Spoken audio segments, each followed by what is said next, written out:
Hello students, hello friends.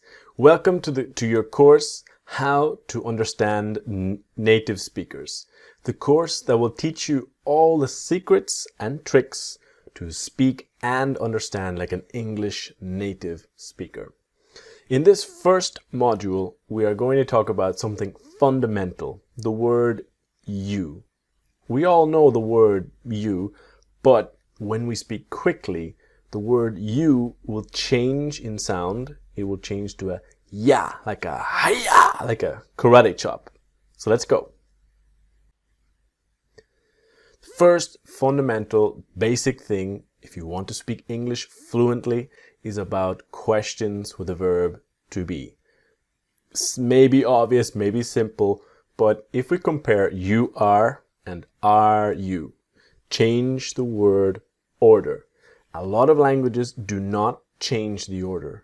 The difference in a statement, speaking normally, a fact, and a question, many languages simply say you are, you want, you need. Maybe your language is the same. English is not. You must change the word order into are you. Here, for example, all of the verb to be, you must change the word order. Am I, are you, is he, is she, are we, are they, is it, etc. But you must get this. We are interested in questions with are you. And remember, listen and repeat. Participation is a big, essential part of this course. That listening and repeating and training. So are you is are ya. Are ya. Okay? Now, for example, it could be a simple adjective. Are you okay? Are you busy? Are ya? Are you interested? Are you ready? Are you free to meet? Etc. Or, of course, it could be with a present continuous question. Like, what are you doing? What are ya? What are you doing? Why are you buying it? Why are you buying it? Etc. But it's are ya. This is the sound we are interested in. So this is the practice session. In every video, I will teach you the basic rules, how to break the rules, and the practice session is essential. When you see the orange writing like this, pause the video. Try to see where the sentence will contract, where it will become small. When you pause the video, try to see, and then I will show you the contractions in order, more and more contractions, and pause, listen and repeat. Listen and repeat, speaking alone or speaking with a friend, repeating. If you can record yourself, perfect. Record and listen again. This is even better. So that you're training your ears, training your muscles to listen. So pause video now. Back. Fantastic. So what are you doing? What are you doing? Now, what are you quickly will be what are you? What are you doing? What are you doing? What are you doing? What are you? What are you doing? Are you really busy now? Are you? Are you really busy now? Are you? And then quickly, it's making the sentence to almost one word. Are you really busy now? So the busy, the I sound, the busy. Are you really busy now? Are you free to meet tomorrow? Are you free? Are you free to meet tomorrow? Now, this is important here, that are you free?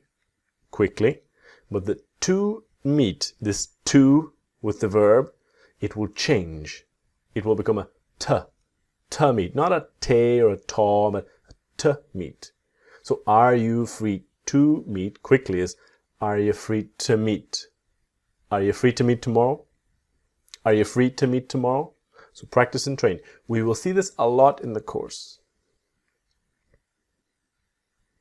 What are you talking about? What are you? What are you talking about? What are you? So what are you? What are you? What are you talking about? What are you talking about? What time are you working tomorrow? What time are you? What time are you working tomorrow? What time are you? What time are you working tomorrow? What time are you? What time are you working tomorrow? So this ends the first video in this beginning of your course with are you to are you. We will see this again in future examples, but the next one talks about do you to do you. See you there.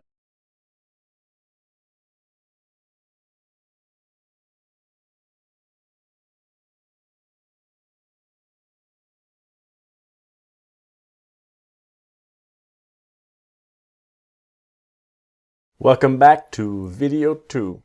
So we continue looking at the word you today, or in this video, today, tomorrow, whenever. But the word you, and specifically the do you to do ya. So let's go. Do you is part of a question English. And we want to learn about do you to do ya. So practice with me. Do ya. Do ya. Now, I want to be very clear about do. Why is this word necessary, and what is the situation? Now, if we look at questions, or we look at two sentences here. In English, you want and do you want. A lot of other languages, to ask a question, you don't need another word. You don't need a different word in front. The you want, it's a fact, and you want, you need, only changing the intonation.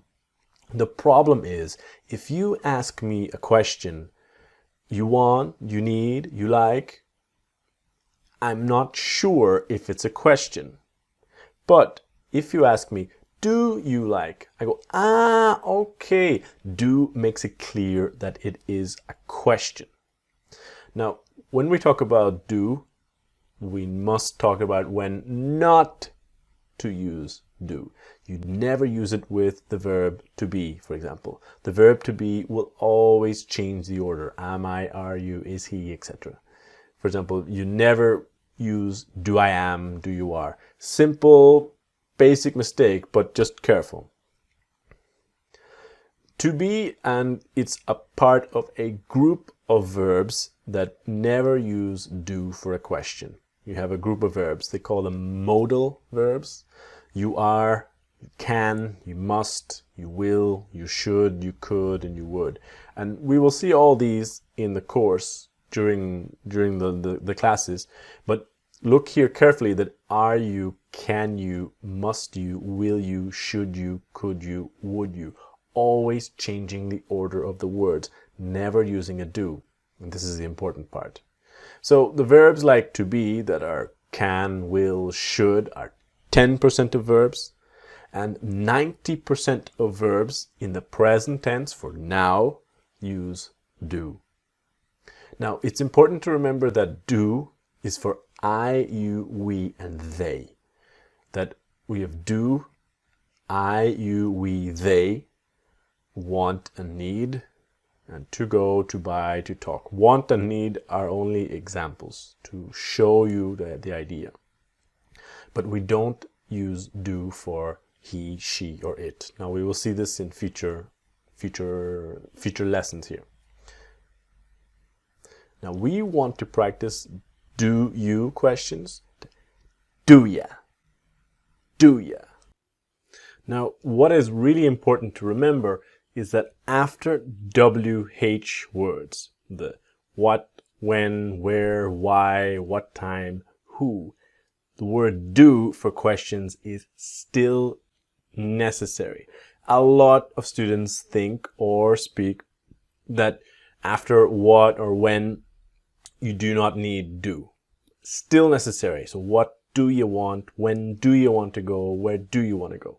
Etc. Okay, let's start our practice. Pause.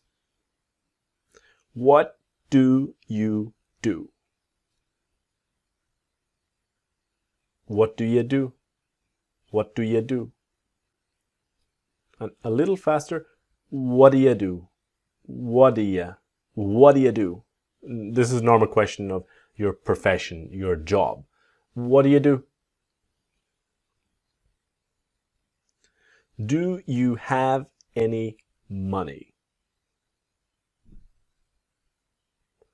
Do you? Do you have any money? Do you? And do you have? Do you have any money? Do you? Do you have any money? Why do you need it? Why do you? Why do you need it? And can you see? Why do you? Why do you need it? So why do you? Why do you? Why do you need it? What do you mean? What do you mean? What do you? And yes, what do you mean? What do you mean? What do you mean? What time do you need to be there? What time do you? What time do you need to be there? And what happens with to? What time do you need to be there? What time do you need to be there? What time do you need to be there?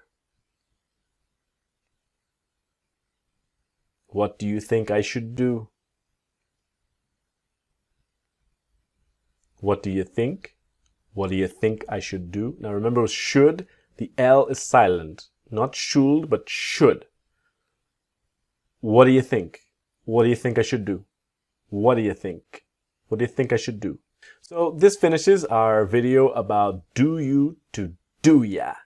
Join me in the next video to talk about past tense questions with did you to did ya. See you there.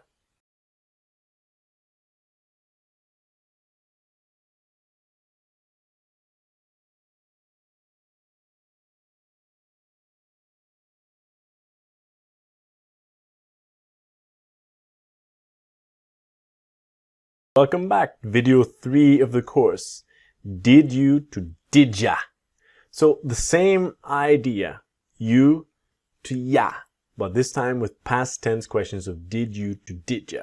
Let's go. So the first is the sound. It's about did you. So are yous, are ya, do you, do ya. But did ya, sometimes it's like did ya, did ya, did ya. A little bit more did ya. Just like do, let's be clear about why with did and the past tense verbs and how they work. Compare again the idea. You wanted to go. In English, this is a fact, not a question. In a lot of languages, to ask a question, you just change the voice. You wanted to go? You needed to buy it? But if you ask me a question in the past without did, I'm not sure. Is it a question or not? So did makes it clear that it's a question. Now did, just like do, you need to be careful. You never use did with any of the verb to be in the past of I was, did I was, did you were. Simple mistakes, but be careful please. Now, two simple verbs, or the most common verbs that change the order, is about the verb to be in the past and can in the past. Can in the past is could. So they are were you and could you. So those are two big examples that do not use did for the past. So the verbs like to be or could are 10%, and the verbs using did in past questions are 90% of verbs. So we always understand English verbs in ideas of two categories of verbs. Verbs like to be and the verbs using do, does, and did. In the past is did. So with the present tense is I do, you do, we do, they do, she does, and he does. But if you look here in the past, so the present is I do, you do, we do, they do, da da da. And the past is I did, you did, we did, they did, he did, she did. All the same word. But when we have a past tense verb, simple sentence, you wanted to buy it. Nice and simple. The past tense is the did not, didn't. You didn't want to buy it. So the past tense word is only in the affirmative, the fact you wanted. If we ask questions, is did you want to buy it? Now, we need to be careful if we have you wanted to buy it, you didn't wanted to buy it. Now, this is where you need to be careful and learn the past tense rules. That if you ask questions, did you want, not never did you wanted, because many other languages in the world do not change the past tense word like English. So the past tense word is only in the affirmative. You wanted, okay? We are interested in the sound or questions with did you. Very common to ask did you. So did you to did ya. Did ya. So after WH words or what, when, where, why, remember, you still need did for did ya. So where did you go? Where did you want to buy? What did you want to do, etc. So this is the practice session. Remember, always pause when you see the yellow and listening and repeating, training your ears and muscles. Why did you do that? Why did you? Why did you do that? So why did you? Why did you? Why did you do that? Why did you do that? Where did you learn to speak English? Where did you learn? Where did you learn to speak English? Where did you learn? So the to becomes a ta. Where did you learn to speak English? Where did you learn? So where did you learn? Where did you learn? Where did you learn to speak English? How long did you live there? How long did you? How long did you live there? And how long did you? How long did you? How long did you live there? Okay, so listening and repeating, listening and repeating. How long did you live there? Did you think it was funny? Did you? Did you think it was funny? So the S in was sounds like a Z, the was. So did you think it was? Did you think it was funny? Did you think it was funny? What time did you finish work last night? What time did you? What time did you finish work last night? And then with last, you will see the silent T. Now we have a complete module about silent T, but what time did you finish work last night? So not always last night, but what time did you finish work last night? Last night. What time did you finish work last night? So we come to the end of this video here about did you to did ya.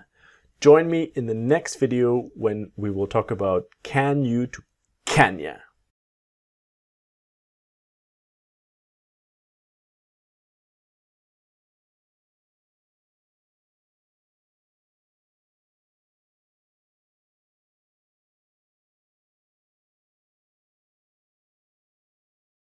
So welcome to the next video of the course where we will talk about can you to can ya. Let's go. So can you will sound like can ya. So can in the positive, your mouth does not open very much. It's can. The big difference is in the word can't.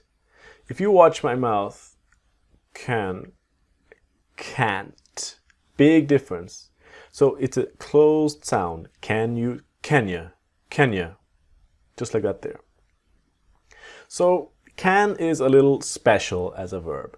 If we have the infinitive in English, the infinitive is the word to plus the verb. To buy, to go, to talk, to show, etc. A lot of other languages in the world, the infinitive is one word. So careful. Now, after the big four examples of I want, I need, I would like, I'm going, you must have the word to plus go. If you think about your language, probably there is no to. After I want, I need, the infinitive is just one word. So very, very careful. It's an essential part. Why can is special is because it is an exception to the rule. With I can go, not I can to go or I can going, you must have I can go. So after I want, I need, I would like, I'm going, you must have to, and after can, it's only the verb. It's a very simple, basic thing you must know, okay? So the second thing about can is about the questions, about can I, can you, can he, can she, can we, can they, can it, always changing the word order, just like the verb to be and the modal verbs. Here, for example, you can't use do with can, never. Only can you, can I, etc. So we are interested in the sound of can you to can ya. Can ya. Practice with me. Can ya. All right?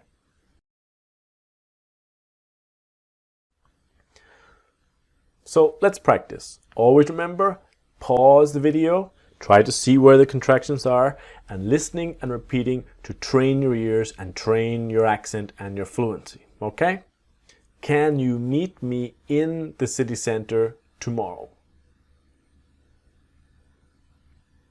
Can you? Can you meet me? Can you meet me in the city center tomorrow? Can you meet me? Can you meet me in the city center tomorrow? Okay, so can you, can ya? Can you wait for me there, please? Can you? Can you wait for me? Can you wait for me there, please? Now, look here about the word for. Normally the word for has an sound, but quickly, can you wait for me there? Can you wait for me there? Just like the to t, it's for to f. For to f. Can you wait for me there, please? Can you wait for me there, please? Okay? Can you send me the link by email? Can you? Can you send me? Can you send me the link by email? Can you send me? Can you send me? Can you send me? Can you send me the link by email? Can you help me with this, please? Can you? Can you help me with this, please? Can you help me with this, please? Can you help me? Can you help me with this, please?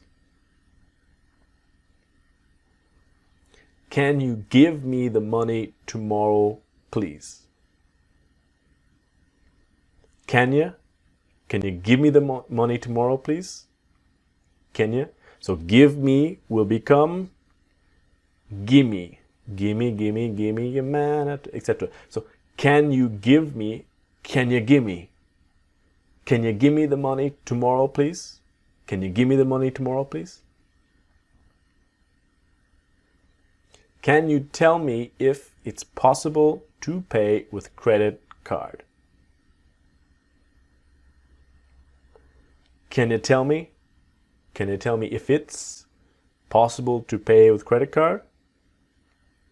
So, can you tell me if? Can you tell me if? Can you tell me if? Can you tell me if it's possible to pay with credit card? Can you tell me if it's possible to pay with credit card? So this ends our video about can you to can ya.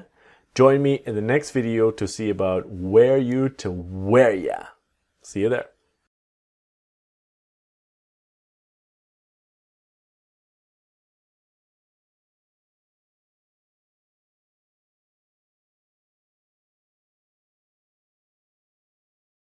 In this video, I want to talk about the past tense of the verb to be and about how where you will become where ya. Let's go. So the first fundamental part about the verb to be in the past is that it is two fundamental words. Was is for I, he, she, and it. And the W-A-S, it's like a Z, the was. Not was, but was. The other word is where, about you, we, they, where. And in the pronunciation, it's the or, the where. Down here, where. Okay, so train every day if you have difficulty with the or. Where. With you, it's singular or plural. So in English, we don't have a difference. If you're speaking to one person, you, or a group, it's you. Okay? Just like the verb to be in the present, it's exactly the same in the past. You must change the word order about was I, were you, was he, was she, were we, etc. Be very careful because maybe in your language to ask a question you say you were, he was. You must change the word order. Essential to do that. So we are interested in the sound of where you to where ya. Listen and repeat. Where ya, where ya. Very similar to are ya, maybe with just a simple adjective. Were you busy? Were you interested? Were you ready? Were you curious, etc.? Were you free to meet? Or it could be with a past tense verb, something happening continuously in the past of what were you doing? What were you doing? When were you going to buy it, or when were you buying it, or why were you talking about it? Why were you? So the sound is were ya.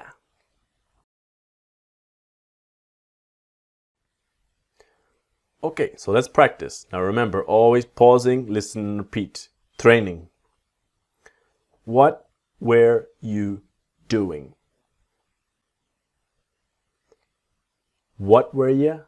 What were you doing? So the what, where, that W together. What, where. A little faster. What were you? What were you? What were you doing? What were you doing? Where were you yesterday? Yes, the pronunciation is exactly the same. Where were you yesterday? Where were you? Where were you yesterday? A little faster. Where were you? Where were you yesterday? Were you at home yesterday? Were you? Were you at home? So the at home is more at home. A little faster. Were you at home? Were you at home? Were you at home? Were you at home yesterday? Were you very busy yesterday? Were you? Were you very busy yesterday? Were you? A little faster. Were you very busy? Were you very busy yesterday? So the word busy is always a E, busy, never biz. So, were you very busy yesterday? Were you waiting for a long time? Were you waiting? Were you waiting for a long time? So remember, but for, f. So soft, fast sound. Were you waiting for a long time? Not always were you waiting for, but were you waiting for a long time? Were you waiting for a long time? Were you waiting for a long time? Were you able to find it? Were you? Were you able to find it? Were you able to find it? So what happens with the to? Were you able to find it? Were you able to find it? Were you able to find it? So this ends our video about were you to were you.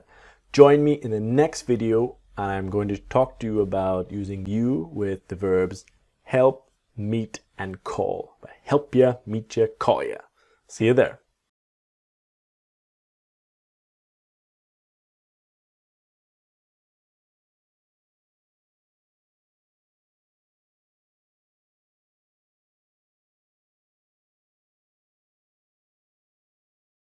Welcome to video 6 of module 1, you to ya. In this video, I'm going to give you an introduction to using you with verbs, specifically call, help, and meet. Let's go. Now, the essential part is about where and when we are using it, the you with verbs. About the big four, I want, I need, I would like, I'm going, the word to, and call you, help you, meet you, okay? Now, we know that the word you will be like a ya sound. So the moment we say, I want to call you, I want to call ya. I need to, I would like to help ya, to meet ya, etc. So it's using you with a verb. Now, call, meet, and help are just 3 examples. We can see a lot more examples in English about tell ya, find ya, etc. We will see this later in the course. But here it's about call ya, help ya, meet ya. Now, this you is always after the verb. I need to call you. Different languages put this word you in different places. Very careful not to you call, but that pronoun is always I need to call you, right? So The same here about using the preposition to. With call, meet, and help. A lot of other languages, the basic translation of the word to, they would say something like call to you, meet to you, help to you. It's not necessary with these three verbs in English. So it's to call you, to meet you, to help you. To help to you, call to you, it's incorrect. Careful with that, all right? Let's practice using you with meet, call, and help, all right? Pausing the video, listening and training and repeating, okay? Ready? Go. We can call you tomorrow. We can call you tomorrow. We can call you tomorrow. A little faster. We can call you. We can call you. We can call you tomorrow. We can call you tomorrow. Is it okay if I call you back tomorrow? This question is so common about is it okay? Careful not to ask the question. It's okay if. Much better say, is it okay if? Okay? Not it's okay, but is it? Always changing the order. So is it okay if I call you back tomorrow? Is it okay if I call you back tomorrow? Now a little faster with is it okay? Is it?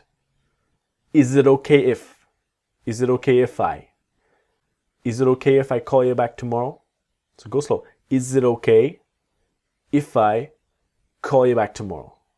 Is it okay if I call you back tomorrow? He said he will call you later. He said he will call you. He said he will call you later.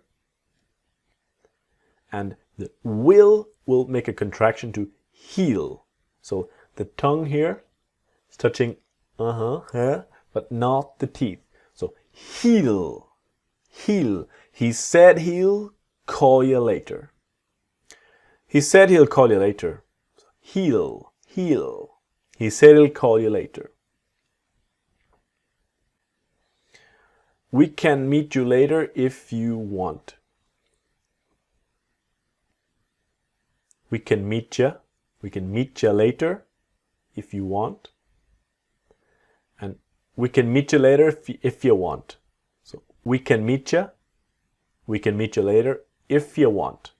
So we can meet you later if you want. We can meet you later if you want.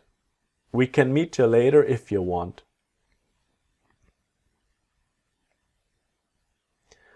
I'm really sorry, but I cannot meet you today. Can I meet you tomorrow?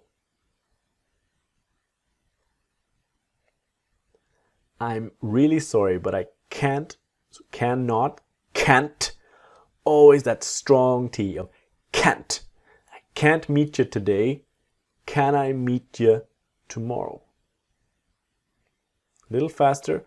I'm really sorry, but I can't meet you today. Can I meet you tomorrow? I'm really sorry, but I can't meet you today. Can I meet you tomorrow? I'm really sorry, but I can't meet you today. Can I meet you tomorrow?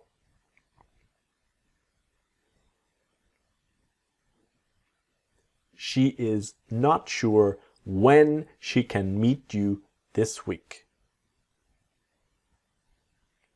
So she is to she's. Essential to have this sound. She's not sure when she can meet you this week.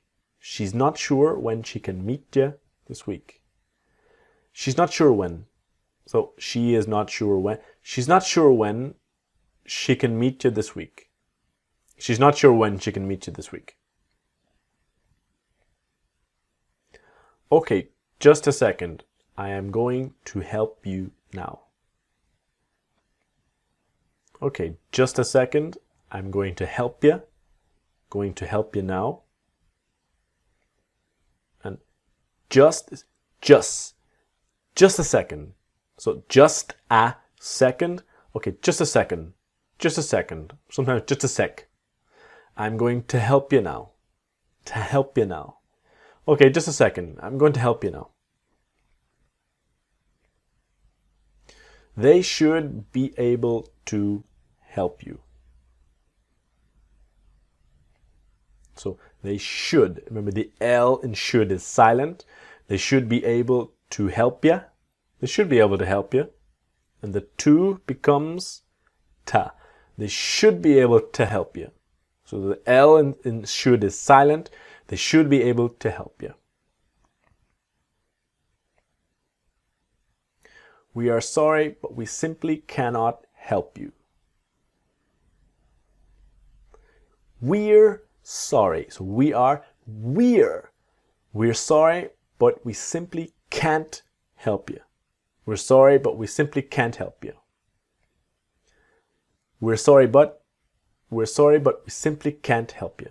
So the can't, always very strong. We're sorry, but we simply can't help you. Okay, so that.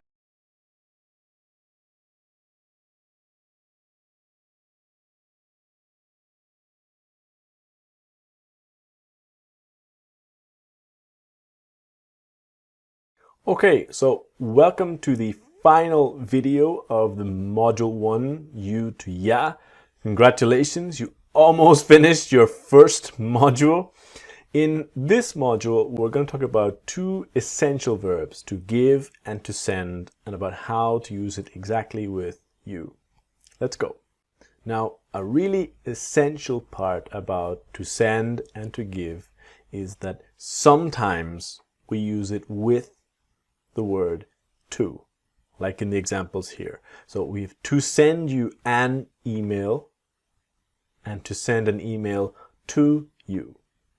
Pause the video and what's the difference here? Why one say here? Can you see the difference? Well, the difference is about an email, the object, what we are talking about. Where is it in the sentence? With the first example of to send you, it's after the verb and after you. It's send you an email. And 80% because it's much more common in native speakers to speak like this, to send you an email. It is possible to say to send an email to you because an email is between send and you. Send an email to you, which is 20%, which is much less common. Possible, but less common. Same idea here with to give, the verb to give. To give you the keys, because the keys is at the end, and give the keys to you.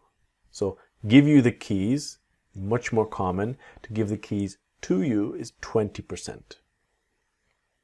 Now, to be completely clear, let's look again at more at the examples. So, to send you an email, the object, is at the end of the sentence. And send and you are connected to send you an email.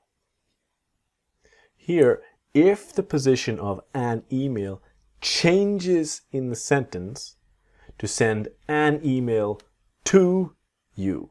So to in front of the person you, the object is after the verb, to send you, okay? With the verb to give, it's the same idea. To give you the keys, the object is at the end of the sentence, or it's after the you. And the give and you are connected, to give you the keys. If we change the position of the keys in the sentence, what happens? To give the keys to you. To in front of the person you. So this is the basic difference. To give you the keys, to send you the email, send you an email, are much more common, but when we have the change of the position, to in front of the you is possible, but not so common, okay? Now, when we have here the big four, I want, I need, I would like, I'm going, to, send you, give you, right? Same idea of you to ya, get there. So I want to send ya. I want to give ya. So listen and repeat. I want to send ya. I need to give ya. I would like to give ya. Okay? These are the important sounds. Send ya and give ya. Okay, so let's practice. Can I give you the money next week? Can I give ya? Can I give you the money next week? So, can I give you? Can I give you? Can I give you the money next week? Can I give you the money next week? Can they send you the files next week?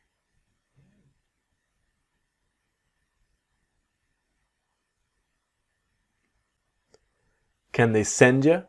Can they send you the files next week? And can they send you? Can they send you? Can they send you the files next week? So when you have the word the very quickly, it sounds like a duh. Can they send you the files next week? Can they send you the files next week? So it's very, very fast. The to duh. Can they send you the files next week? She can give you more time if you need it. She can give you more time if you need it. She can give you more time if you need it. She can give you more time if you need it. If you need it. She can give you more time if you need it. I need more time to be able to send you everything. I need more time to be able to send you everything. So what happens to be able? I need more time to be able to. So to be able to be able to send you everything. I need more time to be able to send you everything. Okay? To be able to send you everything. He can give you the photos later today if they are ready. He can give you the photos later today if they're ready. So they are there. He can give you the photos later today if they're ready. He can give you the photos later today if they're ready. If they're ready. He can give you the photos later today if they're ready. We need to send you the documents tomorrow because they are not ready today. We need to send you the documents tomorrow because they are not ready today. So a little faster. We need to send you. We need to send you. We need to send you. We need to send you the documents tomorrow because they're not ready today. Okay? We need to send you the documents tomorrow because they're not ready today. So this brings us to the end of Module 1, you to ya. Join me in Module 2 to learn about want to wanna.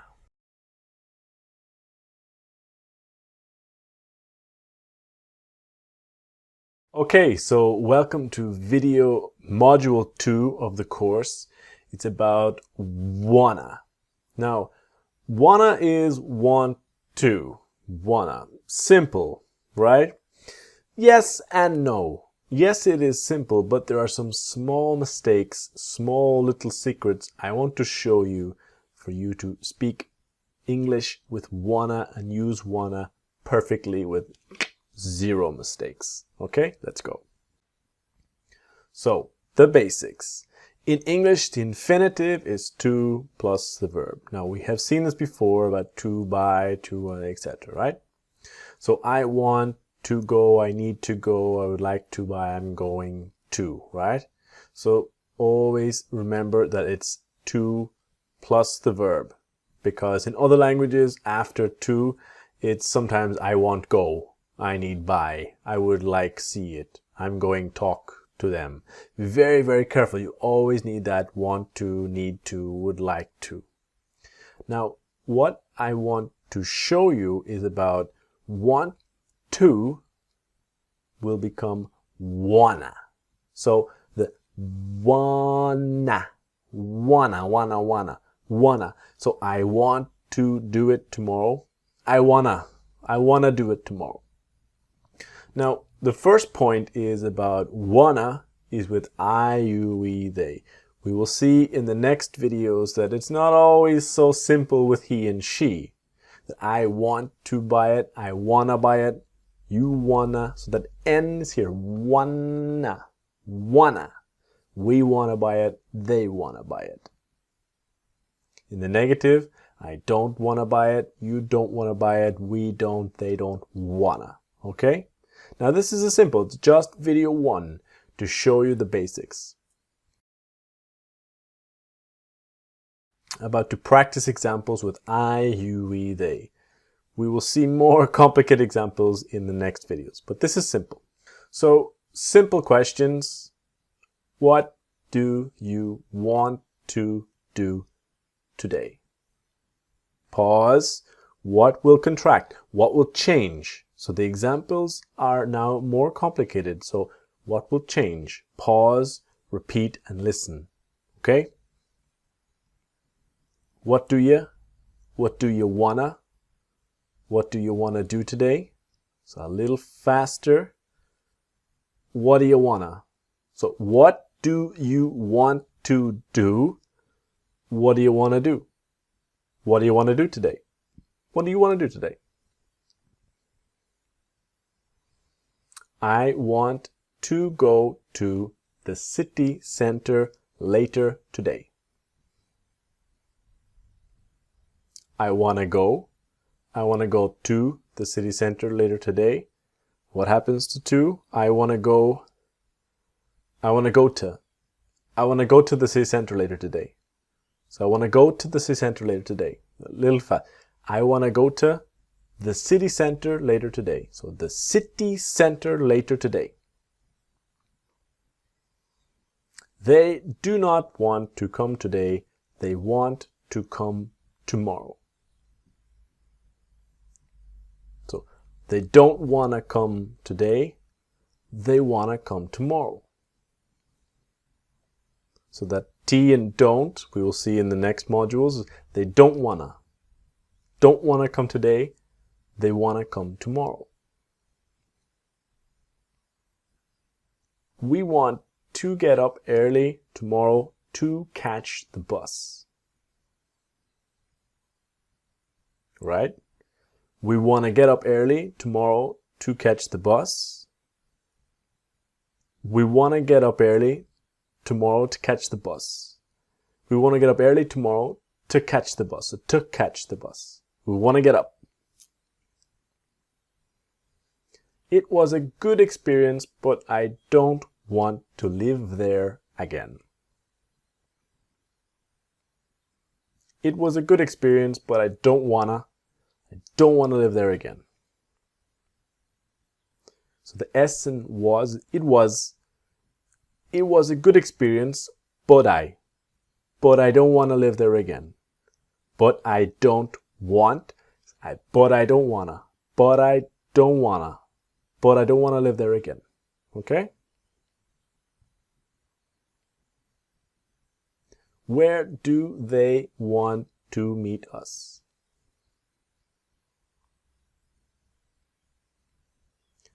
Where do they wanna meet us? So where do they wanna meet us? Where do they wanna meet us? So here ends the first video in module 2 about wanna. Join me in the next video to continue learning the little secrets about want to wanna. See you there. So in the second video of want to wanna, I want to show you about what happens with wanna with he and she. Let's go. So the basics is we can use wanna with he and she, but only in negative and questions. What What do you mean, Terry? Negative in questions. Well, I mean exactly that. I mean, if you have he or she wants to go there, because he or she is the S, remember? Wants to go there. And then he or she doesn't want to go there. So the wanna is want to. Not wants to, but want to. And then in questions, is does he or she want to go there? Can you see? So if we have he wants to buy it, we cannot say he wanna buy it. This is not correct. This is the little secret. And she wants to buy it. She wanna buy it. No, this is not correct English. But with a negative sentence, he doesn't want to buy it. He doesn't wanna buy it. Yes, that we can. Or she doesn't wanna buy it. So this is the little difference about he and she. With he wants, she wants, no wanna. With he or she doesn't want, yes, we can use wanna. This is the difference. Or in questions, the does, not do with he and she. Does he want to buy it? Does he wanna? Does he wanna buy it? Or does she wanna buy it? So this is the secret, okay? Not too difficult. Let's practice. So now we are going to practice examples with he and she in negative and questions. Ready? He does not want to go. He doesn't want to go. He doesn't want to go. So we will see later this T sound is disappearing and we have a full module about the T. But for now, just he doesn't want to go. He doesn't want to go. He doesn't want to go. What time does he want to leave tomorrow? What time does he wanna? What time does he wanna leave tomorrow? A little faster. So does he? Does he? What time does he? What time does he wanna leave tomorrow? What time does he wanna leave tomorrow? She does not want to be late for the concert. She doesn't wanna be late for the concert. She doesn't want to be late for the concert. So remember the T doesn't wanna be late for the concert. She doesn't want to be late for the concert. She doesn't want to be late for the concert. How long does she want to stay there? How long does she wanna? How long does she want to stay there? Wanna stay there. How long does she? So how long does she? How long does she? How long does she want to stay there?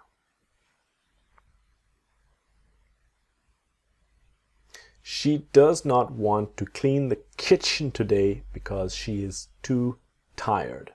Tired. She doesn't want to clean the kitchen today because she's too tired. So she is to she's. She doesn't want to clean the kitchen today because she's too tired. So she doesn't want to clean the kitchen today. So the because, quickly, cause she's too tired. She doesn't want to clean the kitchen today because she's too tired. Where does he want to meet us? Meet us. Where does he want to meet us? Where does he want to meet us? So what happens to does he? Where does he? Where does he want to meet us? So where does he? Where does he want to meet us? Do you know why she does not want to do it? So do you Do you know why she doesn't want to do it? Do you? Do you know why she doesn't want to do it? So, do you know why she doesn't want to do it? So, doesn't wanna. Do you know why she doesn't want to do it? Do you know why she doesn't want to do it? So this ends our second video of using wanna with he and she. Join me in the next video to learn about one of the most simplest mistakes about using wanna with things and nouns. See you there.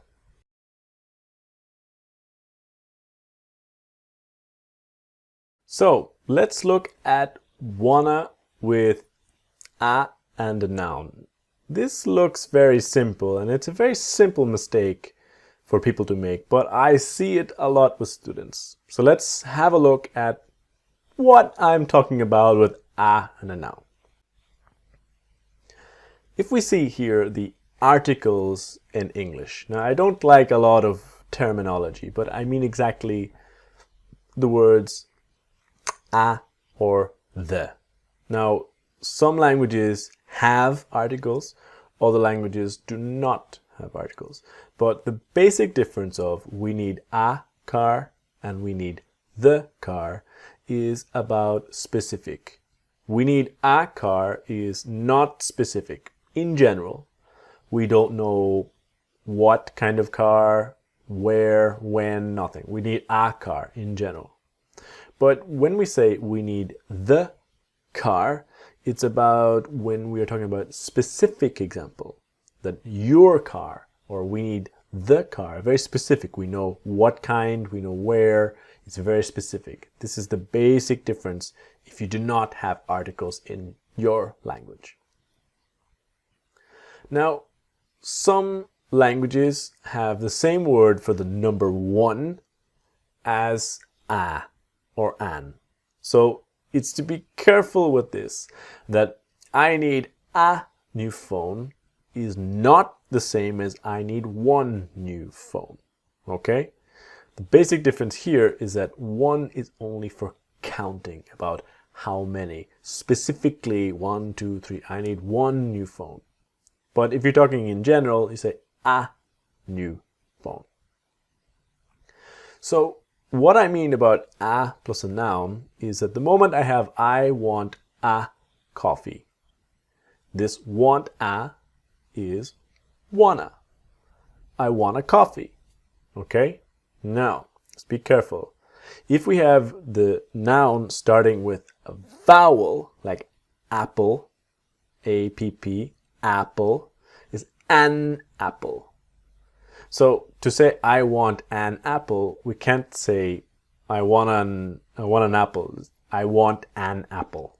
Okay, so wanna is want a, not want an, but wanna. And another one is about some coffee, this general quantity. We don't know how, just a little, some. But with wanna, we don't use some. I want some coffee. It's not possible to say, do you wanna some coffee? Or I wanna some coffee. I want some coffee. This is the basic difference. So, very simple. Want a, wanna. So let's practice. I want a really fun life. Simple. I want a really fun life. It's true for me. Do you want a really fun life? Do you want a cup of coffee? Yes, yes, please. Do you want a cup of coffee? Do you want a cup of coffee? Now the cup of will become cuppa. Sorry. Do you want a cup of coffee? Not always cup of coffee, but cup of coffee. Do you want a cup of coffee? Cup of coffee? Ask them if they want a slice of pizza. Ask them if they wanna. if they want a slice of pizza. So slice of, what happens to the of? Ask them if they want a slice of pizza. Ask them if they want a slice of pizza. They want a slice of pizza. They want a better plan for the business. They want a better plan for the business. They want a better plan. So the for is the f. They want a better plan for the business. They want a better plan for the business. No, it's okay. He does not want a glass of wine. No, it's okay. He doesn't want a glass of wine. He doesn't want a glass of wine. So what happens next? It's okay. He doesn't want a glass of wine. So he does not want a glass of wine. No, he doesn't want a glass of wine. He doesn't want a glass of wine. She does not want a new phone. She is happy with the one she has. She doesn't want a new phone. She's happy with the one she has. So she is to she's, and she doesn't want a new phone. She doesn't want a new phone. She's happy with the one she has. She doesn't want a new phone. So that's the end of our video about want a plus noun to wanna. Join me in the next video to talk about wanna with past tense verbs and how it works and how to speak perfectly with wanna in the past tense. See you then. Okay, so welcome back. Video 4 of module 2 about wanna. Now, you can see in the introduction, it's about wanna with past tense in the negative. Because this video and the next video will talk about wanna in negative and questions. Because you can't use wanna in the affirmative. The fact, positive. Let's go. So if we look here, simple sentence, you wanted to buy it. No problems. You didn't want to buy it. So you must always remember that wanna is want to. Not wanted to, but want to. And if we ask a question, did you want to buy it? So this is the difference about wanna in the past tense. With wanted, not possible to use wanna. But the negative, you didn't want to buy it, and did you want to buy it? It is possible. So if we have I, you, we, they, he, she, it, this is the basis for all past tense verbs. In the affirmative, it's all the same word. Simple, right? Now in the negative, you have did not to didn't, the past tense of the verb do, to make it into the negative. So I, you, we, they didn't want. Now it's very, very important to always have I didn't want. Never to say I didn't wanted. That's the important part. It's a part you must get. So the positive or affirmative is I wanted to do it. It's not possible to use wanna. But in the negative, I didn't wanna do it. Okay? So if you look here, you wanted to buy it. You didn't wanna buy it. Did you wanna buy it? So that wanna in the past is only possible for negative and questions. This is the important difference. In this video, we are going to practice with the negative. Just examples with the negative. And the next video is about questions. So, remember, pausing the video, training, listening, repeating. Record your voice if you can. It's the best practice possible. He did not want to do it. He didn't want to do it. He didn't want to do it. A little faster. He didn't want to do it. He didn't want to do it. Now, if you're not sure about this T sound, don't worry. In module 4, we're going to talk about all about why this T is disappearing, okay? For now, just train and practice. He didn't want to do it. We did not want to go with them because we were too tired. We didn't want to go with them because we were too tired. And finally, we didn't want to go with them because we were too tired. So because we were too tired. Because we were. We didn't want to go with them because we were too tired. I have no idea why she did not want to tell you. So pause. What are the contractions? I've no idea why she didn't want to tell you. Okay? One more.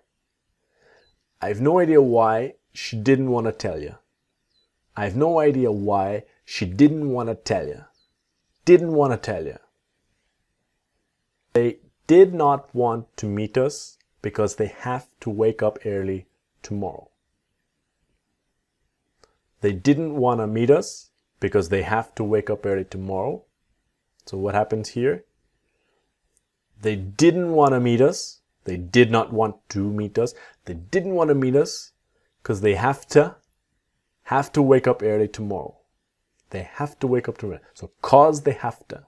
He did not want to speak in public because he is very shy. He didn't want to speak in public because he's very shy. He didn't want to speak in public because he's very shy. So he didn't want to speak in public because he's very shy. He didn't want to speak in public because he's very shy. I did not want to buy it because it was very expensive. I didn't want to buy it because it was very expensive. I didn't want to buy it because it was very expensive. So I didn't want to buy it because it was. Because it was very expensive. So this brings me to the end of this video. Join me in the next video when we will learn about wanna with questions and how to ask wanna with all the past tense questions. See you there.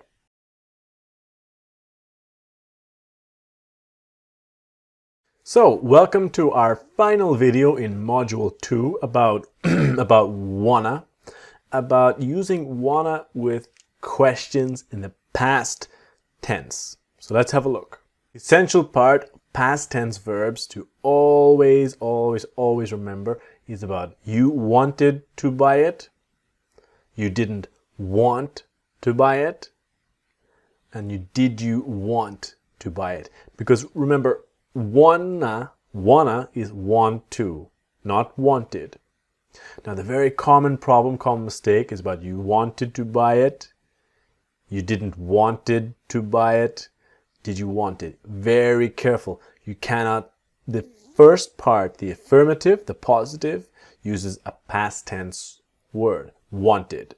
The rest, the negative and the question, they go back to want, okay? And this is why if we have you wanted to buy it, you didn't wanna buy it, you did not want to, you didn't wanna buy it, and did you wanna buy it? So we use questions only with, we use wanna only with negative and questions in the past tense like this. Wanted to is not wanna, okay? So asking questions in the past all starts with the word did, past tense of the verb do. To be clear, it's a question, we need the word did. So did I, you, we, they, he, she want to do it, to buy it, to go there, to call them? It says want to. So what happens with want to? Did I, you, we, they, he, she. Wanna. Did I wanna? Did you wanna? Did they wanna do it, go there, buy, call him, right? So be careful. It's never wanna to do it. It's always wanna do it. All right? You with me? So always remember, if you have the question word, WH word, what, where, when, why, what time, etc., you still need the word did. Okay? It's an important point. It's not just what you want to do. So what did I want to do? What did we want to do? When did you want to call him? Okay? So let's practice. Remember, pause the video, listen, repeat, and record your voice if you can. This is the best practice. Listen and training your accent and your listening. Ready? Let's go. What did he want to buy there? What did he wanna buy there? So what did he want to buy there? What did he want to buy there? What time did they want to meet us at the restaurant? What time did they wanna meet us at the restaurant? What time did they wanna meet us? What time did they wanna meet us at the restaurant? Did they want to call me yesterday? Did they want to call me? Did they want to call me yesterday? And of course, faster. Did they wanna call me yesterday? Did they want to call me yesterday? What time did you want to go there? What time did you wanna go there? So what happens to the you? What time did you want to go there? What time did you want to go there? What time did you want to go there? What time did you want to go there? Where did he want to go exactly?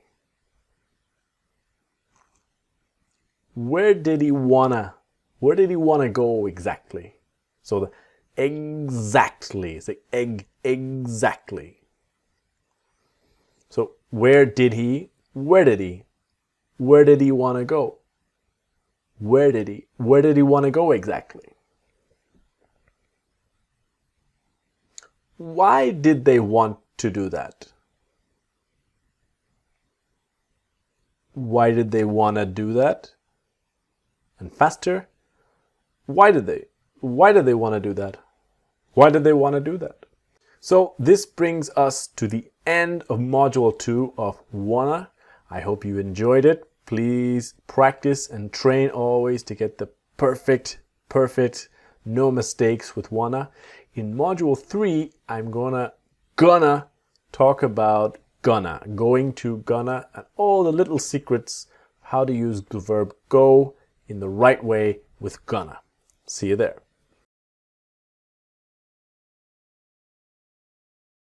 Welcome back, students. Welcome to module 3 of your course, going to gonna. This first video, I want to give you an introduction. I want to show you the verb go, the little possible mistakes, and going to gonna, how to avoid all mistakes with going and gonna. Just a quick introduction. Let's go. First part of the verb go is the word to. Now, to as a preposition, it's usually about movement, to go to arrive to walk to, things that are moving and in movement. Go is about moving, so it's to go to. It's the first important part about the verb go. So to go to a party, to go to Italy, be careful, it's not for.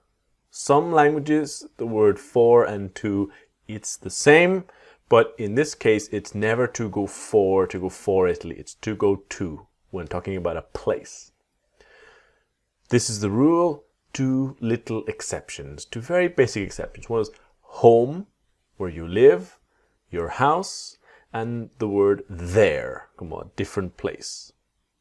So if we say, I am going home now, we are going there now, there is no word to before home or there. A lot of students have this problem. They say, I'm going to home. This is not correct. I'm going home or we are going there. This is the first essential point. Now, the next point about the verb go, because in different languages, it's very different. I go and I am going. Sometimes the translation is exactly the same. Now, let's be clear. I go and I am going in English are different. So the first part about I go is about routine. It's about facts. When you describe your life and your lifestyle, I go there, work, the gym, a bar, a restaurant you like, and this is part of your routine and you go there normally. I go there. I go to work at 7:30 a.m., right? Monday, Tuesday, Wednesday, Thursday, Friday. You go to work at this time. It's your routine. Or your children go to school Monday to Friday, right? It's the same idea of routine. Now, I'm going in English has two possible meanings. One idea is now, this moment, I am going.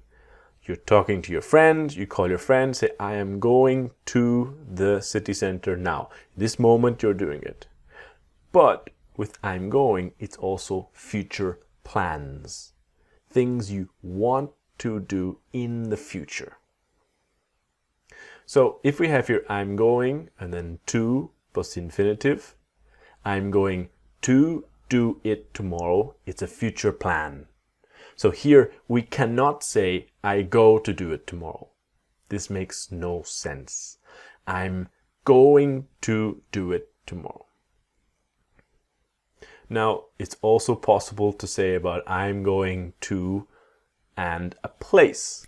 I'm going to the city center now, right? So I'm going to the city center, or possibly tomorrow. I'm going to Italy next week. I'm going to France next year. Right? We're going to and the place. Now, here is gonna. When we have going and to and the verb for a future plan, I'm going to do it tomorrow. I'm going to buy it, or this little plan. Going to is gonna. I'm gonna do it tomorrow. So listen and repeat. I'm gonna. We're gonna practice this a lot in this module, but I'm gonna. Because here you can see at the start, I'm going to do it. Good. Going to, contraction to, I'm gonna do it. But careful here, I'm gonna to do it, no. Or I'm gonna to doing it, no. Only I'm going to do it, or I'm gonna do it. So I'm gonna do it is for speaking, never for writing. So this is the idea. Gonna is going and to and the verb. I'm going to do it tomorrow. I'm gonna do it tomorrow. So gonna. When you have here, I'm going to the shop later, it's a future plan, but we have a place, not a verb, after going. So here we cannot say, I'm gonna to the shop, or I'm gonna to home. It does not make sense, only when it's a verb. So, a quick review of this video, this introduction, that with go, we have the word to. When we talk about a place, to go to work, go to the city center, go to school, whatever. Two exceptions, as in home and there. If you see here, you cannot say to go to home or to go to there, okay? Now, I go and I'm going. I go is routine. Happens all the time. Happens all the time. And I'm going is for now or future plans. Right? So I go to the city center every day. Routine. I'm going to buy it tomorrow. This is about a future plan. Now, gonna is going to and the verb. Going to, gonna. I'm going to do it tomorrow. I'm gonna do it tomorrow. But if you have going to and a place, it's not possible to use to take going to gonna. All right? Quick introduction video. If you're not sure, you can ask questions in the question area, or you can watch the video again. In the next video, we're going to start using gonna in sentences and start practicing and training. See you there.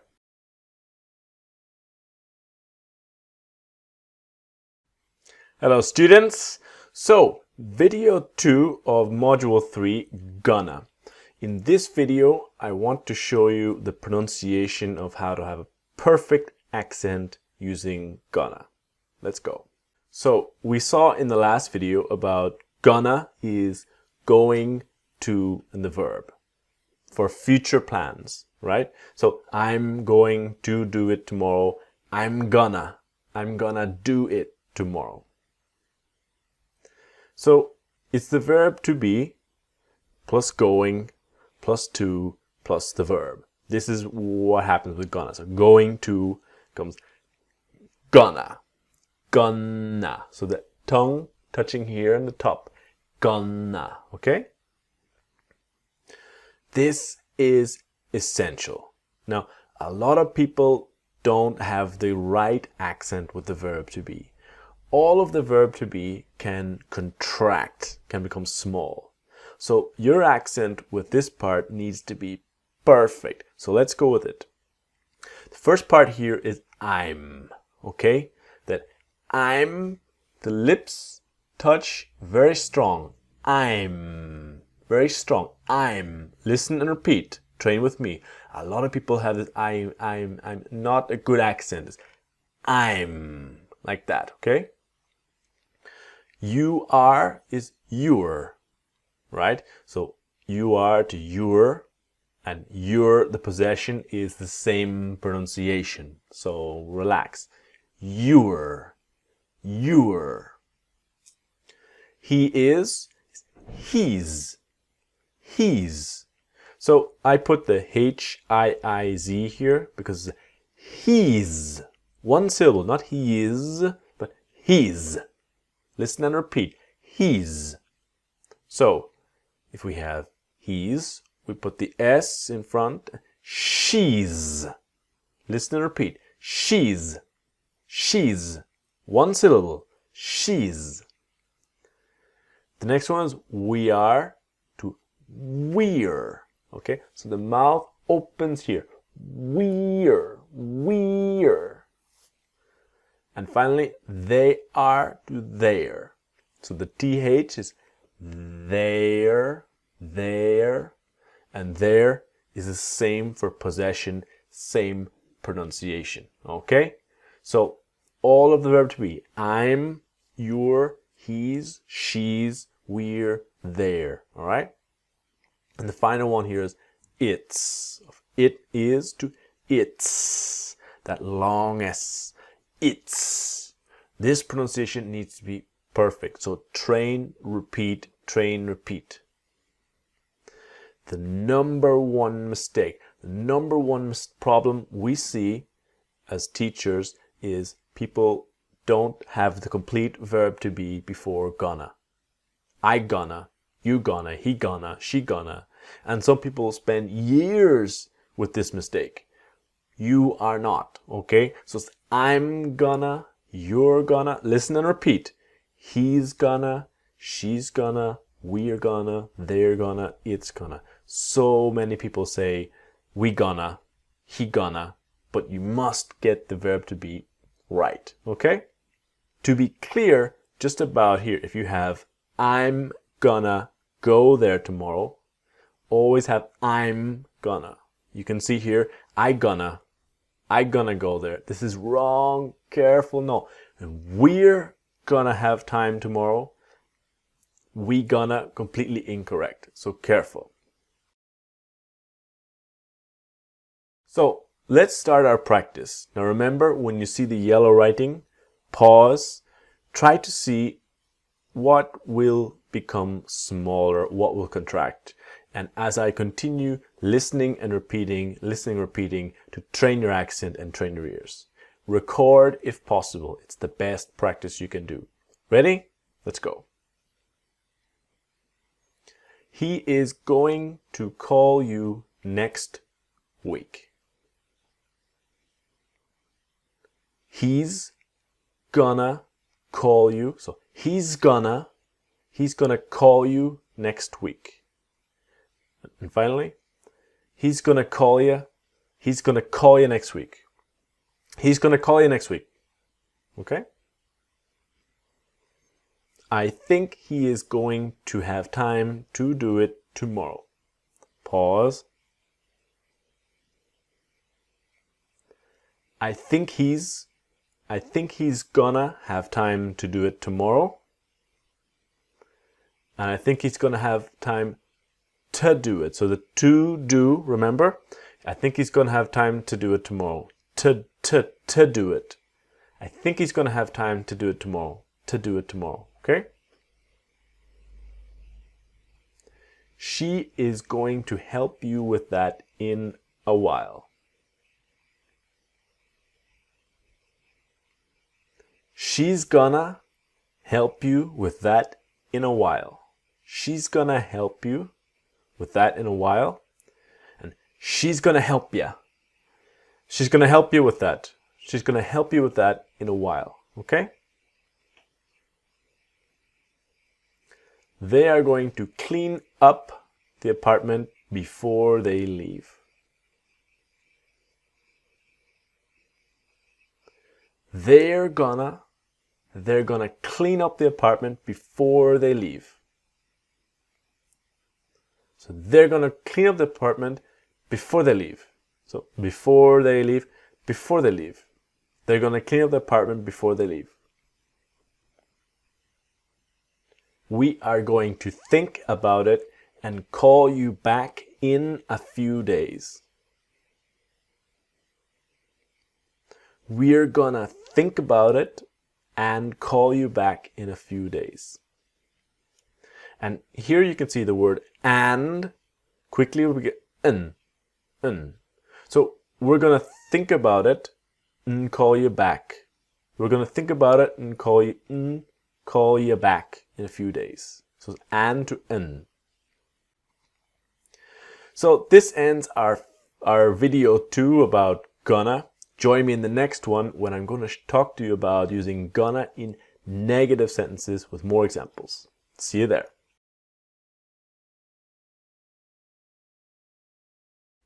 Right, students. In this video, I want to show you about gonna with negative sentences and how to avoid little mistakes. Okay, let's go.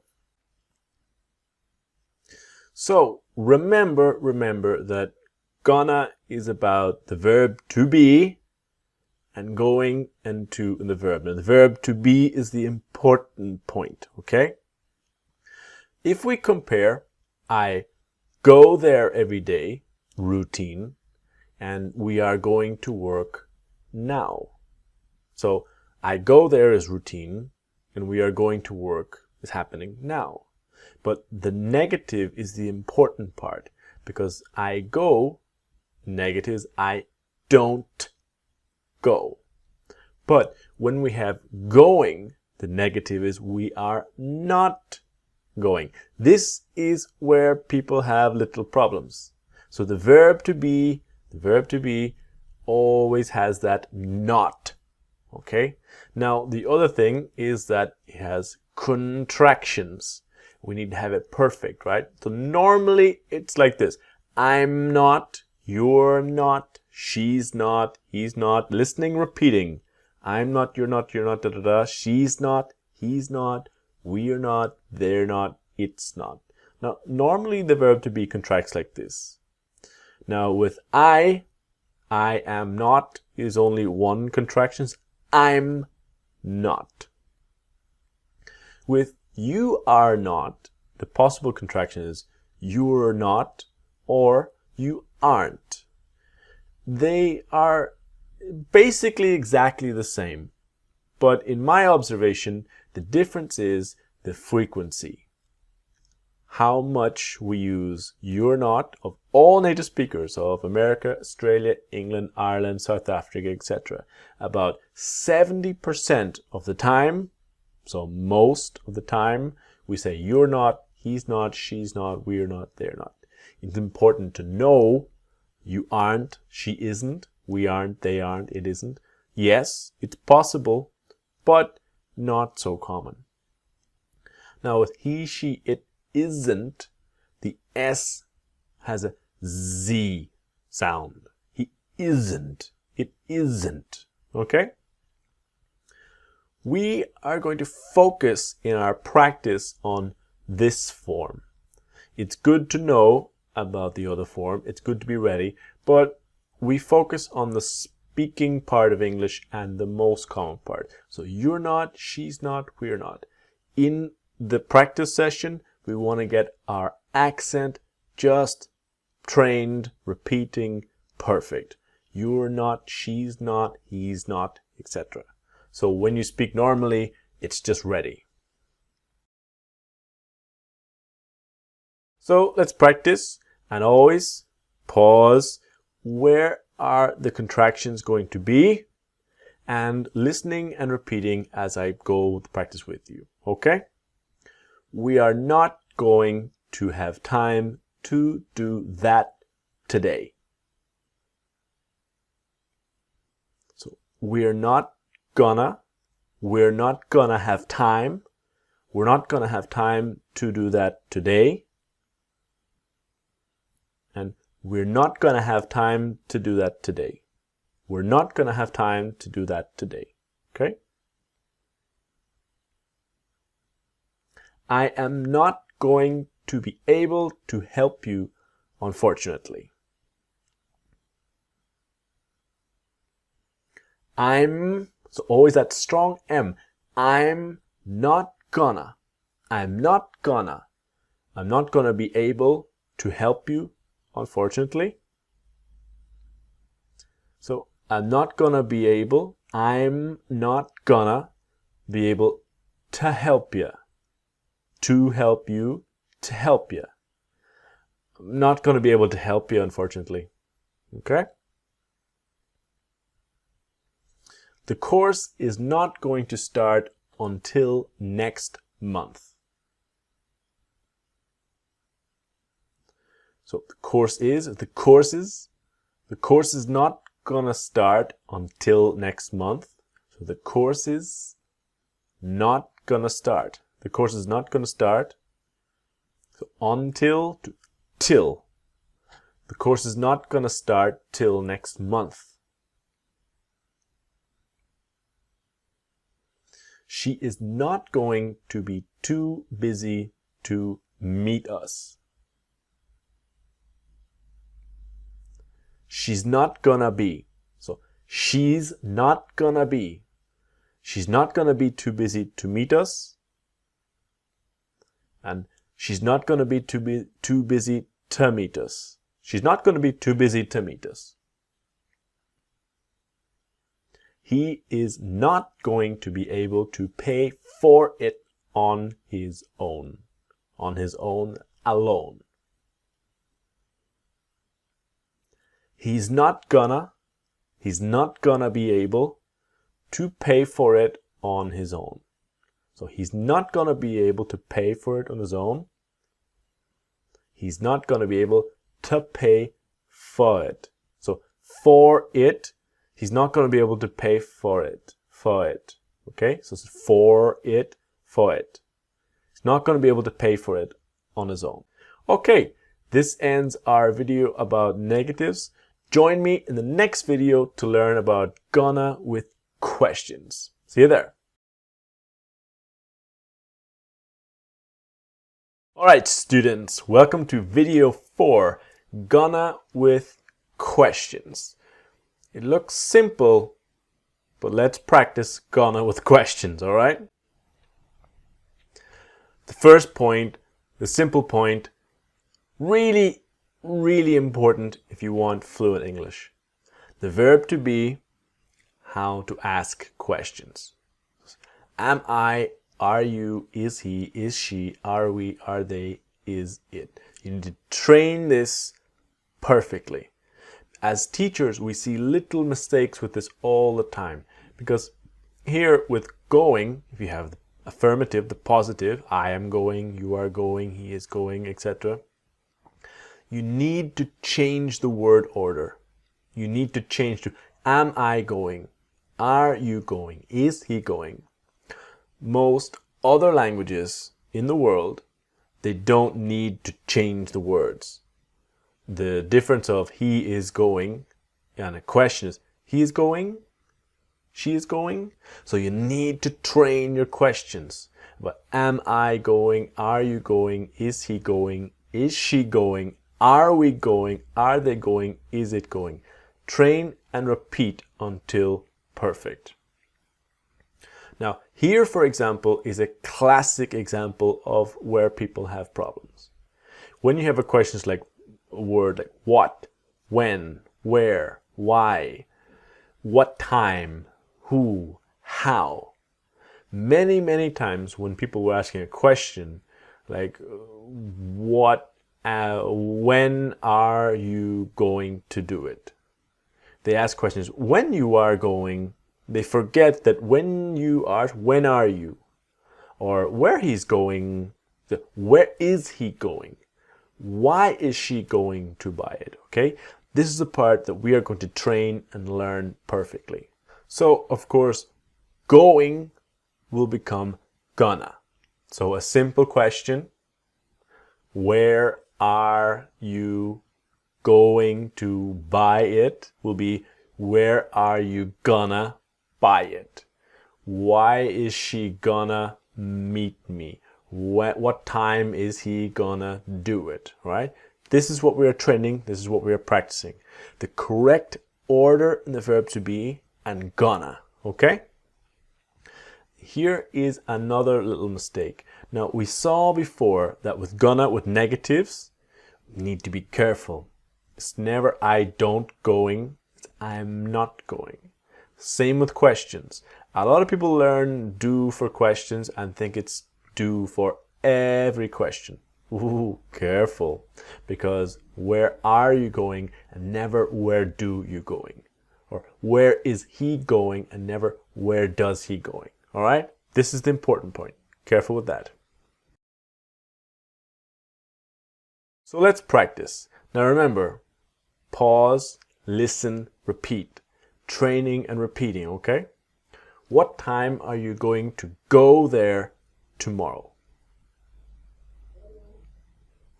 What time are you gonna? What time are you gonna go there tomorrow?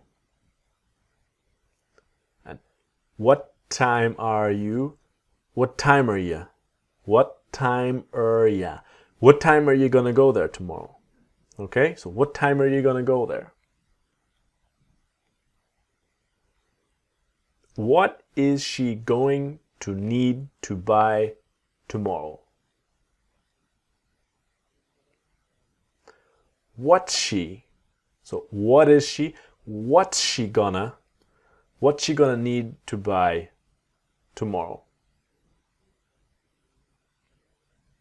So what's she gonna need to buy tomorrow? What's she gonna need to buy tomorrow? But what is he going to do there? But what's he gonna do there? What's he gonna do there? So the what's he becomes connected to what's he? But what's he gonna do there? But what's he gonna do there? How am I going to be able to do that? How am I gonna be able to do that? how am I? So how am I? How am I gonna be able to do that? To do that. When is she going to come with us? When's she gonna come with us? So when's she gonna? Put it on, when's she gonna come with us? When's she gonna come with us? All right, this ends our video 4 about going with questions. Very important to train those questions, train the right order. Join me in the next video for when we start talking about was and were gonna. See you then.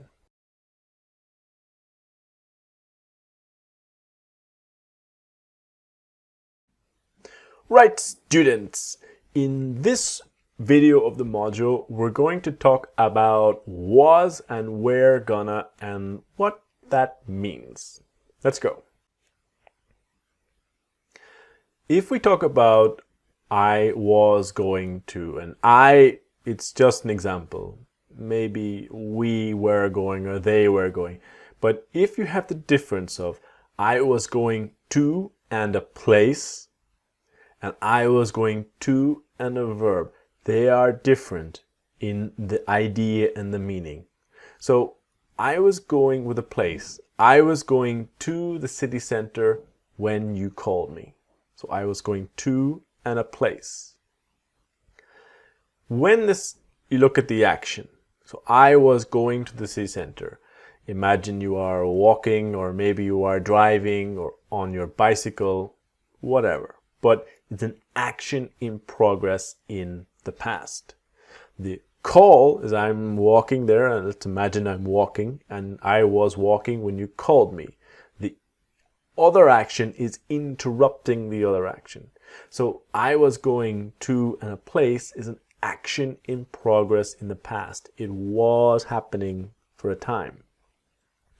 When we have I was going to do is a verb here. So I was going to and the verb, it's a little different.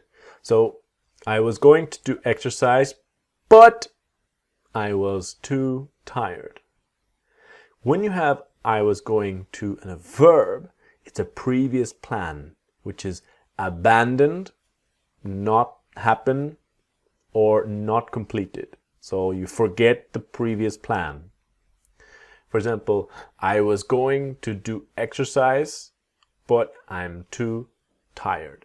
So the previous plan to do exercise now did not happen because I changed my plan.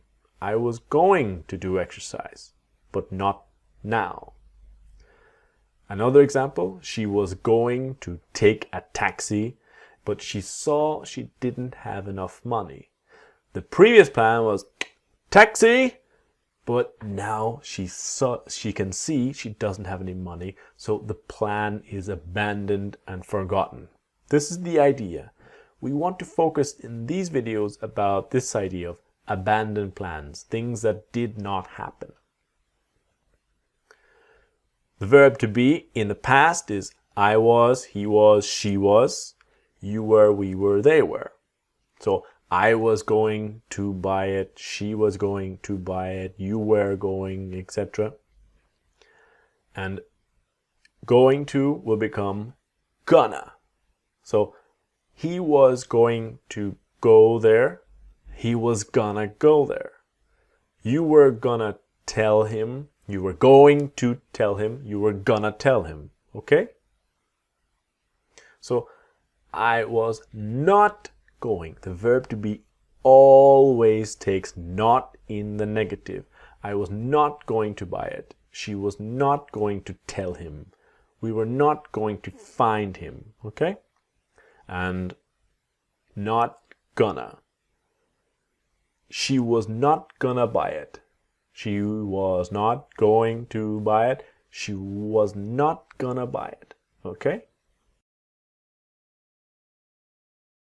So let's practice and train. Now remember, always pause, listen, and repeat in training. What did you think he was going to do? So, What did you think? What did you think he was going to do? What did you think he was gonna do? So what did you? And finally, the think he was. So what did you? What did you think he was? What did you think he was gonna do? What did you think he was gonna do? I did not know you were going to do that. I didn't know you were gonna do that. And the T is disappearing. I didn't know. I didn't know you were gonna do that. So you to ya, I didn't know you were gonna do that. I didn't know you were gonna do that. We were going to send the letter, but we completely forgot. We were gonna send the letter, but we completely forgot. And then, but we. We were gonna send the letter, but we completely forgot. He was not going to do the same thing as her. He wasn't gonna do the same thing as her. He wasn't gonna do. And then the T is silent. He wasn't gonna do. He was not going to do. He wasn't gonna do. He wasn't gonna do the same thing as her. She was not going to tell you. She wanted it to be a surprise. She wasn't gonna tell you. She wanted it to be a surprise. She wasn't gonna tell you. So she was not going to tell you. She wasn't gonna tell you. She wanted it to be a surprise. She wasn't gonna tell you. She wanted it to be a surprise. So this ends our video on was and were gonna.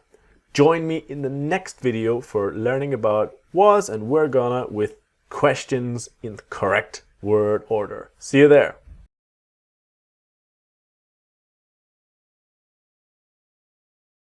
Right, students, the final video of our module 3, gonna.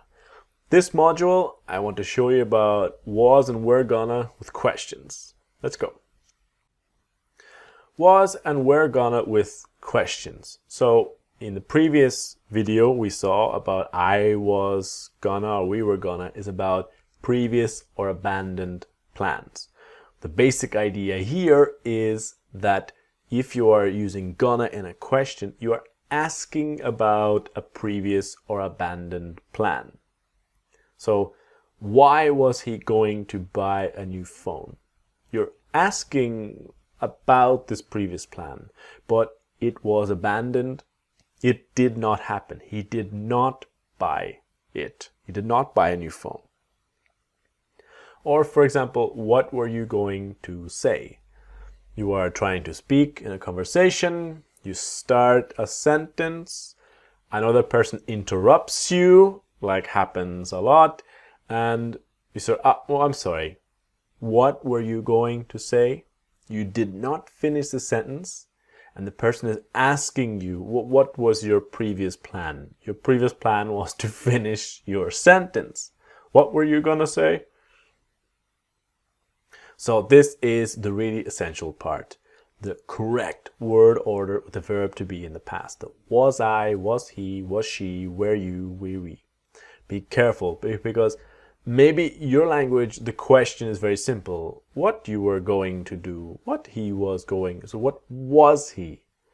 This is what we must train to really speak fluently about the correct word order in a sentence, okay?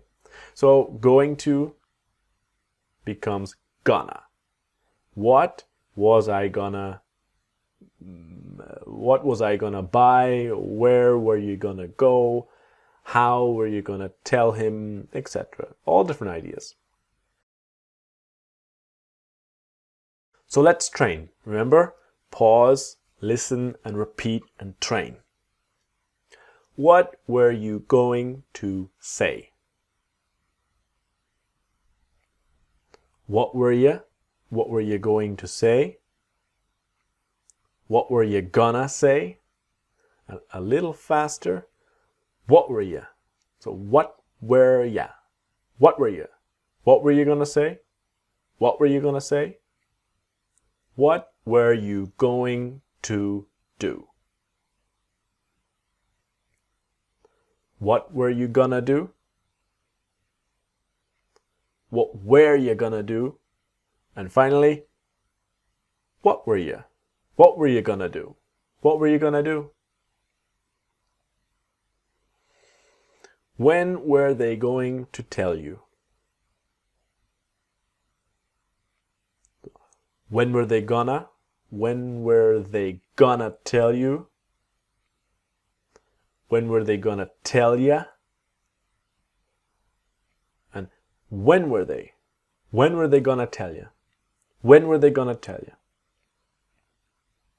What time was he going to arrive? What time was he gonna arrive? And the was he becomes a was he. What time was he? What time was he gonna arrive? So, what time was he going to arrive? What time was he? What time was he gonna arrive? What time was he gonna arrive?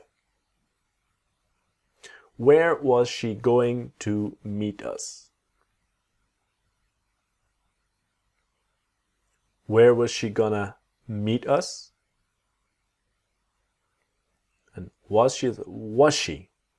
Where was she? Where was she gonna meet us? And where was she gonna meet us? Where was she? Where was she? Where was she gonna meet us? So this brings us to the end of Module 3, Gonna. I hope you enjoyed it. Any questions, please get in contact with englishwithterry.com. Join me in the next module, possibly the most important module, Module 4, the case of the disappearing T.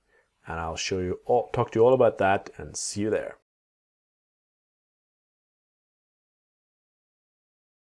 Okay, students, welcome to Module 4, the case of the disappearing T. This module is possibly the most important module of this course. It's about making your accent sound just like a native speaker. So let's go. When we look at the negative of a verb of anything out there, we have two examples here about do not, don't, does not, doesn't. The word not is very often contracted to N''T. And we see this all the time in English. Do not, don't. Does not, doesn't. Didn't, shouldn't, wouldn't, couldn't, hadn't, won't, wasn't, and weren't. We see this all the time in English. And this module will show you that this T, when we speak quickly, it boop, disappears. So, for example, the first video I will show you about don't. So, don't, the T, very often the T is sounded dome, dome, not dawn, but dome. So, when we talk about don't, we need to be clear when we use don't and when we don't use don't. The main verbs of to be able, or can, are the be verbs, and all other verbs which are 90% of verbs, right? So want, need, to have, to think. What I mean is here, use of only not in the negative. I am not, we cannot. But all the rest of the verbs for I, you, we, they, we use don't.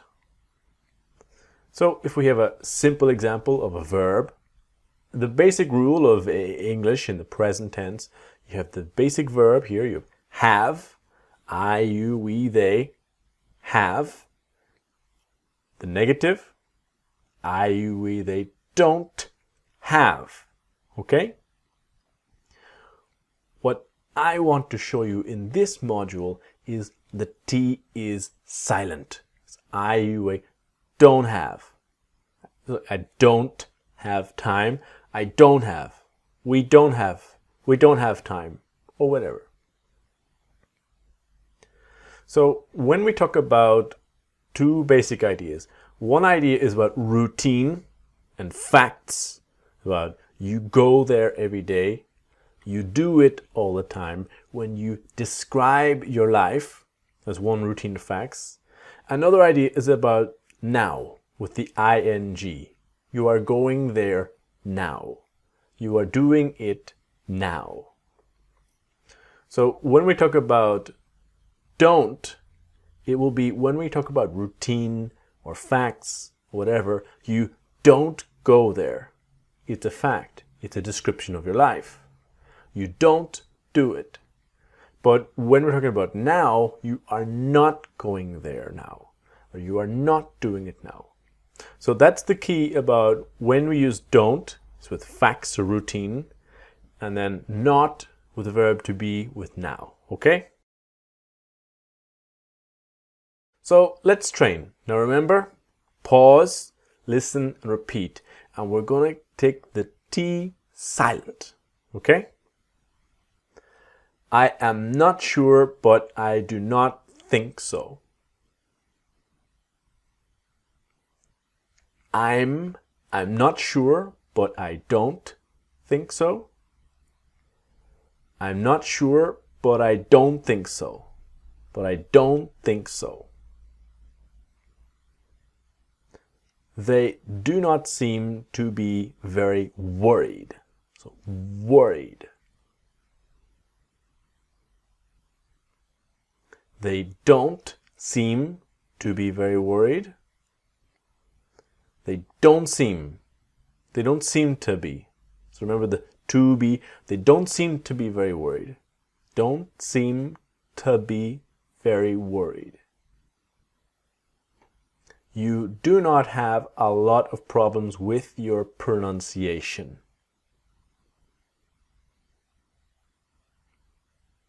You don't have a lot of problems with your pronunciation.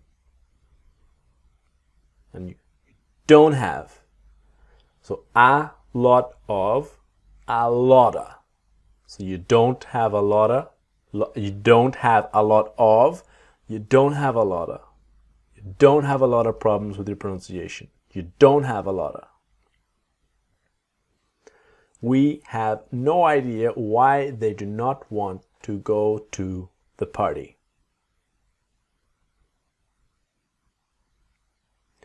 We've no idea why they don't want to go to the party. We've no idea why they don't wanna. Why they don't want to go to the party. Don't want to go to the party. Instead of doing it so quickly, why do we not take our time? Instead of doing it so quickly, why don't we? So why don't we take our time? Always be careful with the word order, not why we don't, but why don't we? Instead of doing it so quickly, why don't? So don't we? Why don't we? Why don't we take our time? And finally, instead of, quickly, instead of doing it, not instead a, but instead of doing it so quickly. Instead of doing it so quickly, why don't we take our time? We do not care where we eat, we just want to eat soon. We don't care where we eat, we just want to eat soon. And we don't care. We don't care where we eat, we just wanna eat soon. And finally, the T in just will be just wanna. We don't care where we eat, we don't care where we eat, we just wanna eat soon. So that ends our first video on don't. We continue looking at all the words and other examples. Next video, I will show you doesn't. See you there.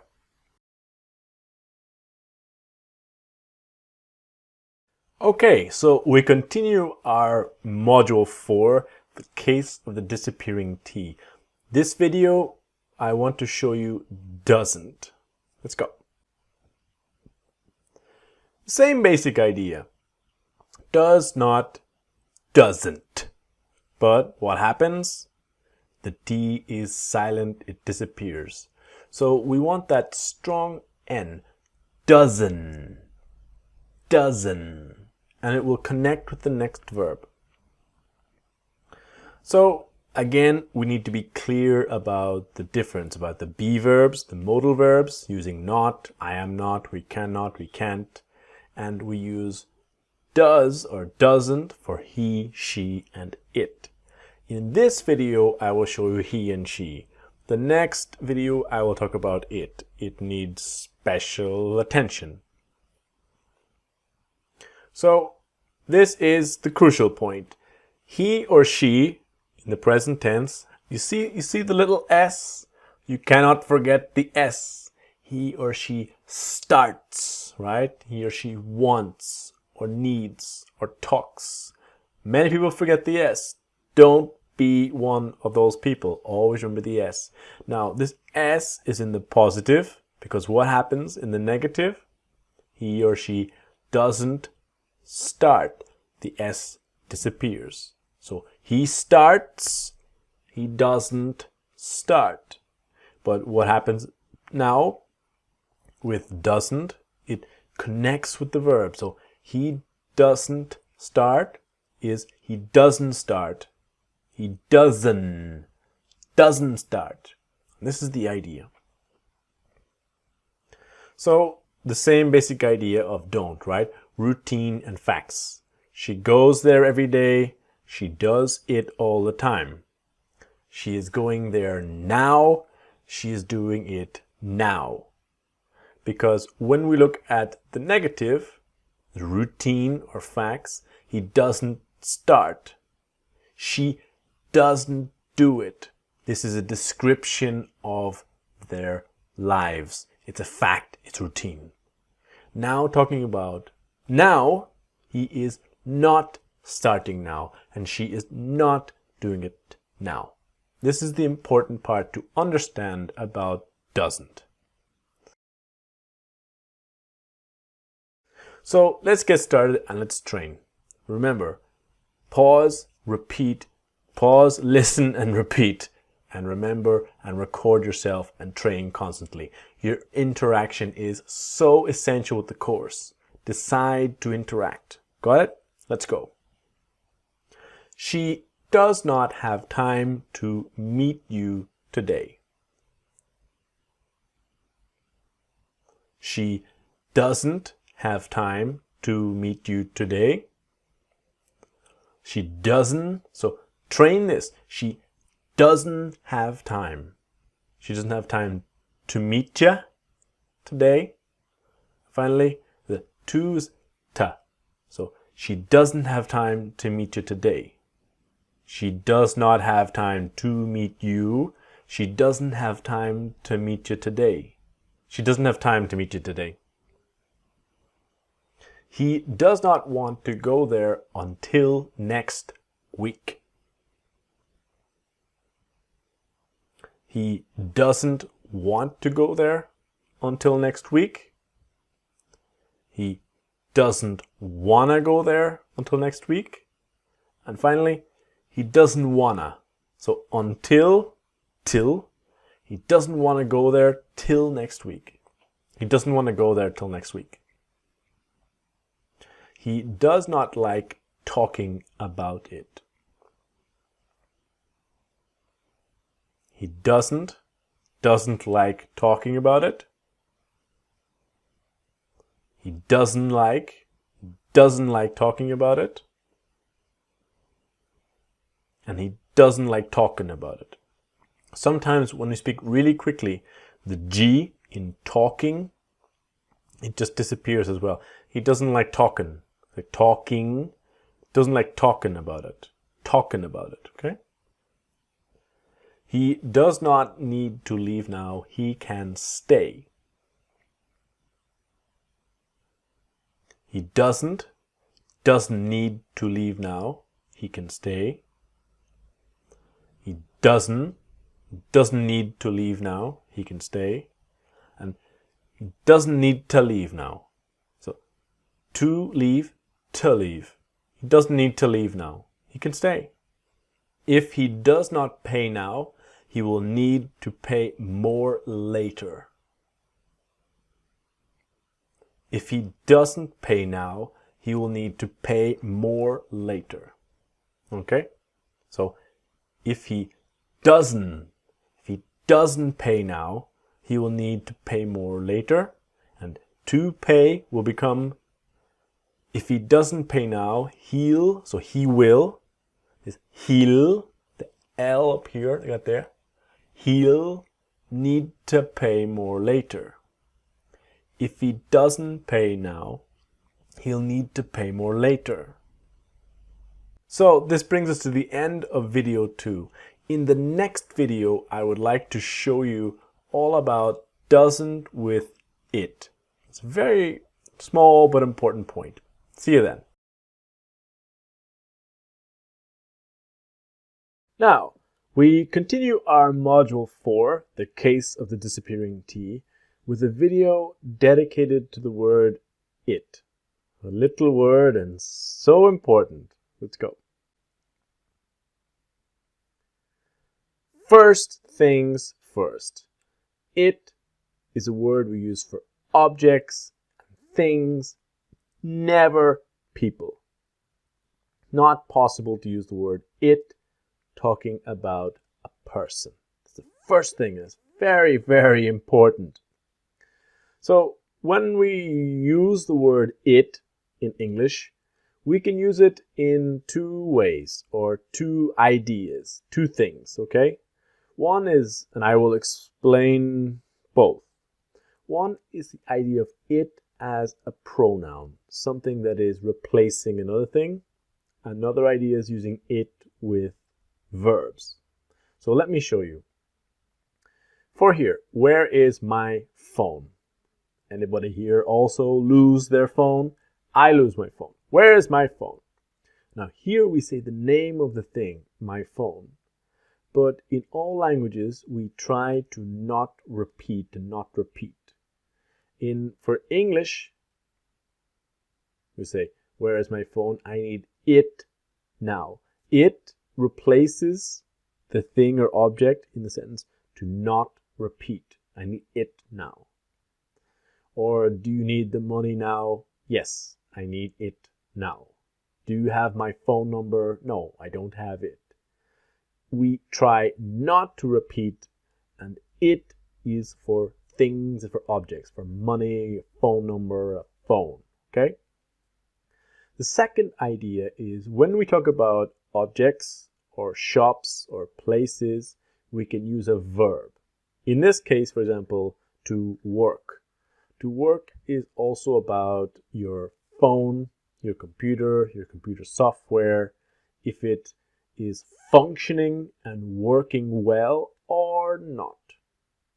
For example, my computer, it works very well. It's a good computer. The negative, it doesn't work very well. Can you guess the question? Does it work very well? So this is the point about it with verbs. Now, with it works very well, in some languages, you do not put a word it. Maybe in your language, it was simply works very well.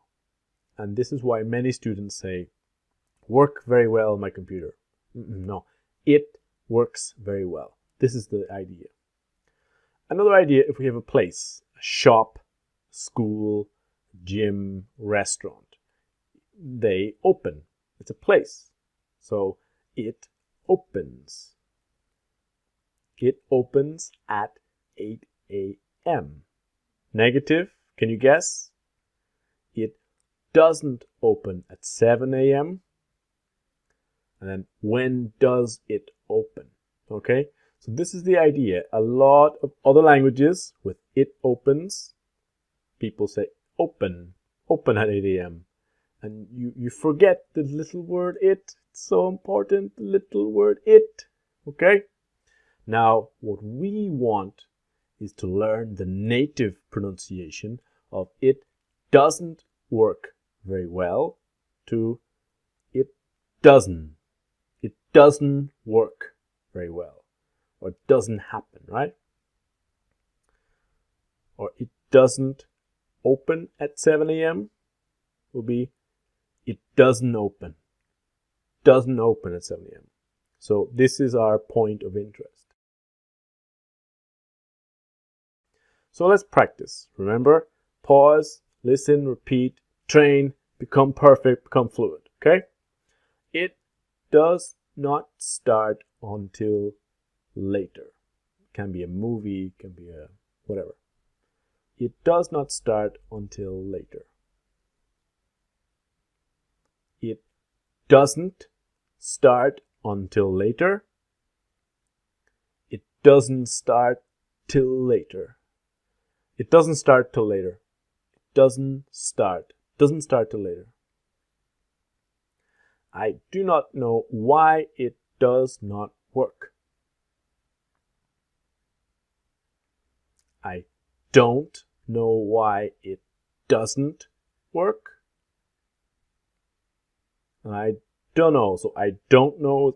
I don't know. I don't know why it doesn't work. Okay? Don't know why it doesn't work.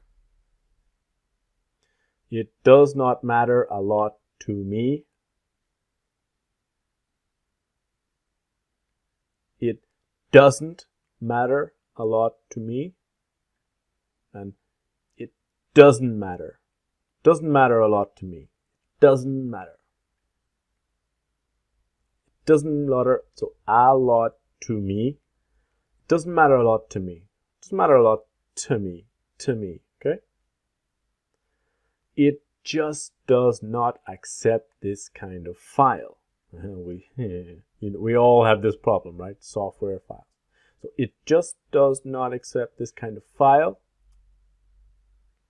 It just doesn't accept this kind of file. It just doesn't accept this kind of file, this kinda file. So it just doesn't accept this kind of file. Kind of, kinda. And just, the T is also silent. It just doesn't accept this kind of file. It just doesn't accept this kind of file. It does not happen very often here. It doesn't happen very often here. It doesn't happen. It doesn't happen very often here. It does not have a lot of problems. It doesn't have a lot of problems. It doesn't have. What happens to a lot of? It doesn't have a lot of problems. It doesn't have a lot of problems. Okay? So this ends our video about it with doesn't. Join me in the next video where we'll start talking about past tense verbs and didn't to didn't. See you then. All right, students, let's continue our examination of the disappearing T. Now I want to show you about didn't to didn't. Let's go.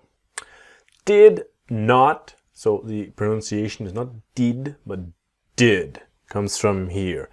Did not to didn't, the T sound. What we want to learn is about the T is silent, right? So didn't, very, very similar to doesn't, because it doesn't and didn't. Similar, the N, the strong N, didn't, okay? So basic rules of past tense verbs, right? Or when we use didn't, when we don't. verb to be in the past, and can, or to be able in the past, could, we use not. All the other verbs in the English language, we use didn't. Now, in the present tense, we use don't for I, you, we, they, doesn't for he, she, it, and didn't for all of them. So it's all the same with didn't. The big idea with the rules of the past tense is that in the affirmative, the positive sentence, you have the past tense word, wanted. But the moment you go into the negative, you didn't want. And that's so important. That's the number one mistake with the past tense. There's people saying, he didn't wanted. He didn't want. And the question, how was it? Can you guess? Did you want to buy it? Okay? That's the important part about this. So the obvious, and I'm repeating, the basic idea is the verb to be in the past. I was there last night. I wasn't. I was not busy last night. Or was I busy, right? As in questions got there. All just using the word not in the verb to be, right? So these are very basic errors. Say I didn't was. I was there or I was not there. Now, we are interested in training our accent to you didn't want to buy it to you didn't want, you didn't. Okay, it's that N sound. Remember, pause, listen, and repeating. You didn't. So let's practice, all right? Like always, pause, listen, repeat, train, practice, and record yourself if you can, all right? He did not do it because he did not have time. He didn't do it because he didn't have time. This becomes, he didn't do it. He didn't do it because he didn't have time. Okay? And the because he would be cause he didn't do it because he didn't have time. All right? So he didn't do it. He didn't do it cause he didn't do it because he didn't have time. We did not think we were going to be so late. So we didn't think we were gonna be so late. We didn't think. So we didn't think we were. We were.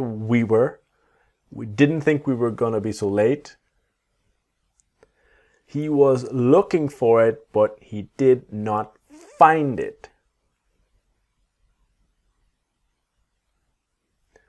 He was looking for it, but he didn't find it. So he was looking for it, but he didn't find it. So he was looking for it, but he didn't find it. He was looking for it, but he didn't find it.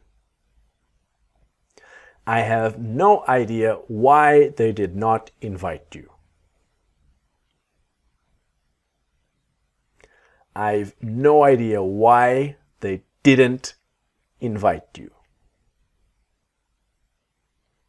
I've no idea why they didn't invite you. I've no idea why they didn't invite you. I am sorry, I just did not have time to have a look at it yet.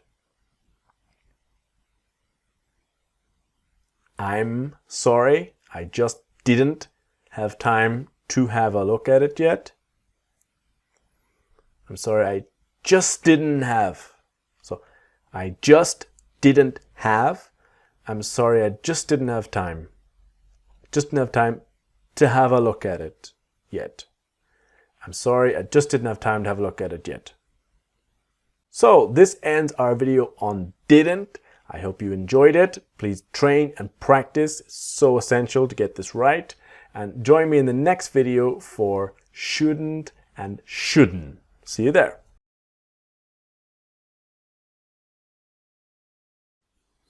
All right, my friends, let's keep going. This video is about should not to shouldn't to shouldn't. So let's go. First idea, if you are not sure about should, is that it's opinion or advice. Something like advice or opinion or good ideas, good thing to do. Simple idea, you should go to the doctor. Yeah, it's a good idea. Not a big problem, but you should go to the doctor. Or you have a limited time to send a letter. You should send the letter today. It's a good idea, opinion or advice. So should is an advice or opinion, but must is a very strong obligation. And this is the difference, because it's not always clear in different languages the difference between must and should. If we compare, for example, you should go to the doctor. Let's imagine I have a small problem. Cough. You should go to the doctor. But it's not completely essential. It's okay. You've got an opinion, advice. Let's imagine I have a serious health problem. You must go to the doctor. No choice. Very strong obligation. This is the basic difference. Now, this important part about the form. If you remember the can, I can do it. Just the same here with should.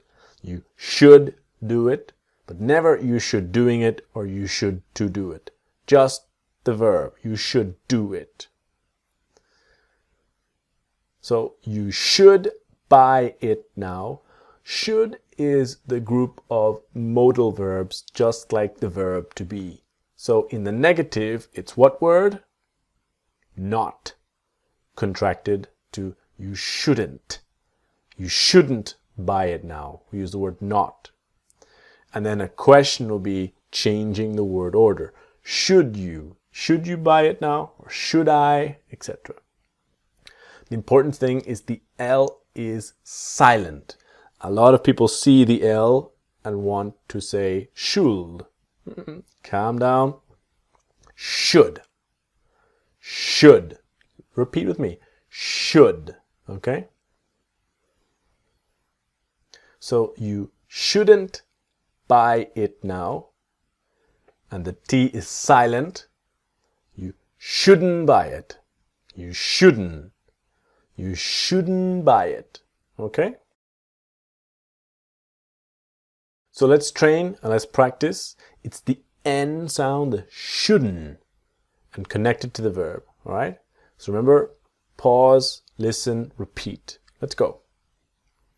He should not get so stressed. He shouldn't get so stressed. He shouldn't get get so stressed. And this stressed is like a T sound. He shouldn't get so stressed. He shouldn't get so stressed. All right? They should not be so lazy. They shouldn't be so lazy. And they shouldn't be so lazy. Things just should not be so complicated. Things just shouldn't be so complicated. And things just shouldn't be. So the T in just is silent and the T in shouldn't is silent. Things just shouldn't be so complicated. Things just shouldn't be so complicated. Do you think I should not do it? Do you think I shouldn't do it? Do you? Do you think I shouldn't do it? Do you think I shouldn't do it? You should not wait before going to the doctor. You shouldn't wait before going to the doctor. and you shouldn't wait before going to the doctor. So not to the doctor, but before going to the doctor. To the doctor. You shouldn't wait before going to the doctor. So this brings me to the end of should, shouldn't, and shouldn't. And join me in the next video when I will talk to you about could, couldn't, and couldn't. See you there. Good afternoon, students. Let's continue with could and couldn't. I want to explain everything you need to know about the word could and couldn't. Let's go. Can in English is irregular. It's weird. It's strange. Because the infinitive of can is to be able. Because normally the infinitive and the conjugated verb are the same word. For example, to need, it's I need, you need, we need, and then he and she has an S, but it's basically the same word. This is why can and to be able are completely irregular and weird. So to be able conjugated is can. Now, if you look at he and she, you will see there is no S. So there's no he cans or she cans, but he can, she can. So this is the weird part. In a sentence, we use I want to be able to speak English, right? Or you need to be able to drive. So we cannot put to can in a sentence, but it's to be able. This is the difference. So if to be able is our infinitive, in the present tense, now we have can. Could talks about future possibilities, things that are possible, things we could do. In the past, it talks about past abilities, things that we were able to do, that was our ability, our capacity. Now, in a lot of languages, the could, future possibilities, and could, past abilities are different words. But in English, they are one word, but two different meanings. We decide on the situation. We see from the situation. So future possibilities, if you are with your friends, you say, we could go to the beach. This is a future possibility. Not necessarily it will happen, but it's a possibility. Or I could help you as an offer. Past abilities. As in, if you imagine a situation, I could understand him very well. That was your ability to understand. Or I couldn't access my account in your bank or your Facebook or whatever. You were trying and trying in the past, but it was not possible for you. So again, just like can, just like should, I could go is the correct one. I could to go and I could going do not exist at all. So careful with that, all right? Now, very similar to should, as in we could go tomorrow. The negative will be we couldn't, using the word not, right? We couldn't go tomorrow. And could we? It's the same with the modal verbs, right? I will see in the next video with would, it's exactly the same. Same situation. The L is silent, so it's not could, but could. Practice with me. Could. All right? So the same idea, right? We couldn't go tomorrow. The T is silent, so it becomes we couldn't go. This is what we want to practice. We couldn't go. We couldn't go. That N sound, right? So let's go. Let's practice. Pause, listening, and repeating. Let's go. She is tired because she could not sleep last night. She's tired because she couldn't sleep last night. So she's tired.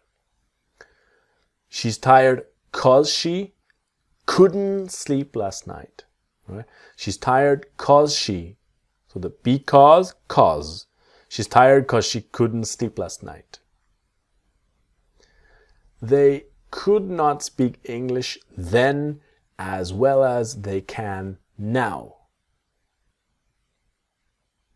They couldn't speak English then as well as they can now. They couldn't speak English then, so as well as, the as, adjective as. They couldn't speak English then as well as they can now. We just could not understand what the problem was. We just couldn't understand what the problem was. And we just couldn't understand. So we just couldn't understand. We just couldn't understand what the problem was. He was looking for it, but he could not find it anywhere. He was looking for it, but he couldn't find it anywhere. And he was looking for it, buddy. So the but he is buddy, but he couldn't find it anywhere. He was looking for it, but he couldn't find it anywhere. The but he, buddy, but he couldn't find it anywhere. She was trying to explain the problem, but he could not understand anything. She was trying to explain the problem, but he couldn't understand anything. She was trying to explain the problem, but he couldn't understand anything. So, trying to explain the problem, but he couldn't understand anything. So, this brings us to the end of our video about couldn't and couldn't. Join me in the next video to talk about wouldn't and wouldn't. See you there.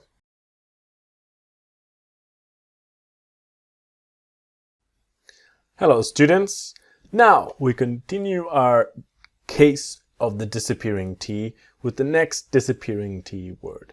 Would and wouldn't and wouldn't. So let's get started. When we look at would, what is would? Look at this example. I would buy it if I had money. If I had money. So would is what happens if something else happens. Let me give you and explain more. So if I worked from home, I would spend more time with my family. If one thing happens, another thing would happen. So if I worked from home. Now, if I worked from home, it's not real. I am thinking if it was real, what would happen? What is the connection? What is the consequence? If I worked from home, I would spend more time with my family. A lot of people spend a lot of time in their cars, driving buses, going to work, coming home, and don't spend much time. But if we worked from home, we would spend more time with our families. So after the if, it's in the past tense, but it's not real. If I worked, but it's not real. Okay, that's the idea. If I had more money, I would buy a new phone. So if I had more money, so it's not real. I don't have more money. I have money, but not enough for a new phone. But what would happen if it was real is if I had more money, I would buy a new phone. So you are talking now using a past tense verb. If I had more money, but it's not real. So this is the idea about would and why we use would. Would is exactly the same as could and should, right? I would go.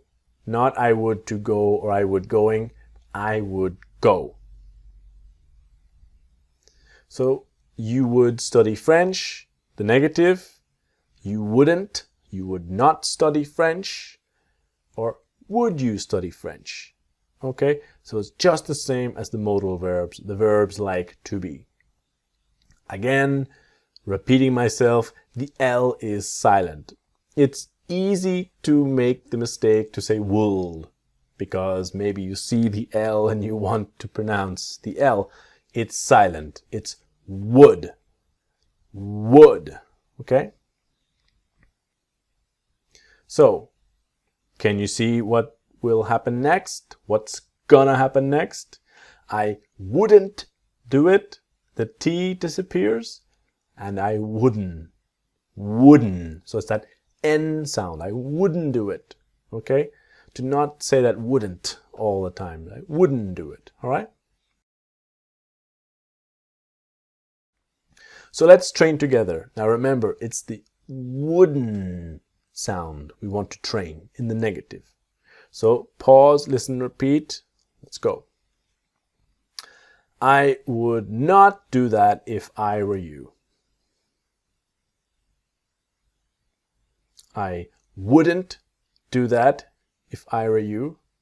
And I wouldn't do that if I. So if I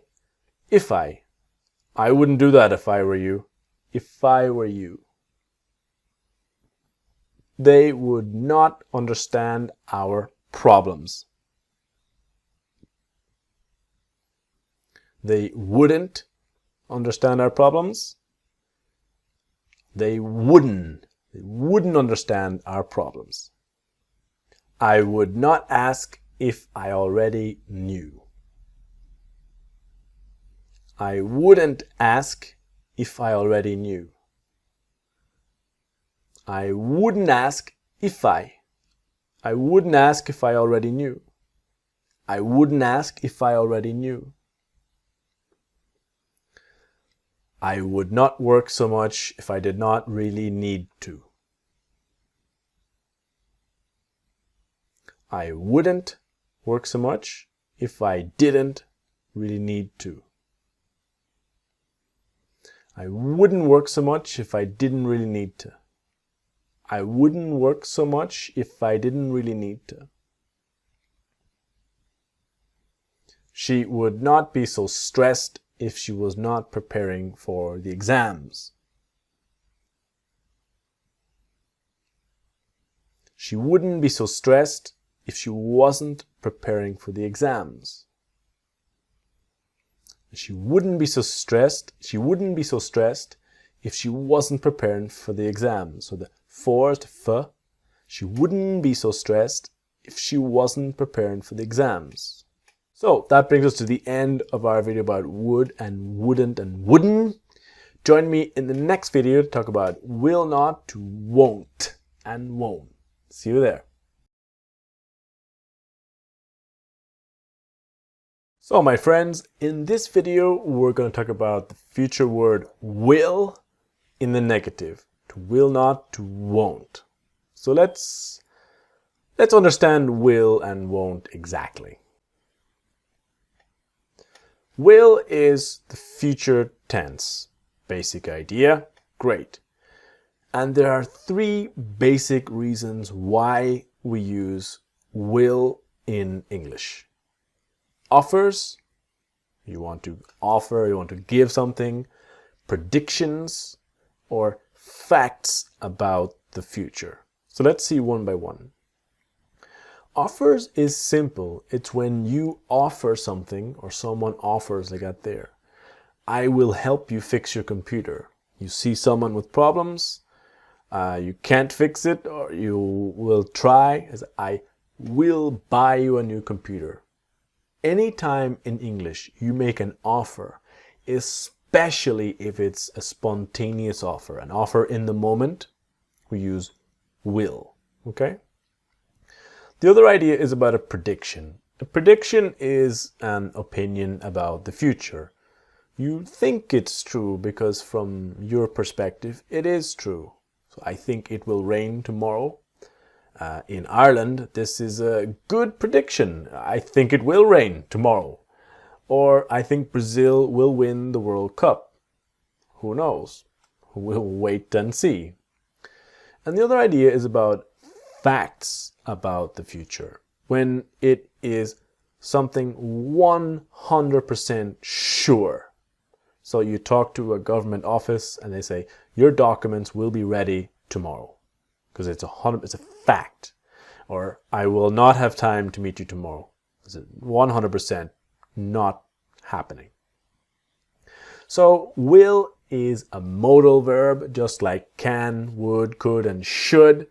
So that it's I will go, not I will to go, and I will going right there. So I will go only. Now, I, you, we, they, he, she, it. It goes for all of them. I will go tomorrow, we will be ready soon, they will have it, she will meet them, etc. And they will do it.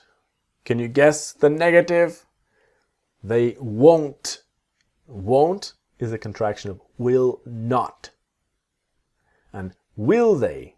Will they do it? So it's always the same, the not in the negative and change in the order in the questions, okay? So they won't do it will become they won't do it. Not they won't do it, but they won't do it. They won't do it. Because will not will become won't. And then won't is very different to want. This is the pronunciation part. That will not is won't. If you see the mouth, it's a small won't. But want is different. That this part here comes down. Want. Practice. Won't, want. Here, want. Okay? Won't, want. That's the difference. So here I won't go with the T. The t is silent. The I won't go. I won't do it. Okay? So let's train and let's practice. Remember, it's the won't sound that we want. So pause, listen, and repeat always. I will not have time to do it today. I won't have time to do it today. This becomes I won't have time to do it today. To do it. So I won't have time to do it today. I won't have time to do it today. It will not be possible for them to come next week. It won't be possible for them to come next week. And then it won't be possible for them to come. For them to come. So it won't be possible for them to come next week. For them to come next week. Won't be. It will not be ready before next week. It won't be ready before next week. And it won't be ready. It won't be ready before next week. It won't be ready. He will not remember. I just know it.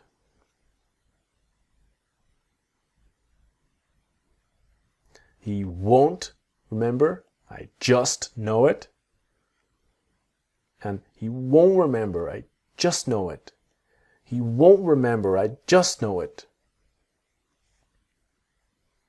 If you do not do it now, you will not remember to do it later.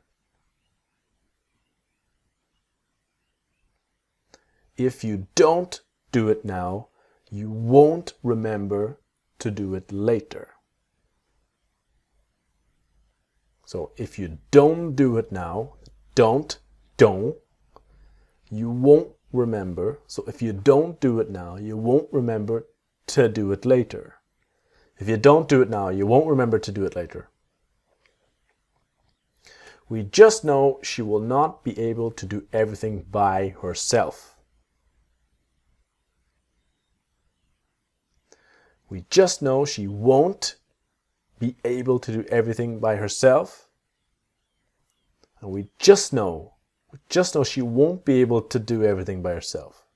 She won't be able to do everything by herself. So this concludes our video about won't and will not. Join me in the next video when we look at the past tense of the verb to be with wasn't and wasn't. See you there.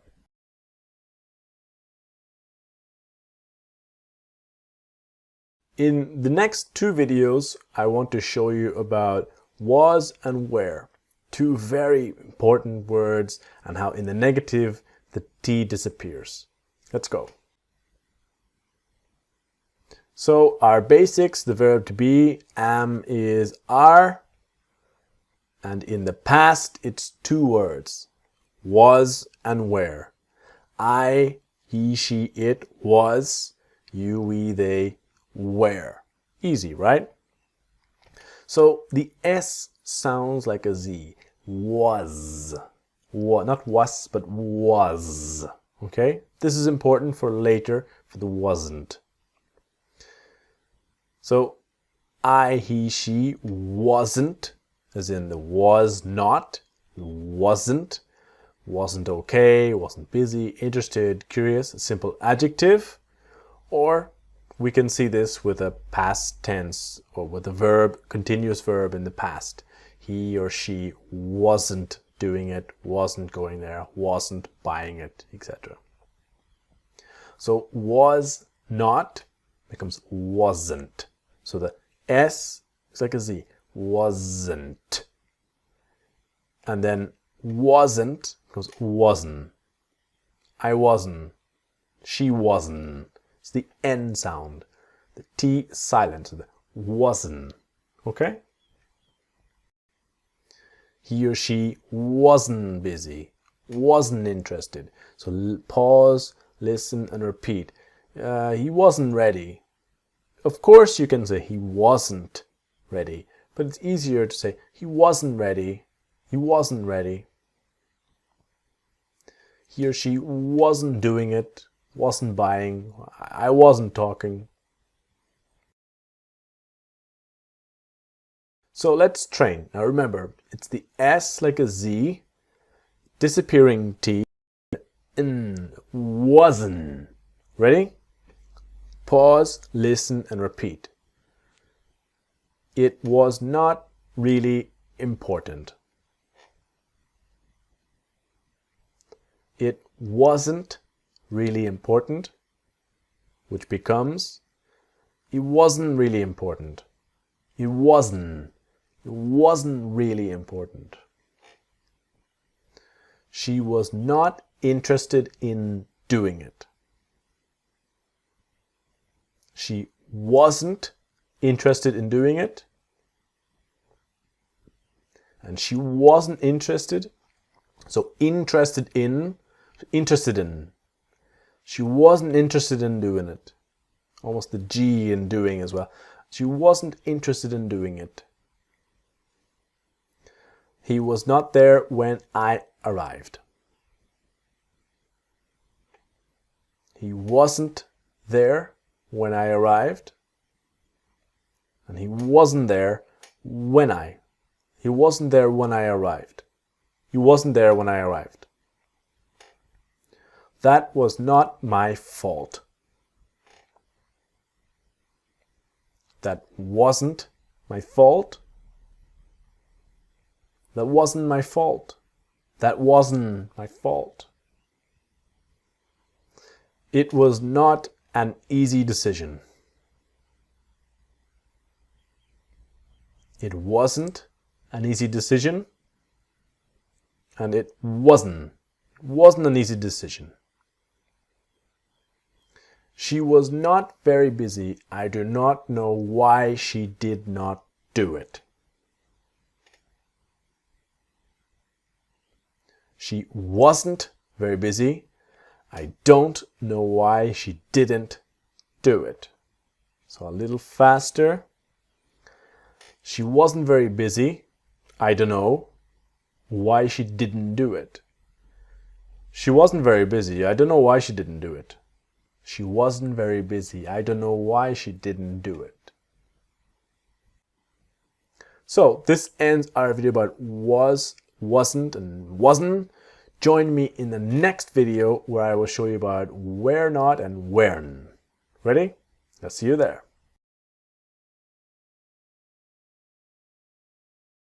Right. In the last video we saw was not, and wasn't. This video I want to show you where, weren't, and weren't. Let's go. This video is very similar to the last video. So the verb to be in the present is am, is, are. In the past it's two words. It's I was, she was, he was, it was. You were, we were, they were. So the basic idea is that was is singular and where is about plural. Okay? So the important part of this video is your pronunciation about the or in where. Because this part, your jaw, this name is the jaw, comes down. Where. If you have difficulty with your or, just train where, where, where, where, okay? Because the tongue is down, where, okay? Now with just like was not to wasn't, where not is weren't. But of course, the T is silent. Now this is the N sound, the strong N, the weren't. So where, weren't, weren't. This part of the tongue touches here, but not touching the teeth. Weren't, weren't, okay? Just like was, it can be a basic adjective. You weren't busy, they weren't interested, we weren't curious, etc. Or a past tense verb, right? But you weren't doing it. We weren't going there, right? So let's get right to the practice. Remember, pause, listen, repeat, and train. Ready? They were not at home last night.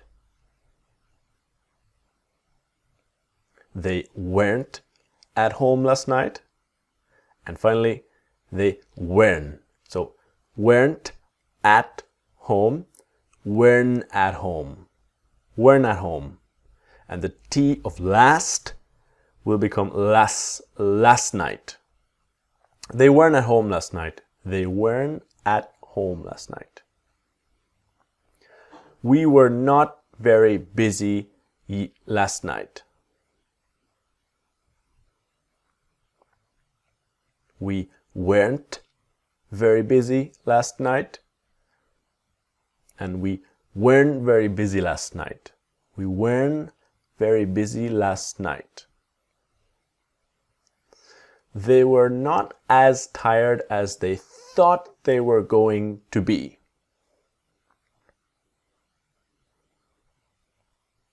They weren't as tired as they thought they were gonna be.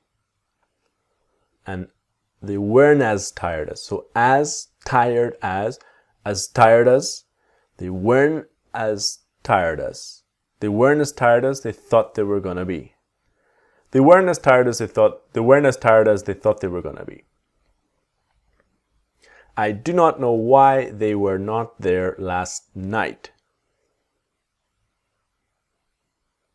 I don't know why they weren't there last night, to I don't know why they weren't there last night. So I don't know, I don't know why they weren't there last night. I don't know why they weren't there last night. We were not very far when you called. We weren't very far when you called. And we weren't very far when you called. I thought you were not interested in going. I thought you weren't interested in going. I thought you weren't interested in going. I thought you weren't interested in going. Weren't interested. So this brings us to the end of where not to weren't. Always practice that N sound. Join me in the next video when I will talk about the past perfect, had not and hadn't and hadn't. See you there. So here we are in the final video of Module 4, the case of the disappearing T. This video I will show you had not, hadn't and hadn't. Let's go. Let's go slow and explain very slowly and clearly what I mean with the verb have. Look at these two sentences. I have time today. I have done it. What is the difference between time and done? Pause the video and think. Pause now, think. What kind of word is it? Time and done. Because here, time is a noun. It's a thing. It's an object or possession, right? Done is part of a verb. Okay? So, when we have the basic system of English, you have the present tense, you have do, see, buy. The past is did, saw, bought. And the final box, the third box, the past participle, is words like done, seen, bought, and tried. Okay? Now, when we have the verb have with a noun like time, you can see here that the positive is I have time. Negatives, I don't have time, or I don't have time. And the question is, do I have time? This is the important part, that when we look at the verb have, what is after?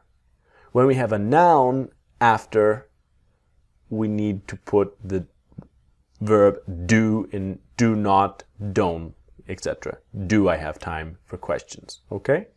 Because here, if we have and the verb, have is now an auxiliary verb, and you can see you have done it, okay? You have not done it. Here is where it is different. You have not done it, and then have you done it? So sometimes have is a main verb with don't, do, does, etc., like a do verb, and sometimes it is like a modal verb. How do we know? We look after have and we check. We see, is it a noun or is it a verb? This is the basic idea of how do we decide. So this is in the present tense. And if we look in the past tense, which we had plus a noun, I had time, I didn't have time, or I didn't have time, and did I have time? So after had is a noun, and here now after had is a verb. So the negative is like a modal verb, like a be verb. You had done it, you had not done it, or you hadn't done it, or had you done it. So this is what we are interested here, as in when do we use this had plus a verb? We use this basically when we have two events in the past and we are not sure which event happened first. So consider here, I was tired because I had worked a lot. What is the connection? Was tired, had worked a lot. Which happened first? Because if you say I was tired, I worked a lot, I was tired, I worked a lot, and not I was tired because I had worked a lot. Now it's not so clear when. This is the idea. So if we have two events which happened first, here I had worked a lot happened first. On this big line here, on our left is going to be the beginning, the start. And after the consequence or the connection is I was tired. Do you see? So one more example. She had not called because she was very busy. So two ideas, two events in the past, but which happened first or which did not happen first? But what's the connection? Here it is an explanation. She had not called because she was very busy. But the idea that she had not called is in a time before this here, as in which happened first. So this basic idea, okay? Now our pronunciation part is had not to hadn't and to hadn't. So the same N of wasn't, weren't, hadn't. The T is silent, okay? So let's start our practice. Now remember, the pronunciation is hadn't. The T sound is hadn't. Just like wasn't, weren't, and hadn't, and couldn't, and shouldn't. The strong N sound, okay? So always remember, pause, listen, and repeat, and train, okay? I had not thought of that.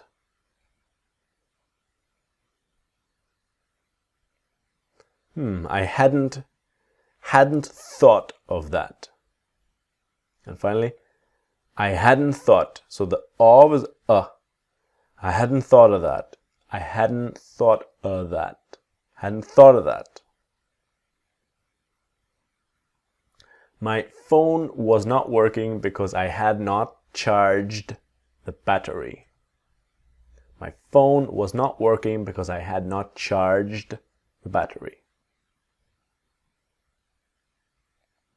My phone wasn't working because I hadn't charged the battery. My phone wasn't working because I hadn't charged the battery. So my phone wasn't working because I hadn't charged the battery. My phone wasn't working because I hadn't charged the battery. She did not pass the test because she had not studied. She didn't pass the test because she hadn't studied. So she didn't pass the test because she hadn't studied. She didn't pass the test. She didn't pass the test because she hadn't studied. So she didn't pass the test because she hadn't studied. He was really late for work because he had not set his alarm. He was really late for work because he hadn't set his alarm. He was really late for work cause he, so for work. He was really late for work cause he hadn't set his alarm. Because he hadn't set his alarm. He was really late for work because he hadn't set his alarm. I saw that my brother had not remembered to buy me credit for my phone. I saw that my brother hadn't remembered to buy me credit for my phone. I saw my brother hadn't remembered to buy me credit for my phone. So for my phone. I saw that my brother hadn't remembered to buy me. Hadn't remembered to buy me credit from a phone. So this brings us to the end of module 4. I hope you enjoyed it. Please see me in the next module, module 5, when I will talk about have to, obligations, and have to. See you there. Hello students, welcome to module 5, have to have to. I really like this module because it's always a surprise for students. It's very simple, the pronunciation, but a lot of students do not know it. So it's a little surprise for you. Let's get started.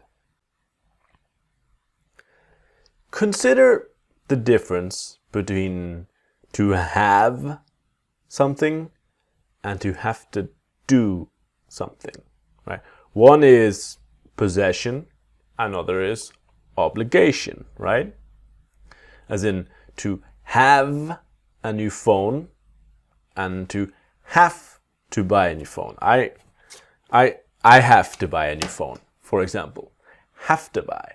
So this is the funny part, that here you have to do it in the form, not you have to doing it, but you have to do something as an obligation, right? Now, this is the funny part.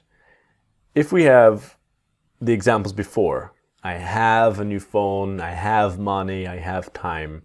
This is the idea of have and a noun. So the pronunciation is have. Never have-y or anything like this.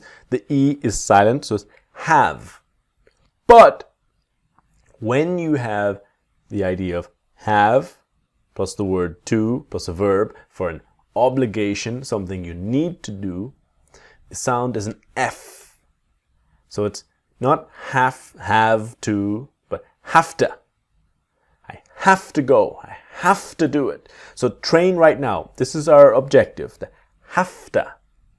When we talk about an obligation, something you need to do, not I have to do it, have to do, but I have to do it. So it's like the HAF and to will become have to, okay? Very simple, very surprising, but this is what native speakers do all the time. So I, you, we, they have to do it will sound like I have to do it. So listen, repeat. I have to do it. You have to do it. We have to do it. They have to do it. I, you, we, they don't have to do it. What happens to the T in don't? That's right. I don't have to do it. So a sentence of I do not have to do is I don't have to. You don't have to. We don't have to do it. They don't have to do it. Okay? Don't have to. So let's start. Let's train. Now remember, it's the have to.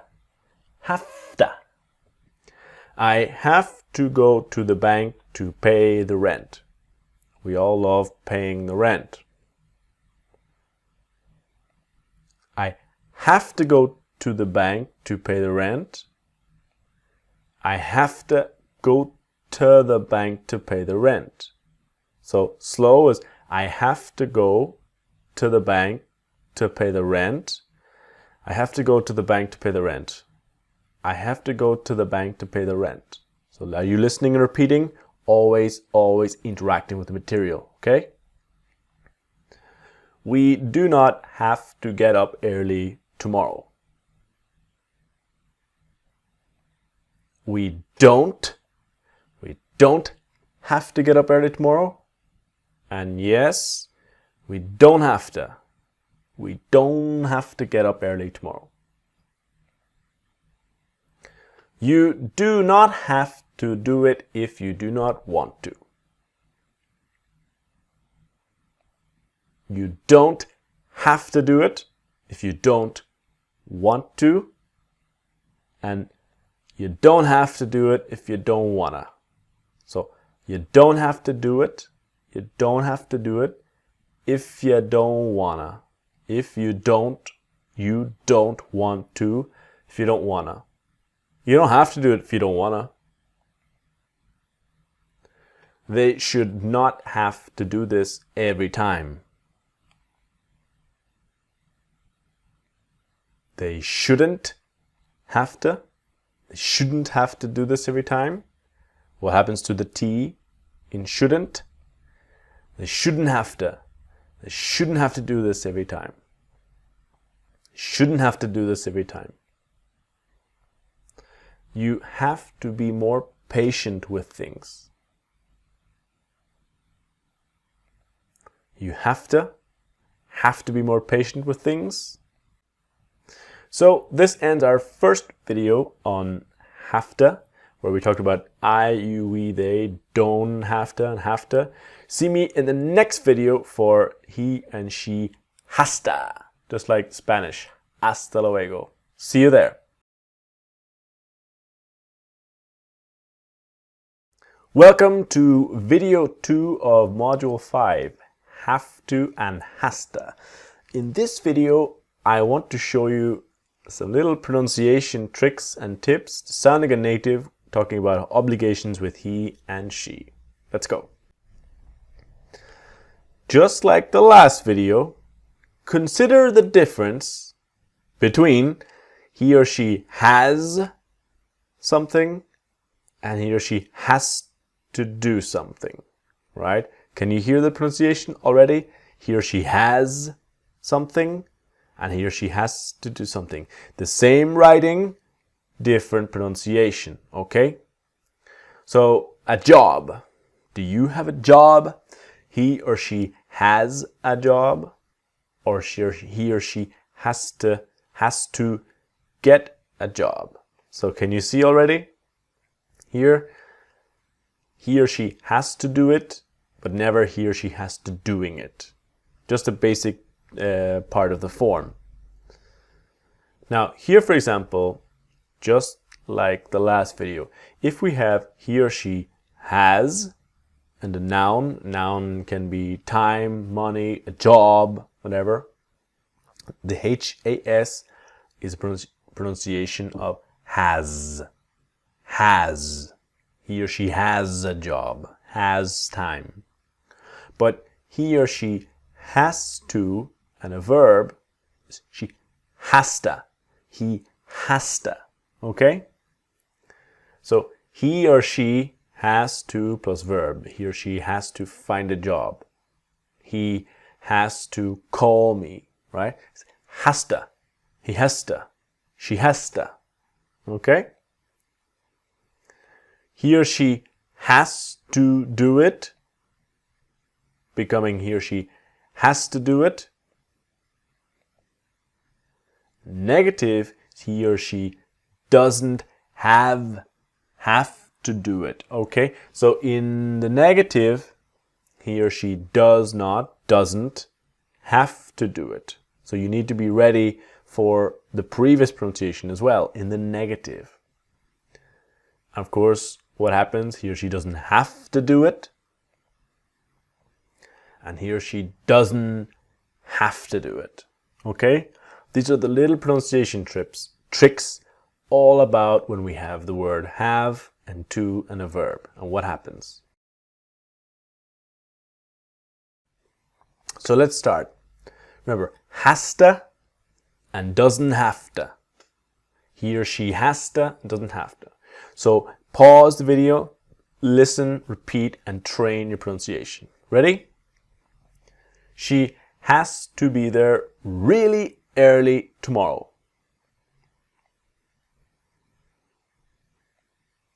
She has to. She has to be there. Has to be there really early tomorrow. She does not have to do it if she does not want to. She doesn't have to do it if she doesn't want to. What happens next? She doesn't have to do it. She does not have to do it. She doesn't have to do it. She doesn't have to do it if she doesn't wanna. She doesn't have to do it if she doesn't wanna. She has to be there really early tomorrow to be ready for the interview. She has to be there really early tomorrow to be ready for the interview. She has to be there. She has to be there really early to be ready for the interview. She has to be there really early to be ready for the interview. To be ready for the interview. He has to show you what to do when you get there. He has to show you what to do when you get there. He has to show you what to do when you get there. So he has to show you, he has to show you. He has to show you what to do, what to do, what to do when you get there. He has to show you what to do when you get there. He is happy because he does not have to work tomorrow.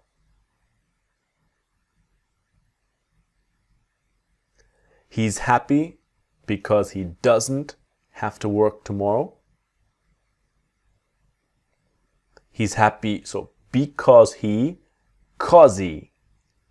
He's happy because he doesn't have to work tomorrow. He's happy because he doesn't have to work tomorrow. Because he doesn't have to work tomorrow. He has to book the flight really soon to be able to come with us. He has to book the flight really soon to be able to come with us. And he has to book the flight really soon to be able to come with us. To be able to come with us. So this ends our video 2 on has to and has to. I will see you in the next video when I will talk to you about the past with had to and had to. See you there.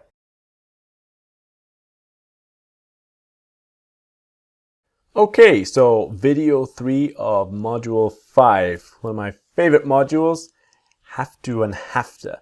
This video I will show you about the past with had to and had to. Let's go. So the first basics is to have is the present tense and had is the past. So this H is a H and the D is a D. Had. Had. Okay? So again, the basic rule of the past tense in English is that it's all the same word. In affirmative, positive sentences, I had, you had, we had, she had, they had, etc. Had. Now, when you go into the negative, here it's where I, you, we, they didn't have. Never I didn't had. In the negative, it's the same as the present tense. The word didn't shows you it's the past. This is important.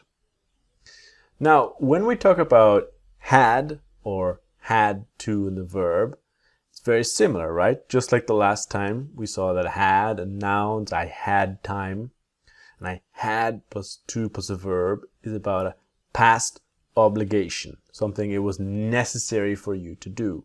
So I had to do it. This will become had to. Had to.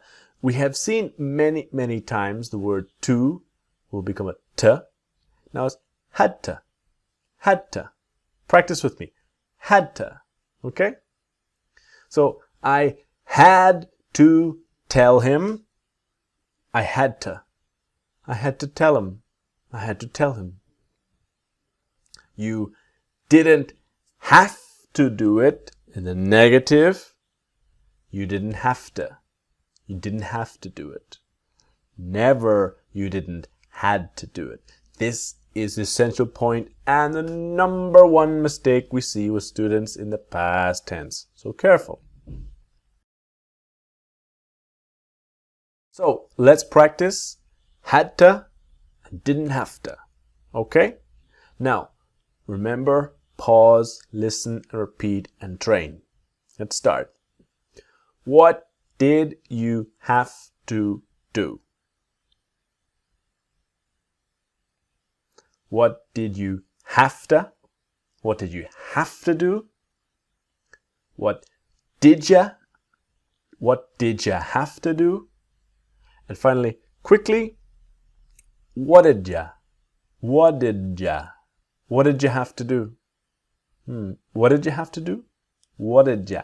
What did you have to do? He had to start eating a healthier diet. He had to start eating a healthier diet. He had to start eaten. Sometimes the G is a silent. So he had to start eating a healthier diet. She had to reformat her computer because it wasn't working properly.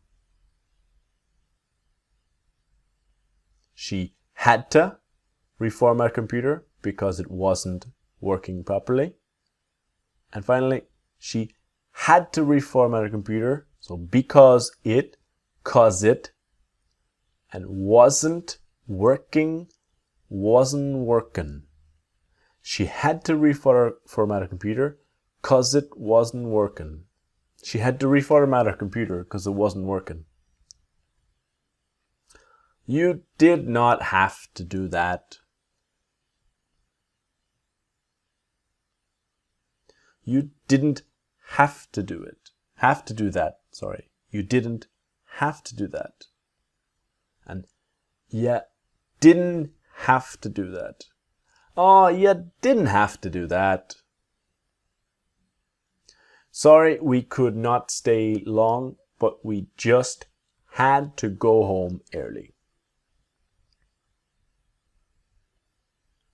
Sorry, we couldn't stay long, but we just had to go home early. And then silent T. Sorry, we couldn't stay. Sorry, we couldn't stay long, but we just had to. We just had to. We just had to go home. We just had to. It just had to go home early. So this ends our video on had to and didn't have to. I will see you in the next video when I want to show you what happens when we have going to and have to in front of each other all together. See you there.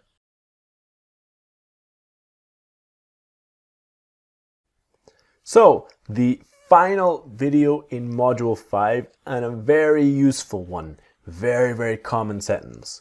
What happens when we have going and have to together in the same sentence? So let's go.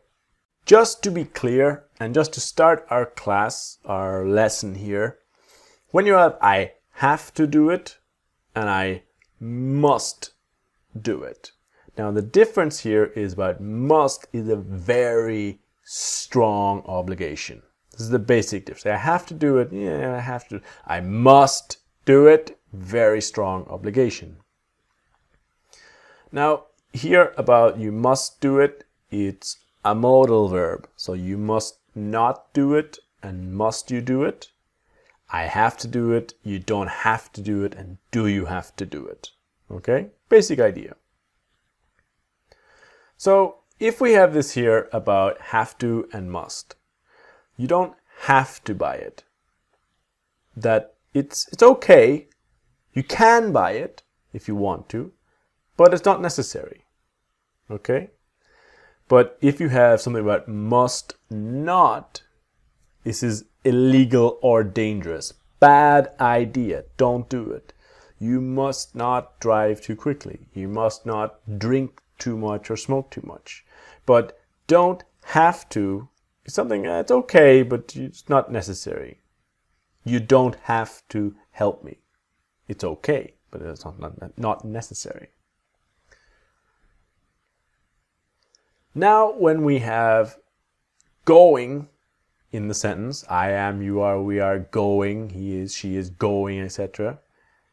To have to, and then the verb. So we are using going, talking about our future plans. But when we see in the future, we will have an obligation or will need to. We're going to have to do it. Sometimes, for example, in the recording of this course, I record a video, I check the video, I see a problem, and I think, I'm going to have to record the video again. Here, the big difference between must and have to, when we are talking about something we are going to have to do, to must does not have an infinitive. You cannot put must after going to or any other verb. Must only exists in I must and you must and we must. But to have to, yes, you can. So in other languages, sometimes must and have to, it's the same verb, the same idea. But to be clear, in English, I am going to have to do it. Something in the future, okay? So I am, you are, we are gonna. So this is the secret, that going to is gonna, have to, have-to, and then the verb. So I am going to have to buy it. I'm gonna have to buy it. Okay? So it's about connecting gonna, have to. Gonna have to. Okay? This is the objective for this lesson. So let's start our practice. Remember, pause, listen, repeat, and train that gonna have to. And you can see in your English, you will use it all the time. What do you think we are going to have to do? What do you think we're going to have to do? What do you think we're gonna have to do? So the what do you think? What do you think? What do you think? What do you think we're gonna have to do? Very different from what do you think we're going to have to do? What do you think we're gonna have to do? What do you think we're gonna have to do? I am going to have to learn how to drive soon. This is true for me. This is real. I am going to have to learn how to drive soon. I'm going to have to learn how to drive soon. I'm gonna have to learn how to drive soon. And I'm gonna have to learn how to drive soon.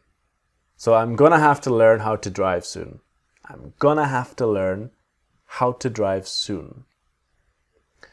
She is not going to have to pay more money. She's not going to have to pay more money. And she's not gonna have to. So she's not gonna have to. She's not gonna have to pay more money. I knew I was going to have to do it myself. I knew I was going to have to do it myself. I knew I was gonna have to do it myself. So that was is. I knew I was gonna have to do it myself. They're going to have to study a lot this week for the exams. And finally, they're gonna have to. They're gonna have to study a lot this week for the exams. They're gonna have to study a lot this week for the exams.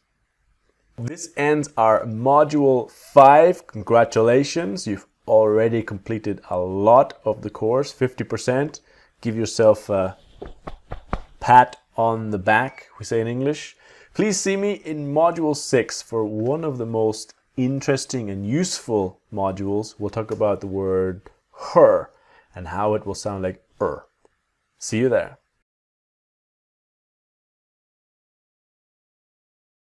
So, welcome to volume 6 of the course.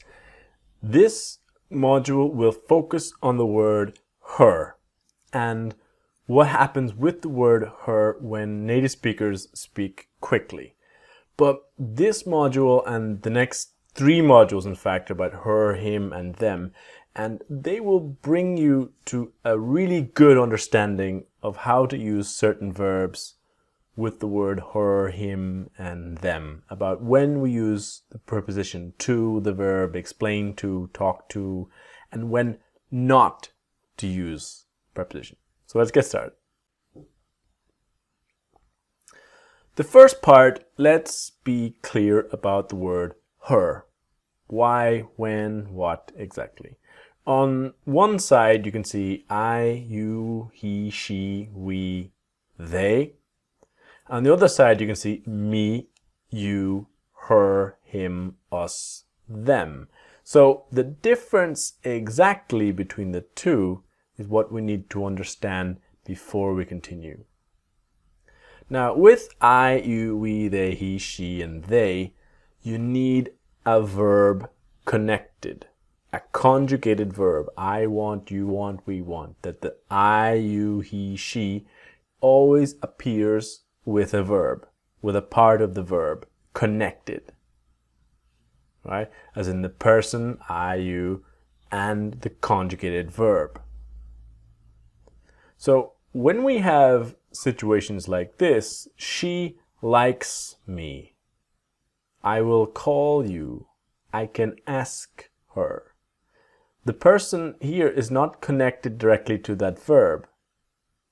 It's the idea of you're talking about or referring to the person, not saying what the person is actively doing, but you are talking about, as in she likes me. We are talking about me.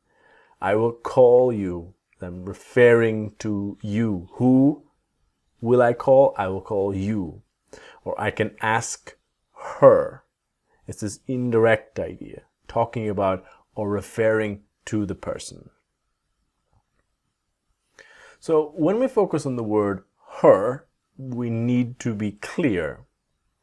One, it's referring to or talking about a woman, a female person, right?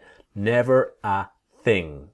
Some different languages have different ways to talk about masculine and feminine nouns and things, but the word her can never be used to talk about a thing. Now, her is also the possessive word, as in if you have my, your, and her. It belongs to another woman, okay? So we are going to focus on number 1, of referring to or talking about a woman, never a thing. Now, the crucial part is the word her is H-E-R. But native speakers don't always pronounce the letter H sound. Now, we are focused on the verbs to ask, to tell, and to call in this first video and the practice examples. The first point here is that there is no preposition to before her. We do not say to ask to her, tell to her, or call to her. Just ask her, tell her, call her. Now, let's look at some little examples. So I can ask her. What will happen quickly? I can ask her. I can ask her. So I can ask her. I can ask her. The H just boop, disappears. I am going to tell her. I'm going to tell her. Tell her. So we're practicing asker, teller, and caller. Can you call her? Can you call her? Can you call her? Okay? This is our focus of practice. Asker, teller, caller. Ready? So, remember, pause, listen, repeat. We're training the asker, caller, teller. Do you think you can ask her tomorrow? Do you think you can ask her tomorrow? Do you think you can ask her tomorrow? So, do you think you can ask her tomorrow? Do you think you can ask her tomorrow? Do you think you can ask her tomorrow? What time are you going to call her? What time are you gonna call her? What time are you gonna call her? All right, so a little faster. What time are you? What time are you? What time are you? What time are you gonna call her? What time are you gonna call her? If you could tell her, that would be great. If you could tell her, that would be great. If you could tell her, that would be great. If you could tell her, that would be great. If you could tell her, that would be great. And finally, that would be that'd. That'd. If you could tell her, that'd be great. That'd be great. If you could tell her, that'd be great. I am not sure if he is going to have to ask her. I'm not sure if he's gonna have to ask her. I'm not sure if he's gonna have to ask her. So ask her. So I'm not sure if he's gonna have to ask her. Not sure if he is going to have to ask her. I'm not sure if he's gonna have to ask her. If he's gonna have to ask her. I need you to call her today if you do not mind. I need you to call her today if you don't mind. I need you to call her today if you don't mind. I need you to call her today if you don't mind. And I need you to call her today. I need you to call her today if you don't mind. So slowly, I need you to call her today if you don't mind. I need you to call her today. I need you to call her today if you don't mind. They are not sure if they should tell her or not. They're not sure if they should tell her or not. They're not sure if they should tell her or not. So, or not be tell her or not. They're not sure if they should tell her or not. Okay, so this finishes the first video of Module 6 about her. We're going to see all the rest of the verbs, all the best verbs. So join me in the next video when we'll talk about to know, to meet, and to find, and all the differences and how to practice this with her. See you there. Okay, welcome to video 2 of Module 6. The word her like a native with the verbs to know, to meet, and to find. 3 confusing verbs. So let's start. To meet, to know, to find.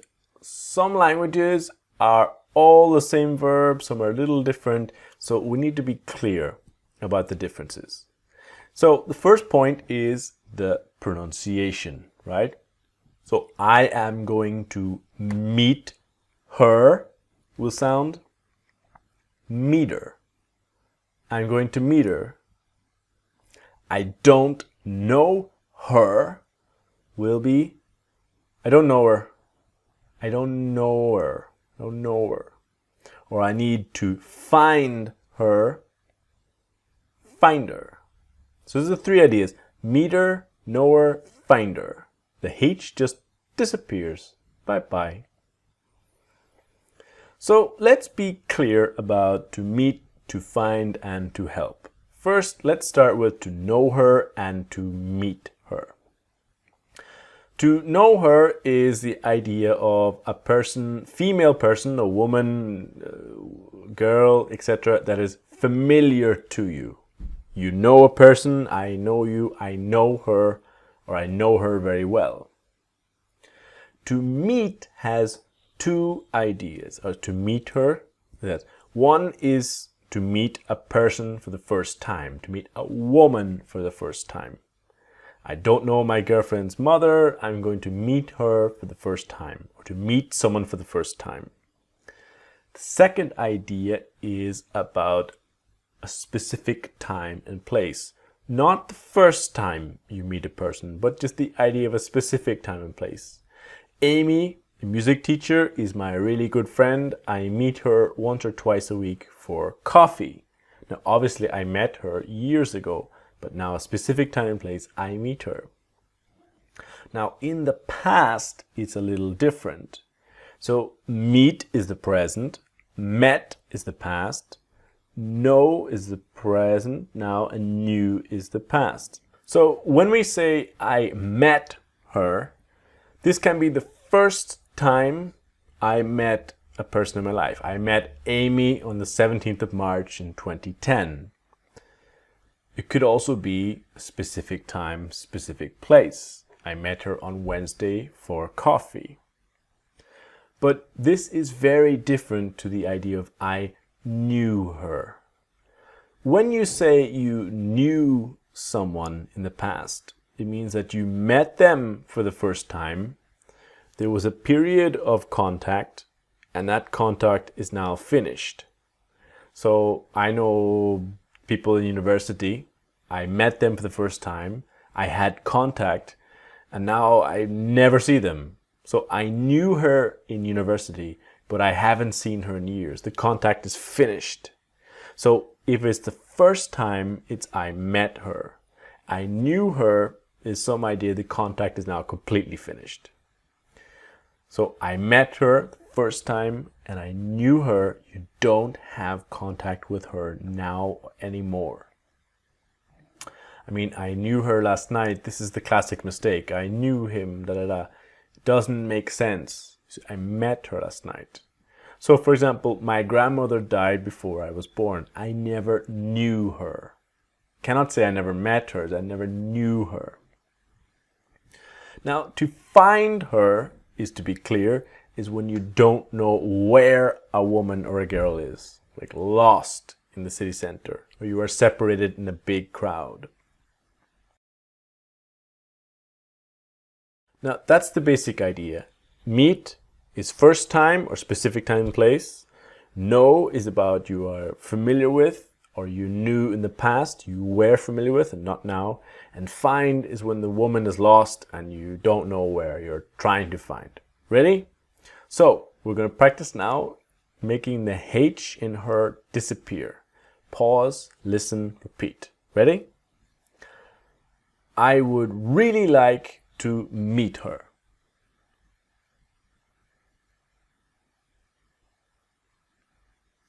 I'd really like to meet her.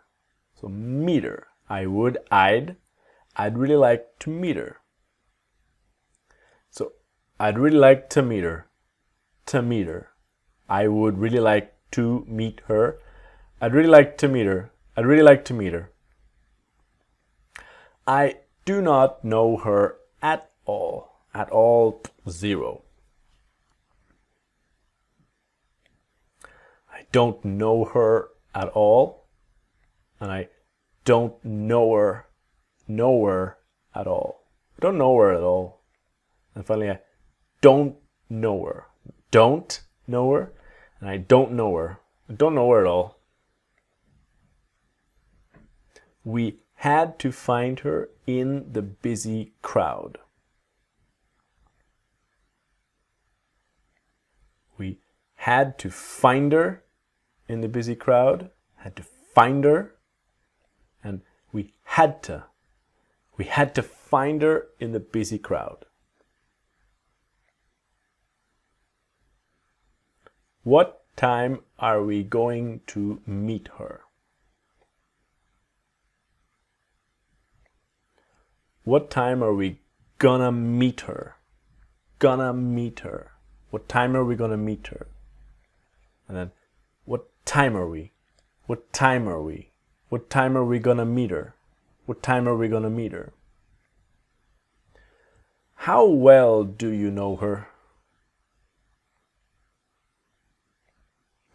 How well do you know her? How well do you know her? How well do you? How well do you know her? How well do you know her? How well do you? How well do you know her? How well do you know her?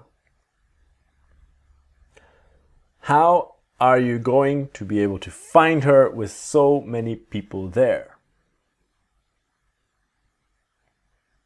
How are you gonna be able to find her with so many people there? So how are you gonna be able to find her with so many people there?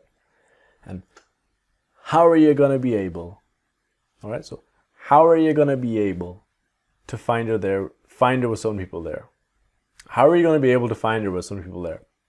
How are you gonna be able to find her?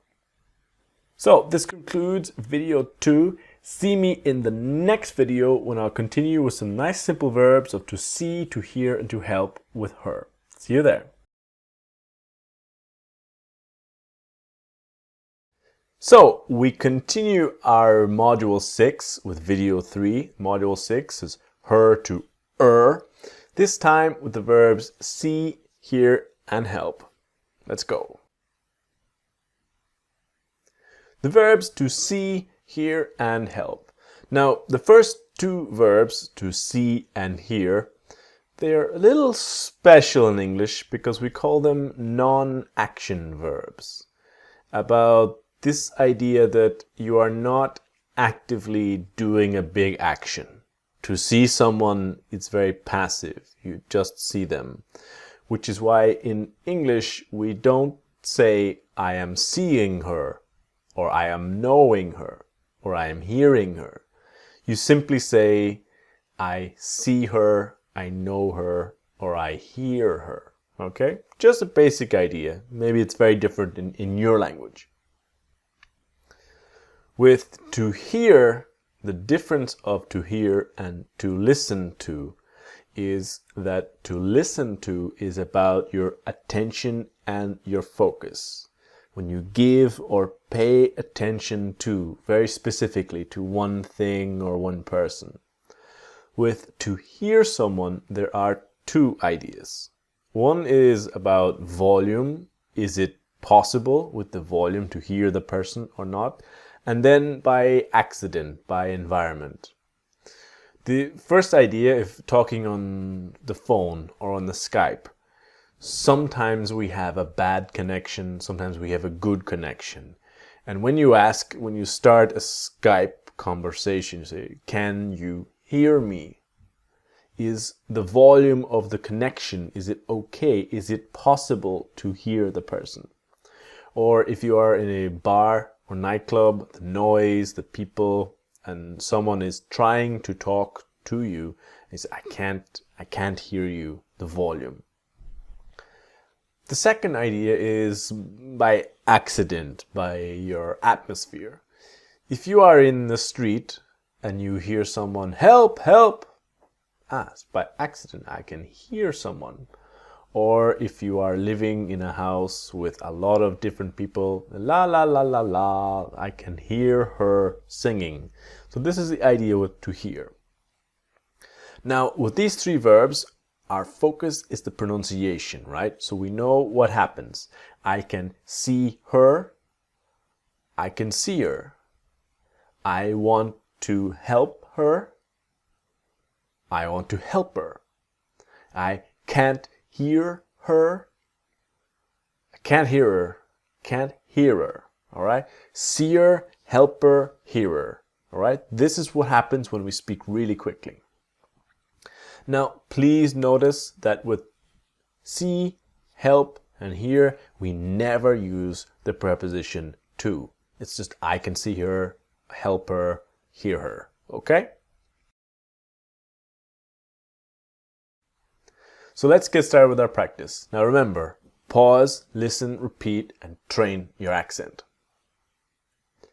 Did you see her yesterday? Did you? Did you see her yesterday? And did you see her? Did you see her yesterday? Did you? Did you see her yesterday? The connection is terrible. I just cannot hear her. The connection's terrible. I just can't. Always very important. The T in can't never disappears. Can't hear her. The connection's terrible. I just can't hear her. And then the connection's terrible. I just can't hear her. I just can't hear her. I just can't hear her. I do not know why, but they are not going to help her. I don't know why, but they are not going to help her. Help her. I don't know why, but they're not going to help her. I don't know why, but they're not gonna help her. I don't know why, but they're not gonna help her. They're not gonna help her. You are going to have to tell her I cannot come.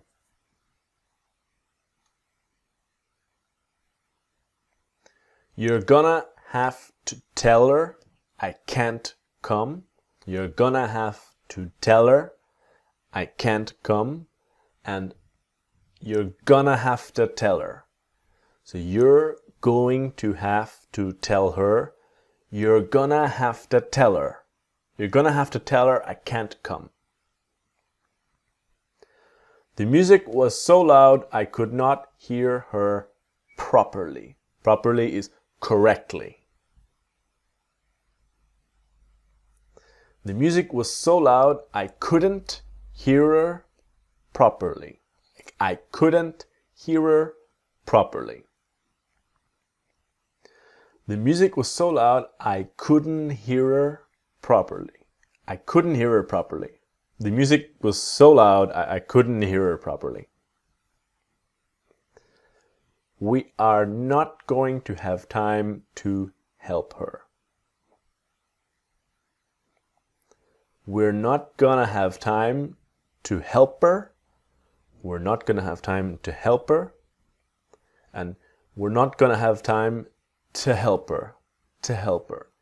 We're not gonna have time to help her. So this ends this video.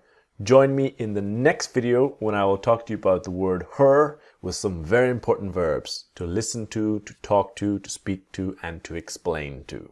See you then.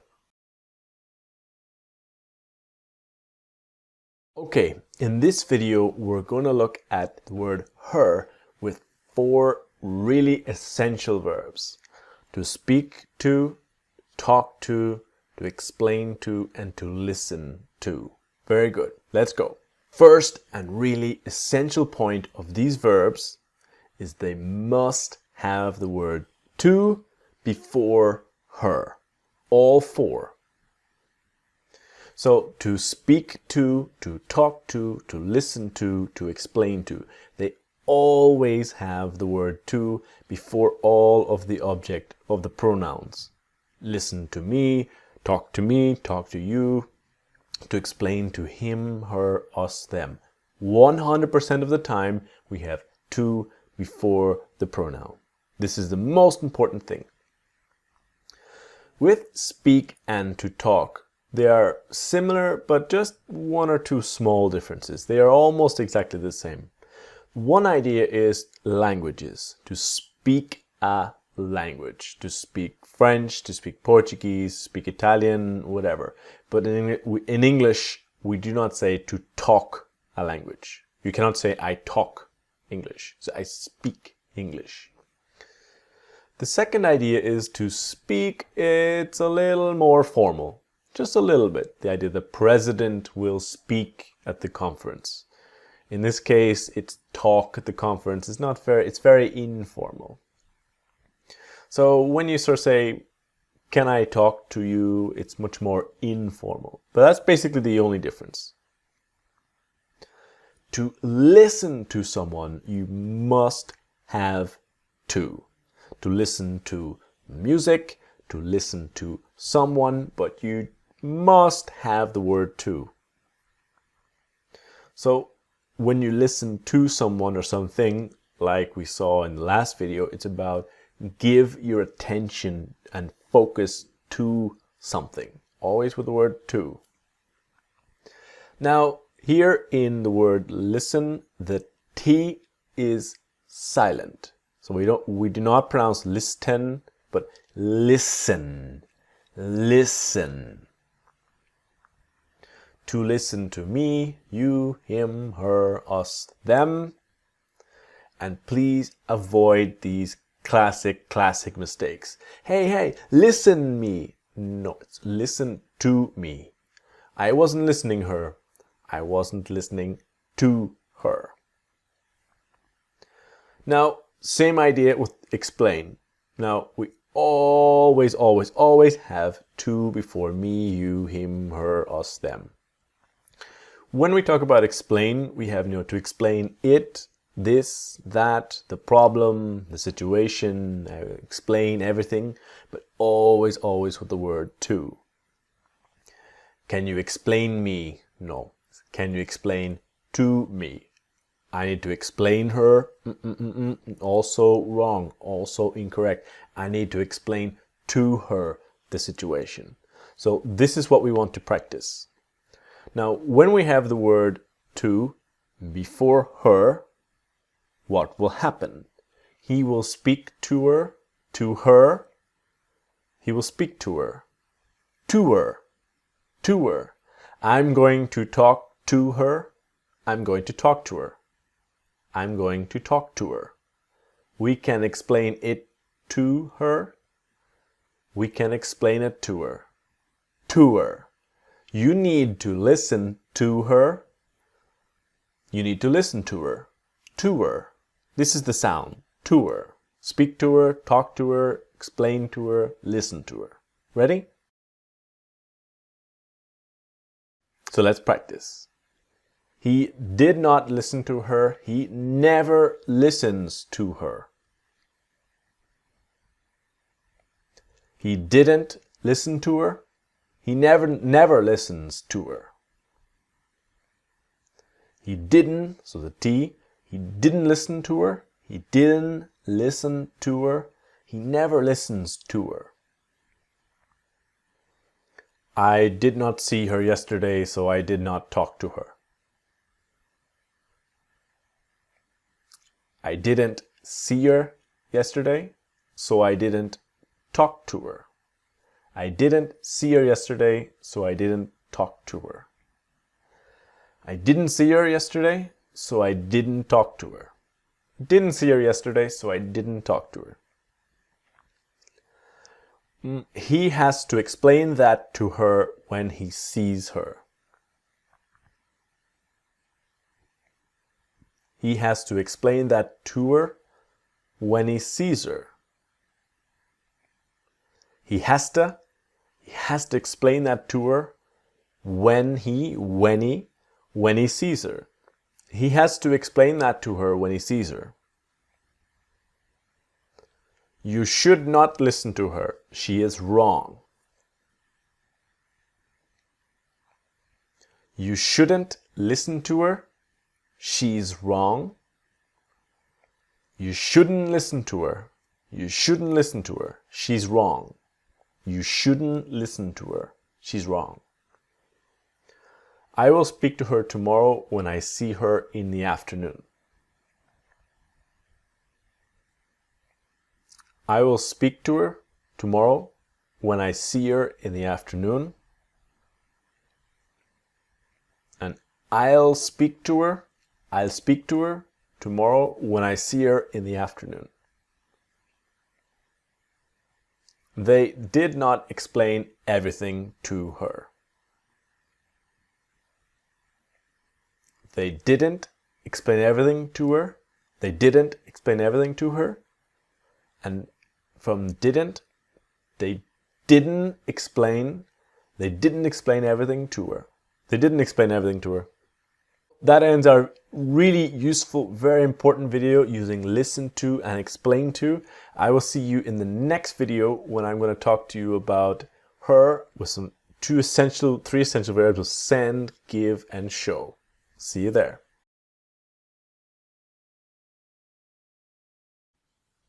Now, in this video and the next video, I want to show you some really important ways we use the word her with the verbs to give, to show, and to send. What I mean is about the sentence structure. Sometimes we see give with to and sometimes without. And in this video and the next video, I'm going to show you everything you need to know to use those verbs perfectly and really well with the word her, and in future videos with all perfectly. See you there. When we talk about the verb give, show, send in this way, there's two possible ways to use it in a sentence. So two examples here. To give her the money, to give the money to her. So the basic difference in the two examples is the idea, the object, the money.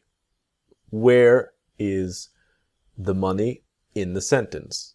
In the first one, to give her the money is at the end. It's after her. So no separation of give her the money. When we have give the money to her, because the money is now between give and her, it's changing position, it's necessary to have to before her. Now we have a lot of examples. So the next example, to send her an email, to send an email to her. Where is an email in the sentence? What position? In the first one is to send her an email is after her.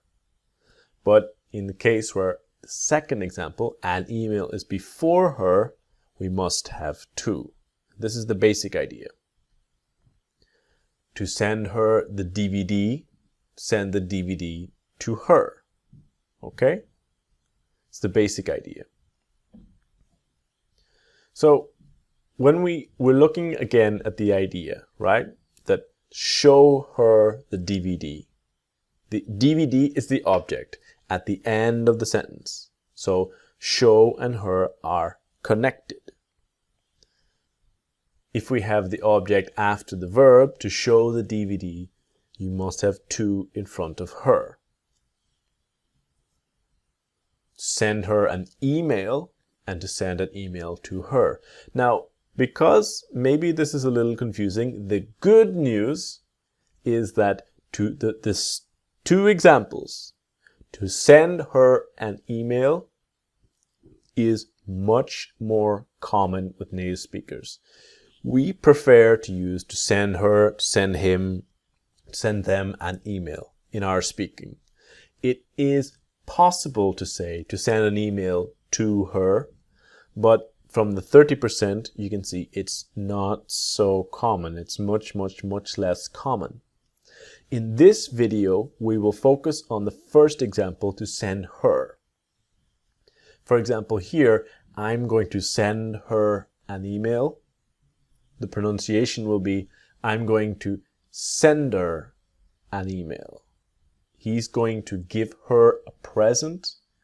He's going to give her a present. You can show her the room. You can show her the room.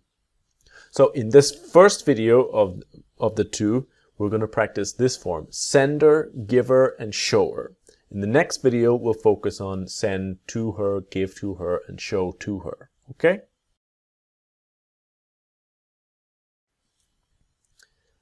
If you have time, could you send her all the images tomorrow?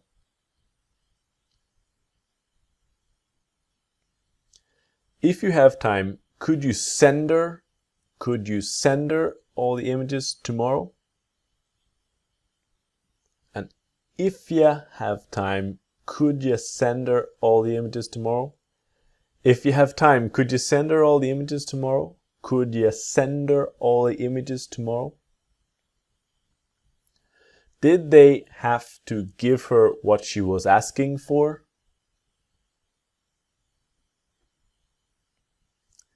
Did they have to give her what she was asking for?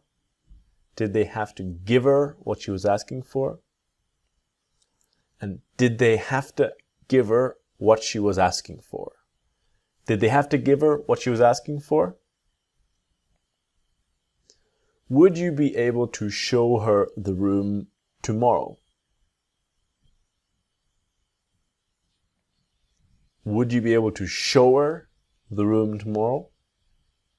And then, would you be able to show her the room tomorrow? Would you be able to show her the room tomorrow? Would you be able to show her the room tomorrow?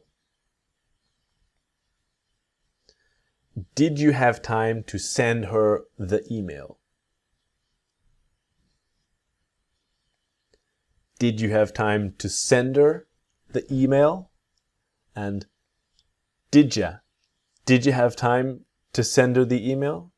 To send her the email? Did you have time to send her the email? Did you have time to send her the email? Is it possible to give her more time? Is it possible to give her more time? And is it two words? Imagine it's one word. Is it? Is it possible to give her more time? Is it possible to give her more time? I am not going to be able to show her what to do until tomorrow. I'm not going to be able to show her what to do until tomorrow. And I'm not gonna be able to show her what to do. I'm not gonna be able to show her what to do till tomorrow. I'm not gonna be able to show her what to do till tomorrow. That brings us to the end of this video. See me in the next video when we will continue our practice with these three essential verbs: give, show, and send, but using them with the word to. So, welcome back to our examination of the verbs give, show, and send with the word to and her all together. So let's get started. In the last video, I showed you about to give her the money, to give the money to her. It's just about where the object is in the sentence, right? To give her the money is at the end. To give the money to her, the money is before. So it's to give, to show. Now, especially when we have the words it, this, that, the problem, and noun. Now, when we say the noun, in the previous examples we had the DVD, an email or DVD, or the name, the specific name. But many times when we use the words it, this, or that, this is the moment when we use to me, to him, to her. So, can you give that to him? Can you explain it to them in this case? In this video, we're focused on her. Here, for example, the object at the end of the sentence, to send her the PDF. And here in the next sentence, we can say to send the PDF to her. But so many times, usually when we do not repeat PDF, we say it, as in the pronoun. This is the moment when we use to send it to her, give it to her, explain it to her. This is the big difference, okay? So this is our pronunciation. Send it to her. Send it to her. We're going to give the keys to her. Give the keys to her. You can show the room to her. Show the room to her. So it's to her. This is our point of practice now. So let's get started. I am going to have to try to send it to her tomorrow. I'm going to have to try to send it to her. Send it to her tomorrow.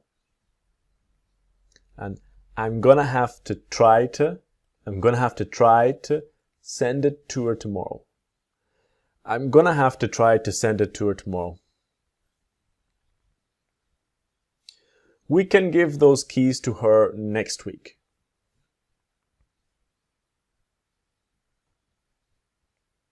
We can give those keys to her next week. He does not need to show it to her. He doesn't need to show it to her. And he doesn't need to show it to her. He doesn't need to show it to her. He doesn't need to show it to her. I never sent those files to her because they were not ready. I never sent those files to her because they weren't ready. And I never sent those files to her because they weren't ready.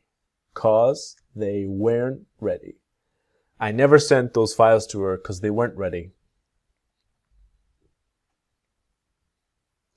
When are they going to give it to her?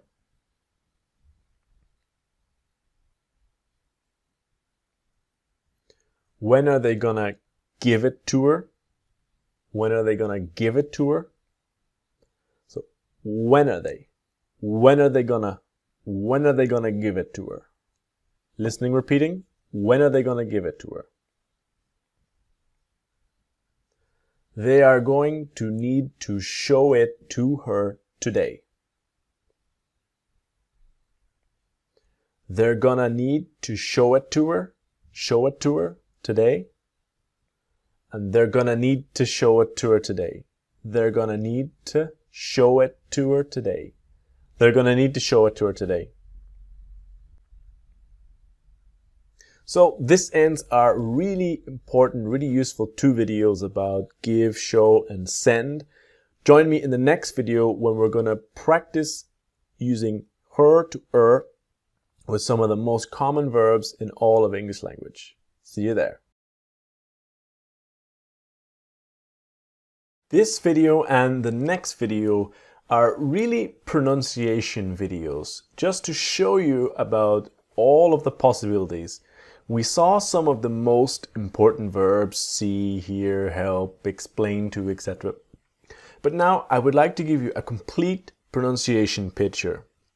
In this video, I will show you out of all the common verbs in English, which verbs never take the word to, and which verbs take the word to, and to practice them with the changed pronunciation of her to er. All right, let's get started. This first group never take to. So to help to watch, to follow, to include, to understand, remember, remind, to let, to pay, and to believe. They never take to. This is a really important part.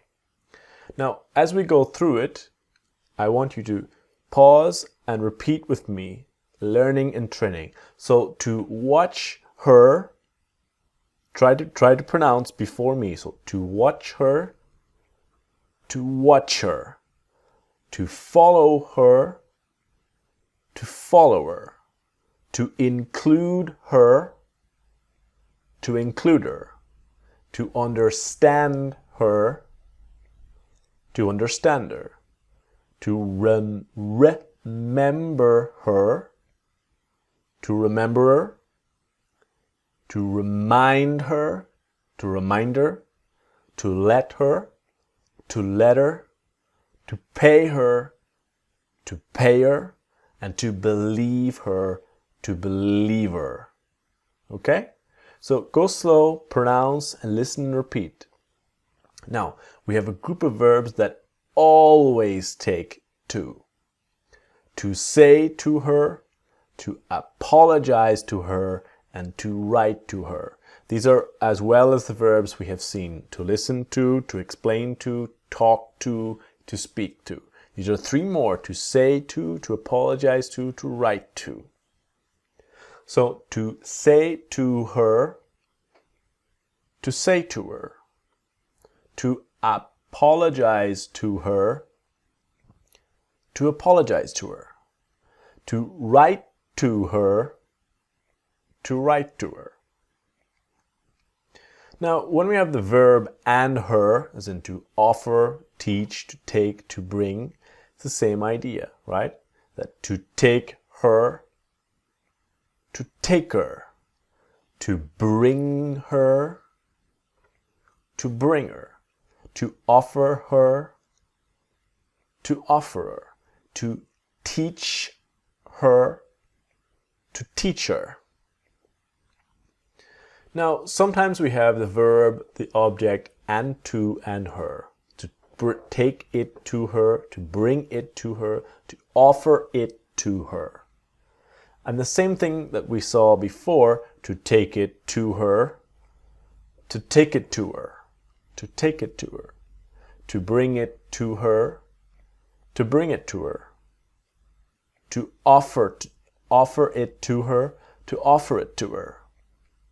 So that concludes our short pronunciation video, and join me in the next video when we're going to see her with some prepositions and conjunctions. Basically some very common expressions that we use in conversation and how her will change to er. See you there. Now, in our final video of Module 6, her to er, I want to show you some little normal expressions with prepositions and conjunctions, basic little ideas for conversation and speaking to show you how, not just with verbs, but in longer sentences, how her changes to er. Let's go. This is a basic list of little expressions, right? To do something for her, to agree with her, to go with her, to work with her, to complain about her, to talk about her, and to look at her. I only want to show with some examples what happens when we speak quickly and the her becomes an er. So the first example, and we have seen this in the course, is about the for, strong pronunciation, and the f, weak pronunciation, when we speak quickly, f. So to do something for her, to do something for her, to do something for her. All right, it's very subtle. To do something for her. Not always for her, but when we speak very quickly. He is not going to do it for her. He's not going to do it for her. And he's not going to do it for her. So for her, for her. He's not going to do it for her. To agree with her, agree with her. Go or come with her, go with her. Listen and repeat, pauses and repeat. Agree with her, go with her, and work with her. To work with her, work with her. I just do not agree with her. I just don't agree with her. And I just don't agree with her. I just don't agree with her. I just don't agree with her. She needs you to go with her. She needs you to go with her. She needs you to go with her. So she needs you to go with her. She needs you to go. She needs you to go with her. She needs you to go with her. She needs you to go with her. I did not work with her for a long time. I didn't work with her for a long time. I didn't work with her for a long time. I didn't work with her for a long time. And I didn't work with her for a long time. Didn't work with her for a long time. to complain about her and to talk about her. So about her. That normally it's with her, for her, but the T in about, it connects with the so to complain about her, to talk about her. He is always complaining about her. He's always complaining about her, He's always complaining about her, right? So the G in complaining about her. Everybody is always talking about her. Everybody's always talking about her. Everybody's always talking about her. Always talking about her. Everybody's always talking about her. Talking about her. Talking about her. And finally, to look at her. The verb look always takes the preposition at, to look at her. So again, it's the look at her, looking at her, right? So it's not always look at her, but look at her, look at her. Do not look at her like that. Don't look at her like that. And then don't look at her. Don't look at her like that. So don't look at her like that. Don't look at her like that. Don't look at her like that. Why is he looking at her? Why is he looking at her?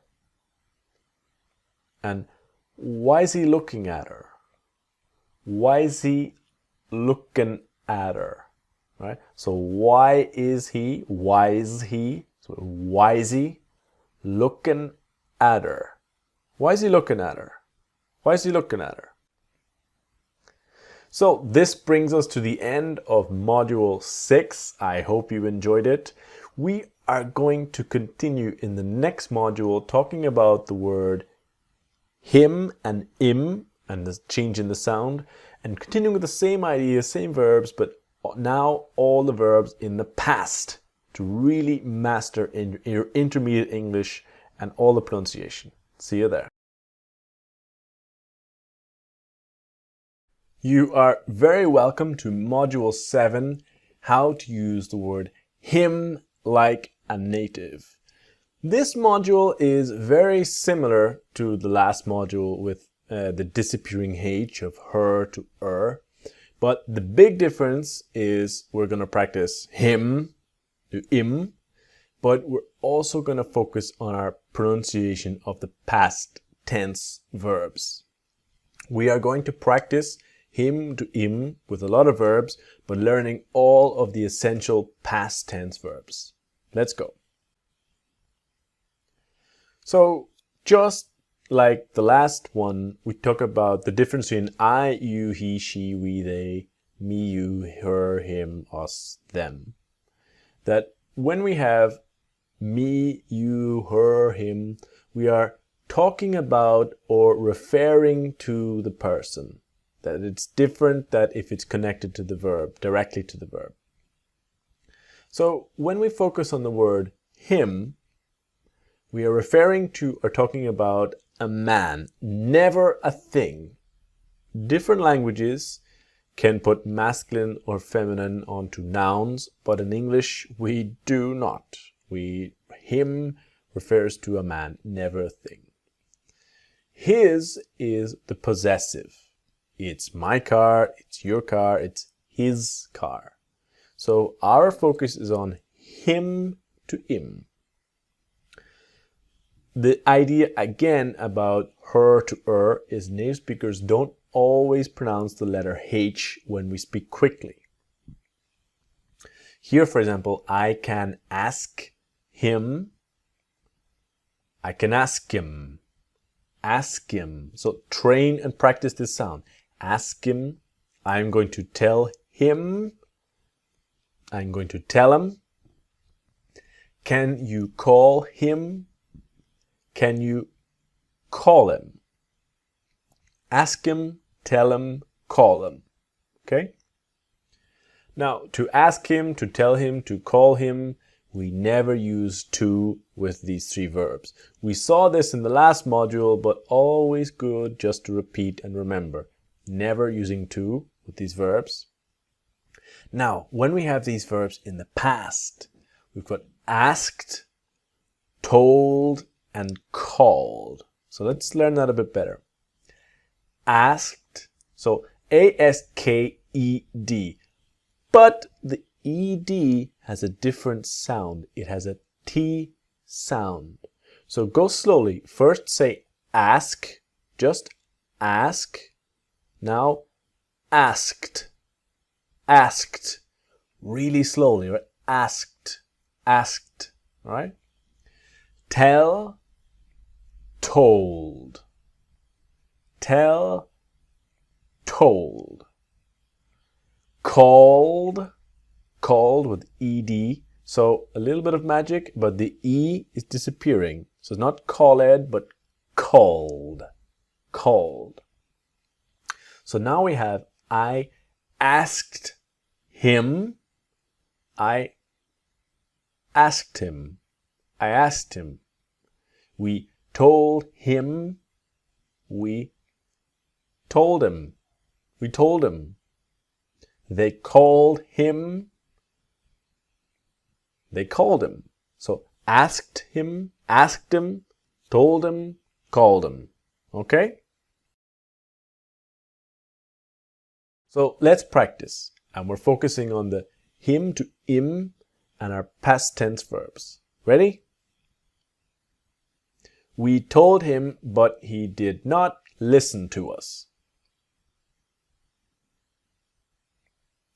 We told him, but he didn't listen to us. We told him, but he didn't listen to us. We told him, but he didn't listen to us. We told him, but he didn't listen to us. So, to us, to us. We told him, but he didn't listen to us.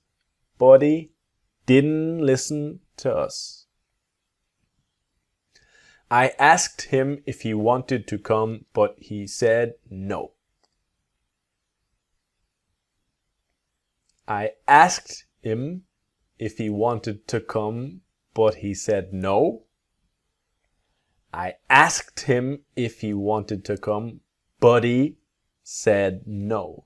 I asked him if he wanted to come, but he said no. When were you going to call him? When were you gonna call him? When were you gonna call him? And when were you gonna call him? So when were you gonna call him? When were you gonna call him? Then maybe we should not tell him. Then maybe we shouldn't tell him. Maybe we shouldn't tell him. Maybe we shouldn't tell him. Then maybe we shouldn't tell him. They had to call him for a second interview. They had to call him for a second interview. They had to call him for a second interview. They had to call him for a second interview. He would help you if you asked him. He would help you if you asked him. Asked him. He'd help you if you asked him. And he'd help you if you asked him. So that sometimes the case is like asked him. But not always asked him, but asked him. He'd help you if you asked him. He'd help you if you asked him. So that brings us to the end of the first video of Module 7. Join me in the next video when I'm going to talk about him with to know, to meet, to find, all with the past tense verbs. See you there. Now we continue Module 7 with the verbs to meet, to know, and to find in the past. Let's go. To meet, to know, and to find. So let's remember very quickly, with the verb to meet, we have two ideas. One is the first time in your life you meet someone, or when you meet someone in a specific time, specific place. I meet my friend every Saturday for coffee. To know someone is a person familiar to you, and to find a person, find someone is when you don't know where the person is.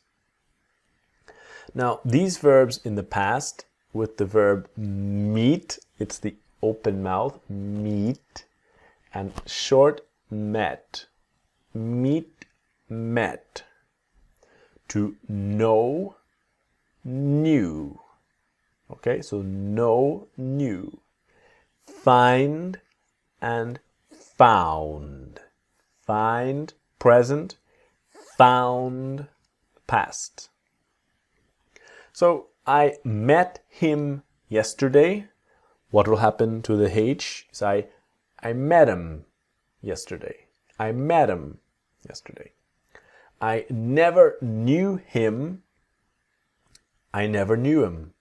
I never knew him. They found him. They found him. They found him. So met him, knew him, found him. This is our focus of practice. Train your ears and to train your accent. So let's get started on our practice. Remember, pause, listen, repeat, and train. He died before I was born. I never knew him. He died before I was born. I never knew him. I never knew him. He died before I was born. So before I was born, I never knew him. We are going to have to meet him at the front entrance of the university. They're going to have to meet him at the front entrance of the university. And they're gonna have to meet him at the front entrance of the university. They found him asleep on the sofa. They found him asleep on the sofa. They found him. They found him asleep on, so asleep on. They found him asleep on the sofa. I knew him years ago at university, but I haven't seen him in years. I knew him years ago at university, but I haven't seen him in years. I knew him years ago at university, but I haven't seen him in years.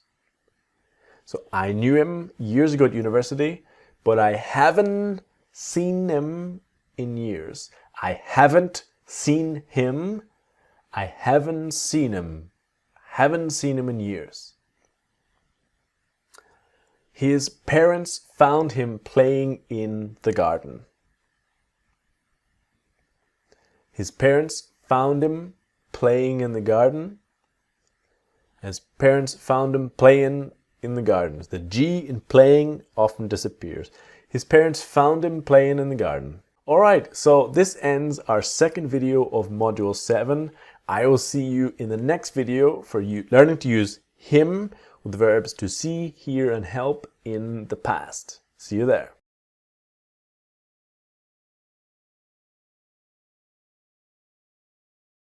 So in this video, I want to show you about the word him to im with 4 essential verbs in the past.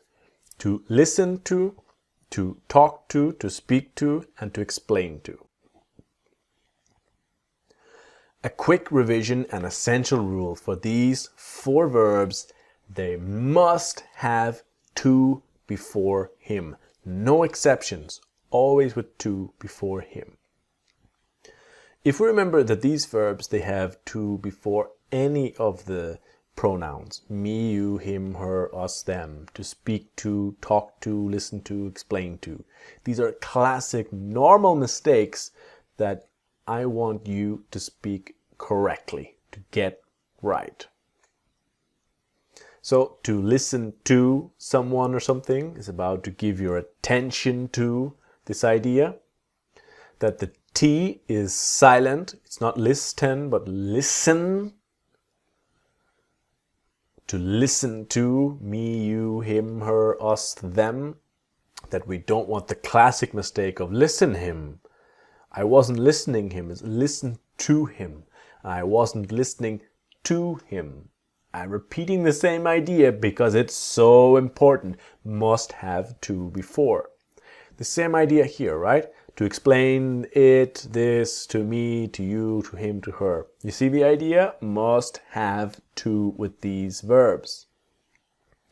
Can you explain me? No. Can you explain to me what to do? I need to explain him. No, we don't like that. I need to explain to him the situation. Okay? You're starting to see? So, the 4 verbs in the past: listen, listened, speak, spoke, talk, talked, explain, explained. So let's study the pronunciation slowly. Listened, so the T is silent, listened, and we imagine that the E, so the T and E in listened are silent. So listened, listened, listened. Not listened, listened. Speak, mouth open, speak, spoke. So spoke, right? Speak, spoke. Talk. Now we have ed, but let's imagine the ed is a T. So talked, talk, talked. All right? Explain with the ed, but let's imagine the E disappears and is explained. Explained. Are you listening and repeating? Train always. Explained. So, if we have the word to and him, what will happen? I spoke to him. I spoke to him. I spoke to him. We talked to him. We talked to him. We talked to him. She explained it to him.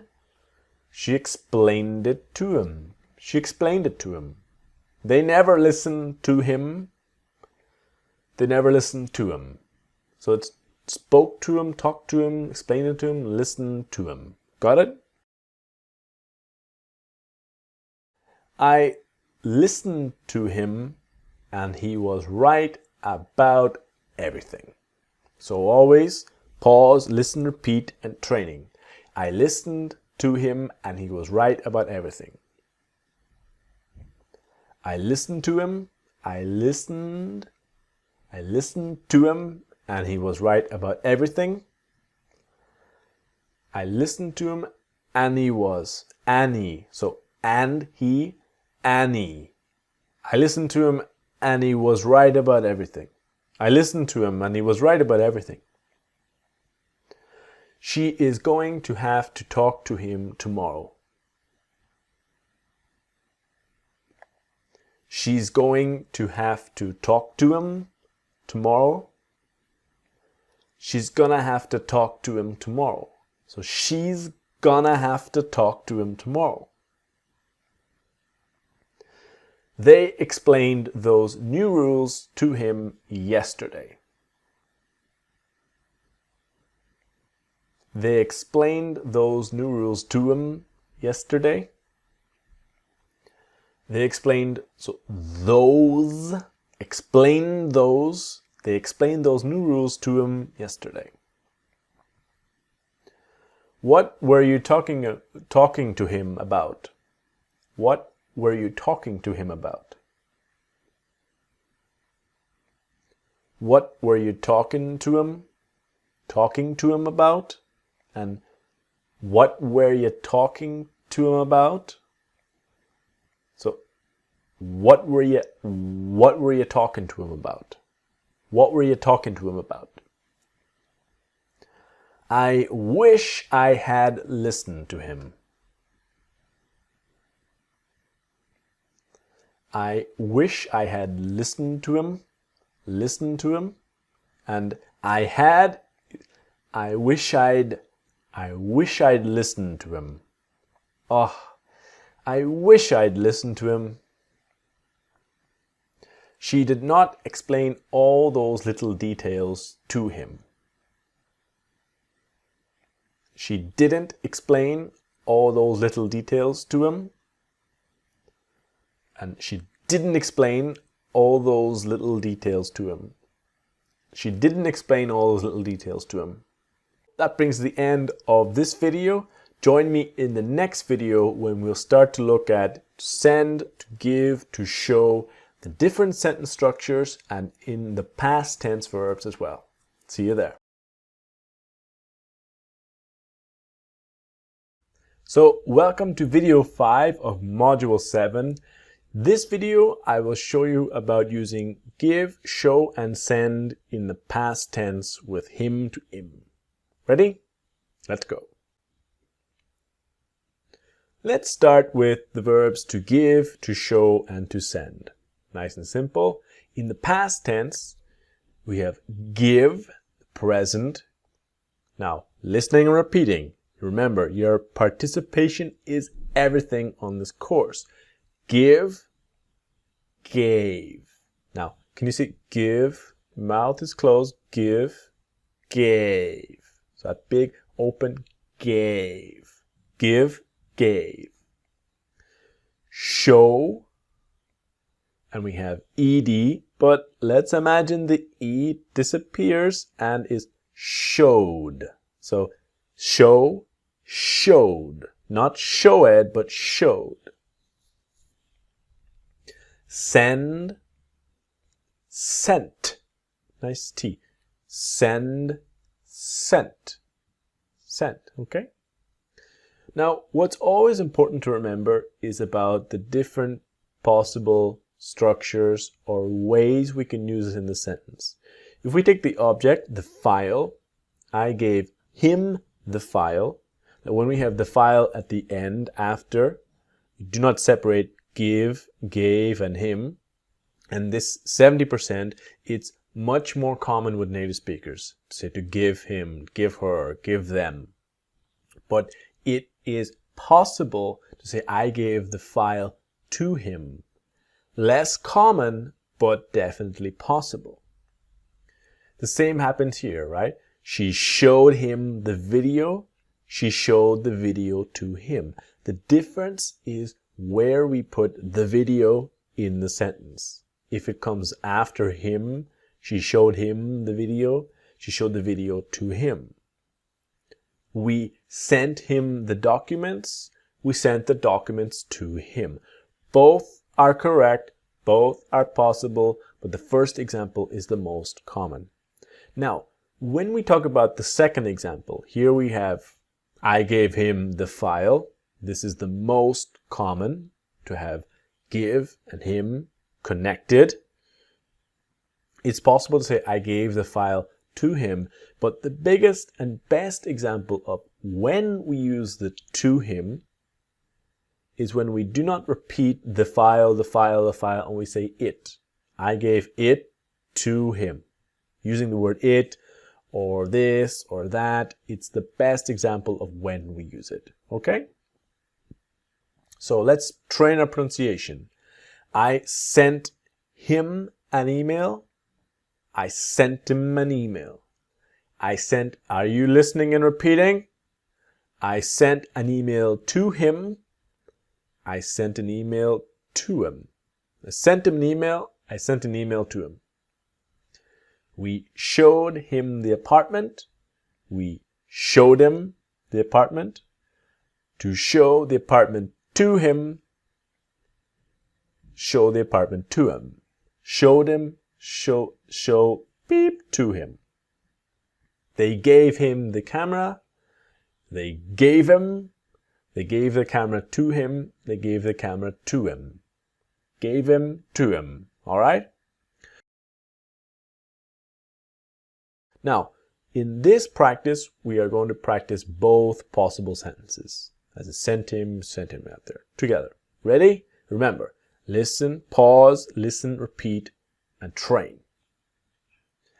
I sent it to him, but it never arrived.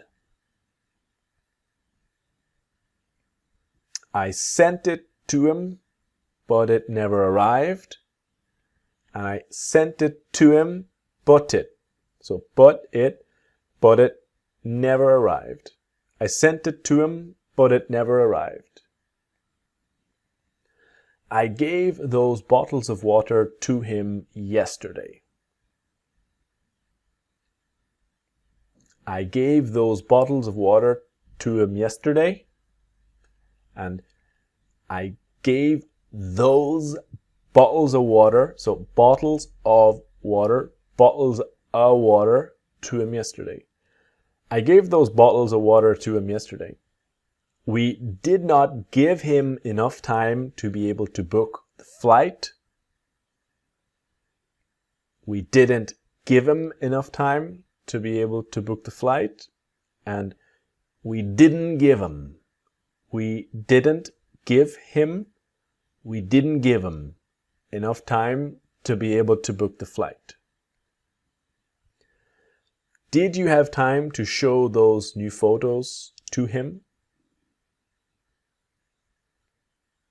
Did you have time to show those new photos to him?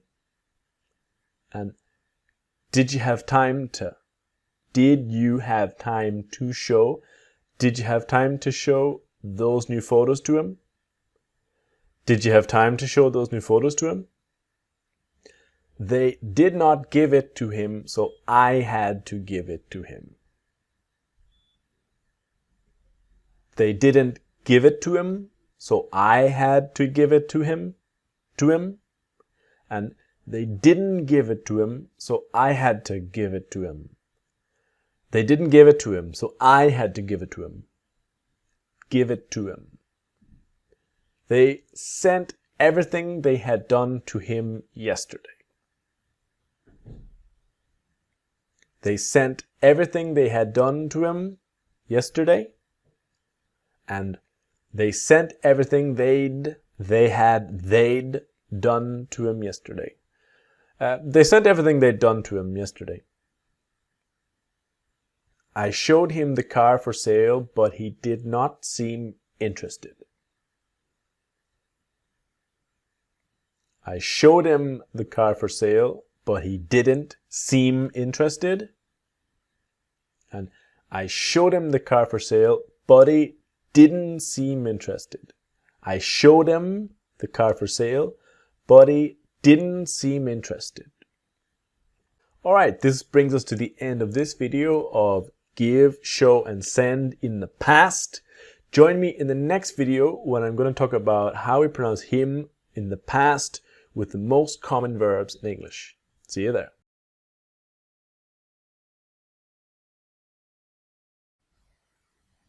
So in this video, I want to show you what happens to him when we use a lot of the most common verbs in English in the past and that change pronunciation to him. This really is a pronunciation video, so stay with me, pausing, listening, and repeating to train your ears and train your accent to have that native speaking accent. Ready? Let's go. The first group is a group when we never use to. Ever. None of these verbs take to. So if we see here, watched him, followed him, etc. But listen closely to the pronunciation in the past of some of the verbs. So watched him is a T. Watched. Watched him. Watched him. Followed. Followed him. Followed him. Included him. Included him. Understood him. Understood him. Remembered him. Remembered him. Reminded him. Reminded him. Let him. Let him. The same in the past. Paid him.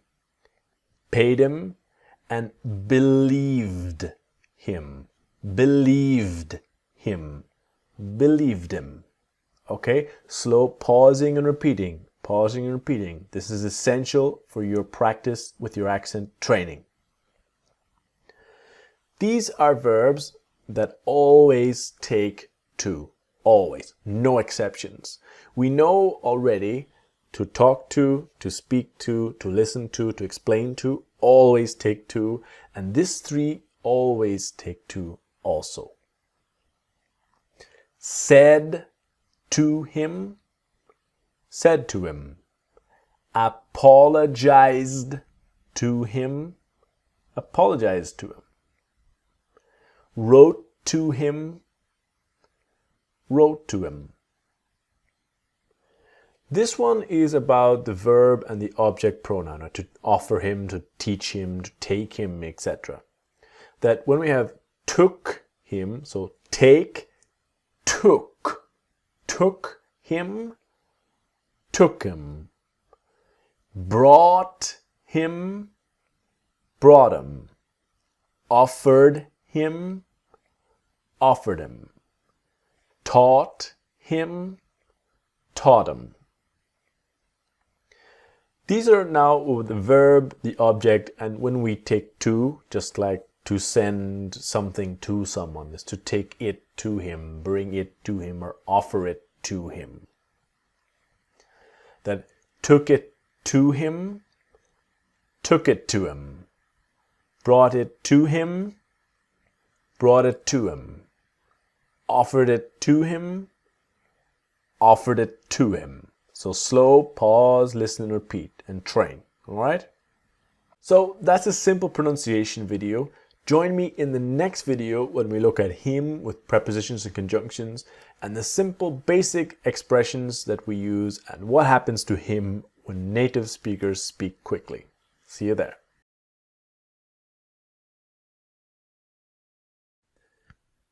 This video is a simple pronunciation video to show you what happens to him in a number of small different expressions, different ideas, just to show you and to train your ears to what happens to him, the fast pronunciation. All right, let's go.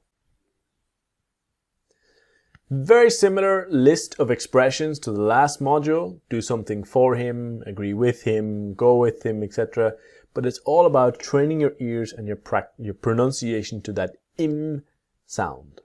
So the first one is about the schwa, we call the vowel, that we have for strong pronunciation and f weak pronunciation. Schwa is the sound, f. So in the example of I am sorry, but I just cannot do it for him. I'm sorry, but I just can't do it for him. So if you see the can't is the T never disappears and it's always strong. I just can't do it for him. So the next examples of just, the T disappears. I just can't. I just can't do it for him. And the just can't do it for him. Not always for him, but for him. I just can't do it for him. I'm sorry, but I just can't do it for him. To agree with him, I agree with him. to go, to come with him, go with him, work with him, work with him. I know, but do you agree with him? I know, but do you agree with him? Do you agree with him? I know, but do you agree with him? Do you agree with him? I would really like to go with him, but it is not possible. I'd really like to go with him, but it's not possible. I'd really like to go with him, but it's not possible. I'd really like to go with him. So I'd really like to go with him, but it's not possible. I'd really like to go with him, but it's not possible. I had never worked with him before. So worked, the T sound. I had never worked with him before. I had never worked with him before. And I had will become I'd. I'd never worked with him before. I'd never worked with him before. I'd never worked with him before. I'd never worked with him before. To complain about him, to talk about him. So when we have the word about before him, the T becomes Tim. Complain about Tim, talk about him. Talk about him. She never complains about him. She never complains about him, and she never complains about him. About him. I do not like it when you talk about him like that. I don't like it when you talk about him like that. Talk about him. And I don't like it when you talk about him like that. I don't like it when you talk about him like that. I don't like it when you talk about him like that. Now, to look at him, look at him. Looking at him. So, at him. Hey, that guy is weird. Look at him. What is he doing? Hey, that guy's weird. Look at him. Look at him. What's he doing? Hey, that guy's weird. Look at him. What's he doing? What's he doing? Hey, that guy's weird. Look at him. What's he doing? So, that brings us to the end of Module 7. I will see you in the next module when we are going to continue our focus on the ideas of disappearing sounds with that them to M.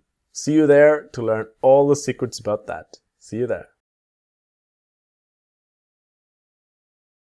Welcome to Module 8 of the course, How to Use the Word Them Like a Native Speaker. In Module 6 and Module 7, we saw how to use her like a native speaker and how to use him like a native speaker, the changes in the pronunciation. We are going to continue the same ideas, focusing on the past tense verbs to get that extra practice in the pronunciation and what happens to them when we pronounce quickly.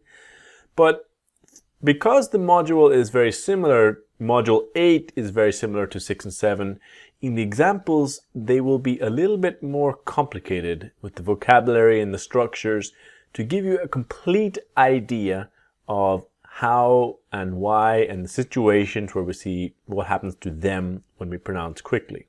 So let's start with the first video with how to use them like a native with ask, call, and tell.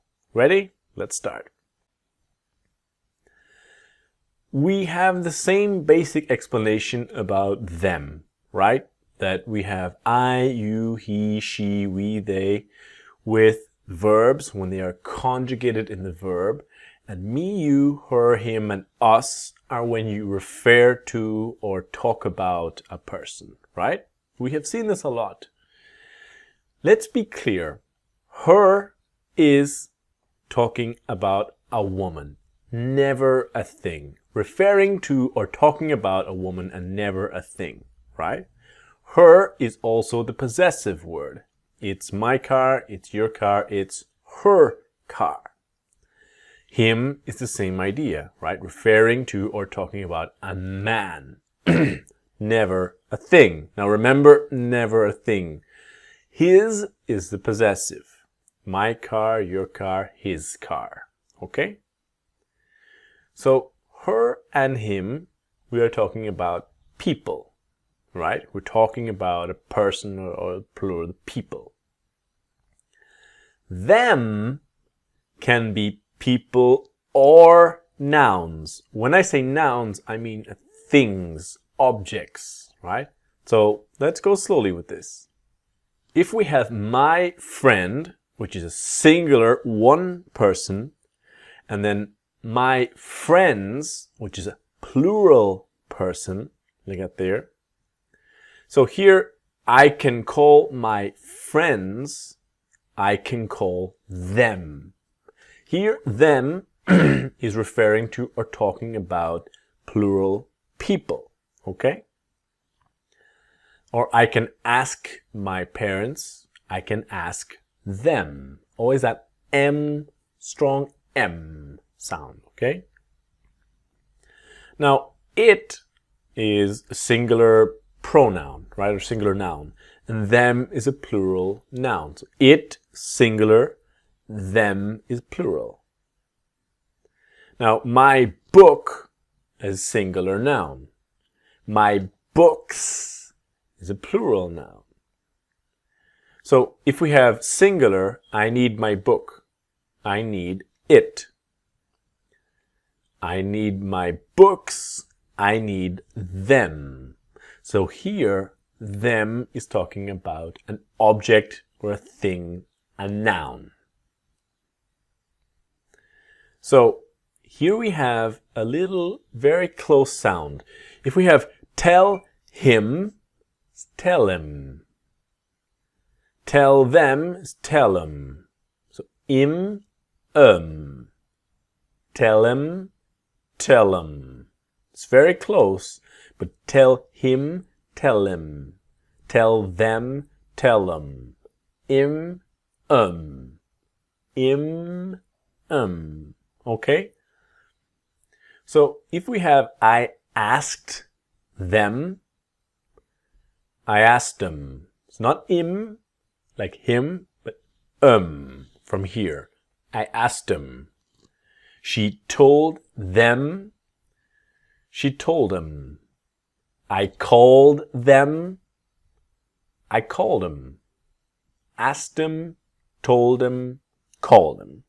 Got it? So let's go slow and let's start to practice. Now, pause, listen, repeat, and train. All right? We want to get that ask them, see them, and different examples of them in the sentence quickly. I did not ask them because I did not see them yesterday. I didn't ask him because I didn't see him yesterday. Little faster. I didn't ask him because I didn't see him yesterday. I didn't ask him because I didn't see him yesterday. I told them what to do yesterday. I told him what to do yesterday. And I told him what to do. I told him what to do yesterday. We called them yesterday, but they did not call us back. We called them yesterday, but they didn't call us back. So we called them yesterday, but they didn't call us back. We called them yesterday, but they didn't call us back. You are just going to have to ask them to come today.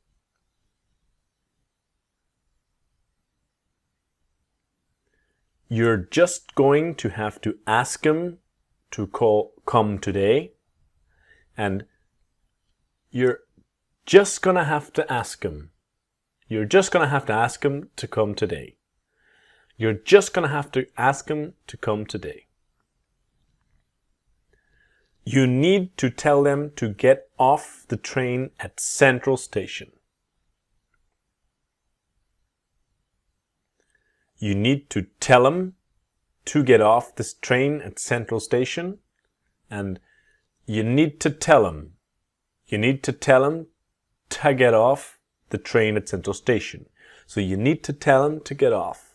You need to tell him to get off. We should not call them now. It is very late. We shouldn't call him now. It's very late. And we shouldn't call him now. It's very late. We shouldn't call him now. It's very late. So that ends the first video in our module 8. Join me in the next video where I'm going to continue talking about them to in know, meet, and to find. See you there.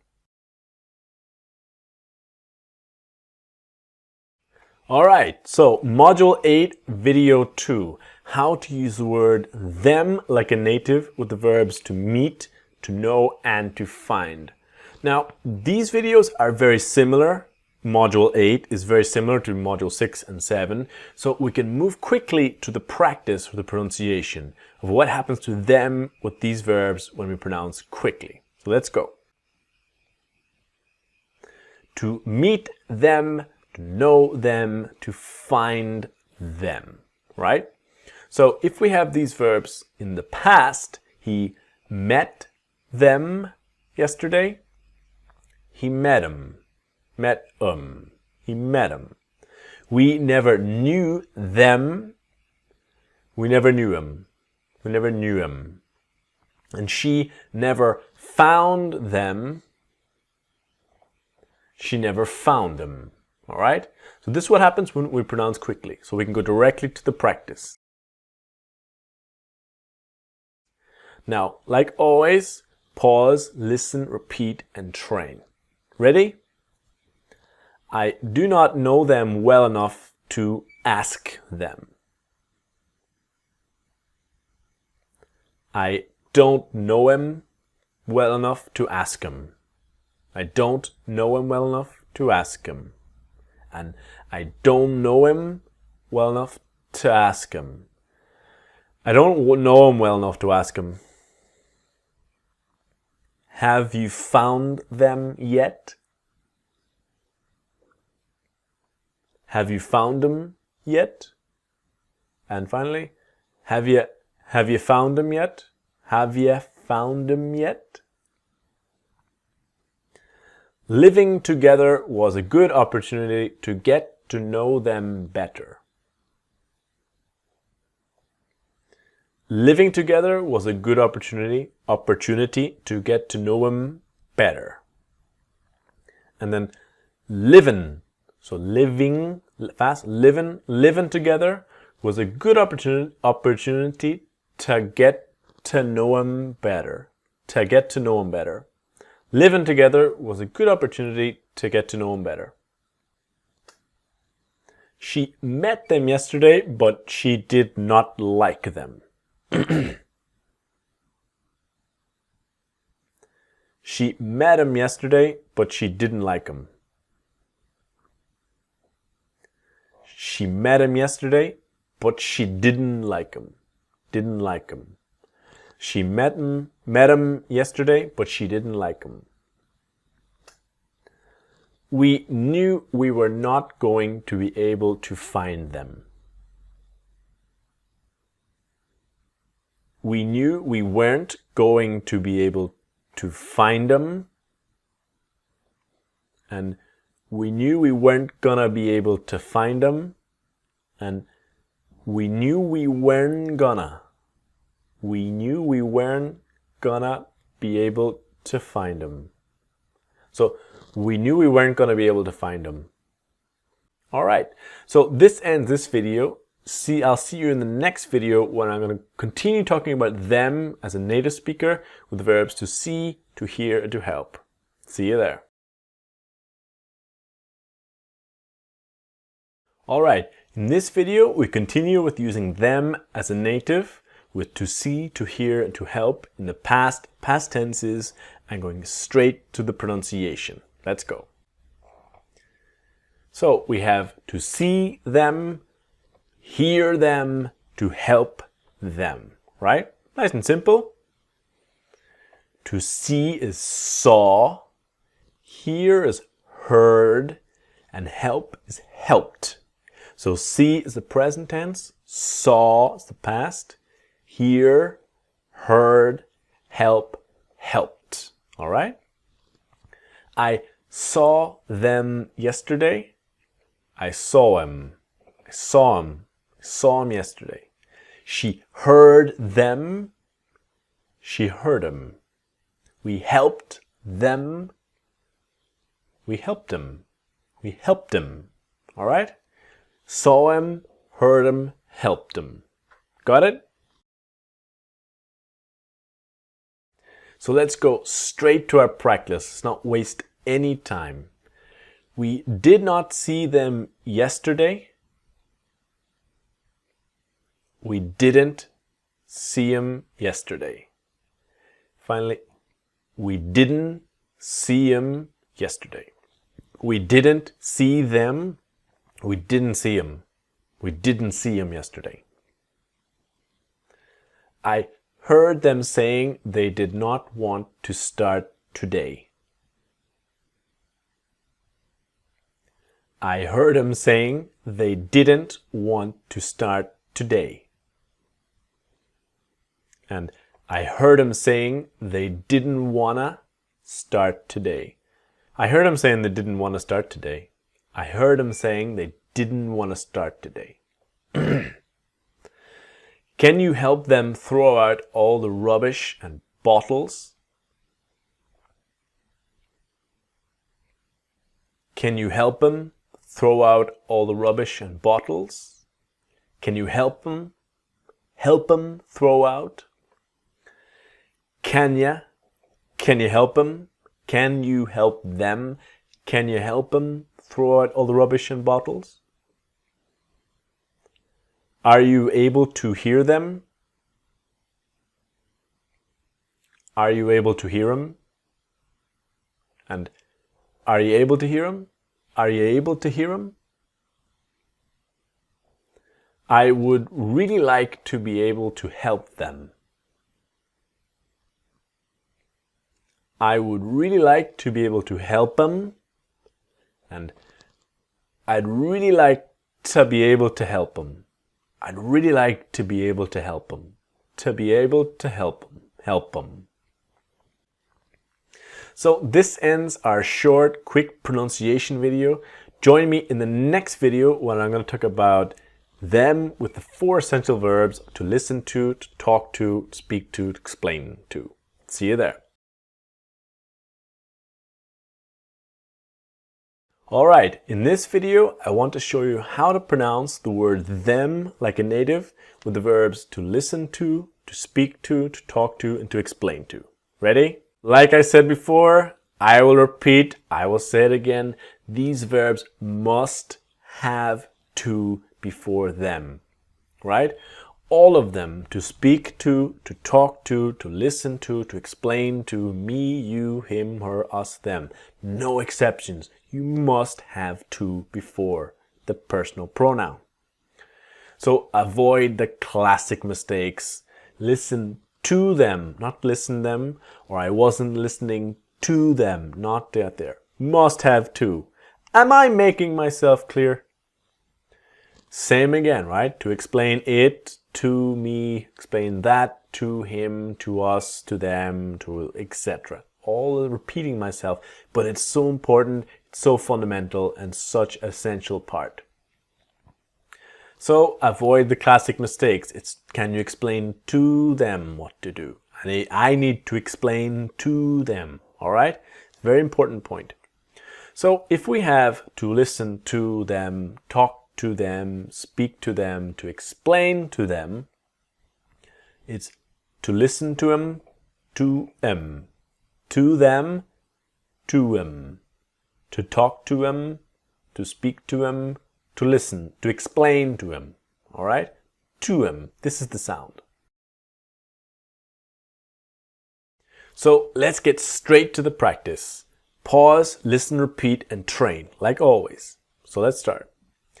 I knew she would not listen to them. I knew she wouldn't listen to him. I knew she wouldn't listen to him. And with wouldn't, I knew she wouldn't listen to him. I knew she wouldn't listen to him. I knew she wouldn't listen to him. He does not have a good relationship with them. He hates talking to them. He doesn't have a good relationship with them. He hates talking to him. He doesn't have a good relationship with him. He hates talking to him. And he doesn't have a good relationship, so he doesn't have a good relationship with them. He hates talking to him. So talking to them, talking to him. We had to explain everything to them again. We had to explain everything to him again. Everything to him. To him. And we had to explain, we had to explain everything to him again. We had to explain everything to him again. What time does she have to talk to them? What time does she have to talk to him? And what time does she have to talk to him? What time does she? What time does she have to talk to him? If you had explained to them properly, they would know what to do. If you had explained to them properly, they would know what to do. And if you'd explain to them, so if you'd explain to them properly, they'd know what to do. If you'd explain to them properly, they'd know what to do. So this brings us to the end of video 4. Join me in the next video when I want to talk to you about using them like a native with the verbs to send, to give, and to show. See you there. In this video, I would like to show you how native speakers pronounce the word them with the verbs to give, to show, and to send. Alright, let's get started. To give, to show, to send. Now, we have seen these ideas and these verbs before in Module 6 and Module 7. So we're continuing the same basic idea. We know that we have two ways to create to start the sentence. I gave them the file. I gave the file to them. The only difference is where we put the object, the file, in the sentence. I gave them the file is 70%. It's more common. In native speakers and speaking, it's much more common to use I gave them, I gave her, I gave him, etc. So we see the same idea. She showed them the video. She showed the video to them. We sent them the documents. They sent the documents to them. Sorry, a little mistake. So they sent them, but it's still the same idea, right? So when we have this to give them the money, send them the email, to show them the house. The pronunciation here is to give them the money, to send them the money, and to show him the house. Now, if we have the other one, to give the money to them, send the email to them, show the house to them, what will happen with the pronunciation is to give the money to him, send the email to him, show the house to him. All right? So we're training this give him, send him, show him, and to him. This is our objective focus for the pronunciation. So let's start our practice. Pause, listen, repeat, and train. All right? It's the sound. Ready? I did not want to give them everything before everything was ready. I didn't want to give them everything before everything was ready. I didn't want to give them everything, so I didn't want to give them. I didn't want to give them everything before everything was ready. I didn't want to give them. She does not want to show all the new photos to them today. She doesn't want to show all the new photos to them today. And she doesn't want to show all the new photos to him today. We are going to have to show them what to do. We are going to have to show him what to do, and we're gonna have to show him what to do. We're gonna have to show him what to do. We're gonna have to show him what to do. They want to give them a second chance. They want to give him a second chance. And they want to give him a second chance. They want to give him a second chance. Did you get a chance to send it to them last night? Did you get a chance to send it to them? Send it to them last night? And did you get a chance to send it? Did you get a chance to send it to him? To send it to him last night? Alright, that ends our video on to give, show, and send. Join me in the next video where we're going to continue looking at them with some of the most common verbs in the past in English. Alright, see you there.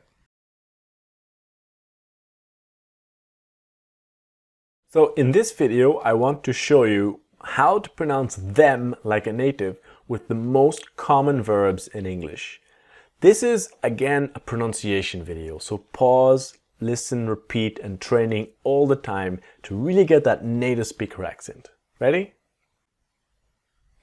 So, very similar again, the same group, they never take to. Now, some of the verbs are a little difficult to pronounce in the past, so listen and repeat slowly with me. Watched them, watched them, watched them. Followed them, followed them. Included them, included them. Understood them, understood them. Remembered them, remembered them. Reminded them, reminded them. Let them, let them. Paid them, paid them. Believed, believed them, believed them. Now, as you remember, we've got to listen to talk to speak to, and to explain to. The four big verbs that always take to. The other three are to say to apologize to, and to write to. So, said to them, said to them. Apologized to them, apologized to them. Wrote to them, wrote to them. Okay? Now we have the verb and object pronoun, as in took them, brought them, etc. Took them, took them. Brought them, brought them. Offered them, offered them. Taught them, taught them. Always listening and repeating and participating with the content, okay? So the verb and object and to is when this same verbs will take to. Took it to them, took it to him. Brought it to them, brought it to him. Offered it to them, offered it to him. Offered it to him, all right? So this ends our short, snappy, easy video pronunciation. Join me in the next and the last video in this module about how to use them with little prepositions and conjunctions and normal little expressions to show you what happens when we speak very quickly. See you there. So here we are in the final video of Module 8, how to use them like a native speaker. In this one, I want to show you, like in previous modules 6 and 7, how to use them with prepositions and conjunctions. Ready? Let's go. We have our basic list of, and these are just examples. You will see lots of other prepositions and conjunctions, and you will see and learn for yourself how to make that them sound to m. So let's start. We all know about to do something for them. Many times it'll sound like for them, right? Strong for and weak for them. To do something for them. Can you do a favor for them? Can you do a favor for them?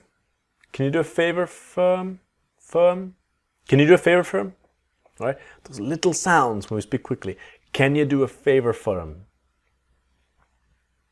So to agree with them, agree with them. To go or come with them, go with them. And to work with them. We could not agree with them about how to run the business. So we couldn't agree with them about how to run the business, and we couldn't agree with them. We couldn't agree with them. We couldn't agree with them about how to run the business. We couldn't agree with them about how to run the business. If I went with them, I would be too tired to work tomorrow. If I went with them, I would be too tired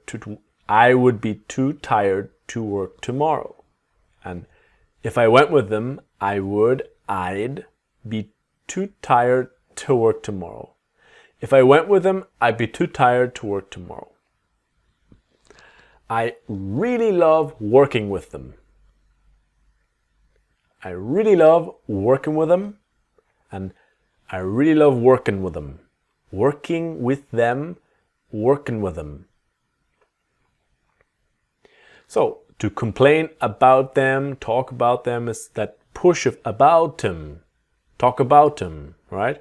So, about them. Talk about them.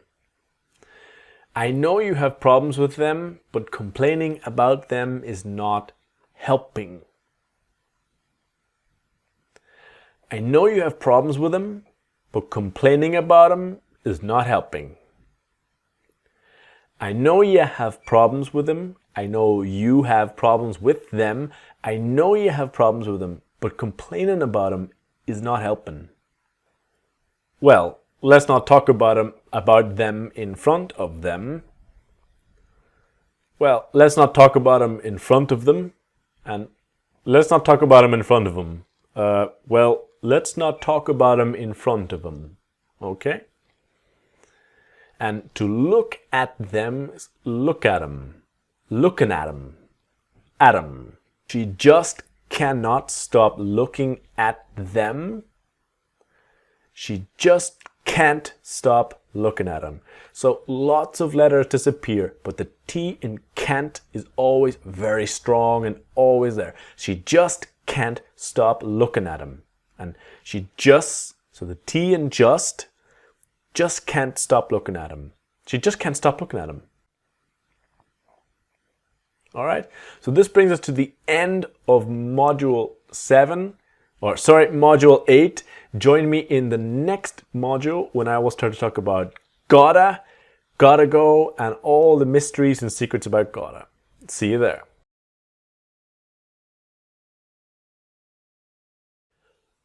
Welcome to module 9 of the course. In this module, I want to explain Gota. Now, maybe you know gotta, maybe you don't.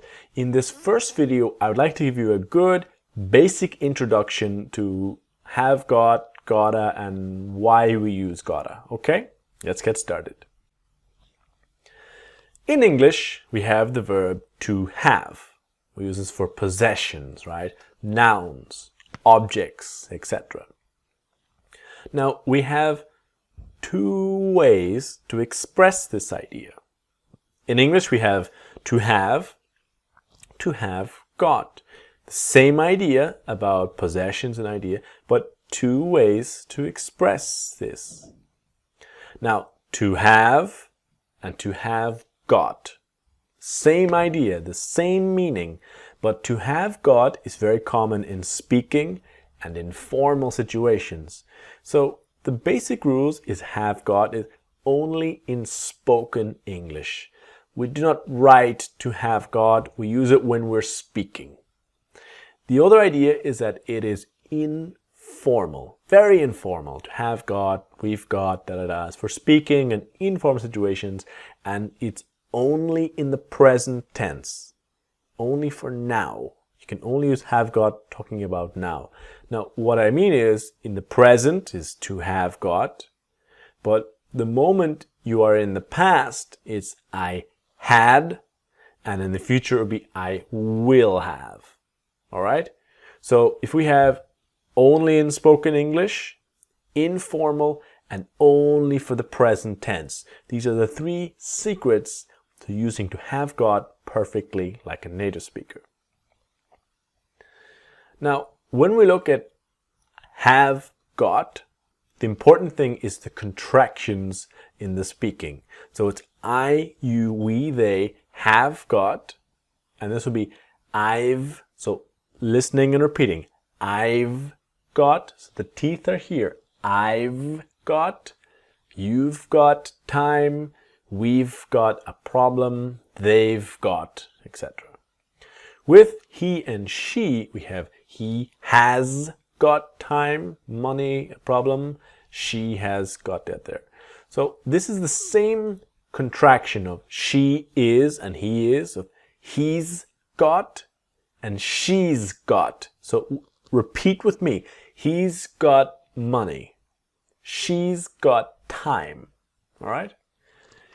If we look at this in the negative, it's important to be clear now that it's I have not got, all right? I, we, they have not got time, not got money, and this is contracted to haven't got. In the he, with he and she, it's he has not got, he, she hasn't got, and he or she hasn't got time, money. So he or she has not got, hasn't. He hasn't, and she hasn't. All right? So if we compare the basics, you have time. Same idea, but the negative with just you have is you don't have time. And then the question is, do you have time?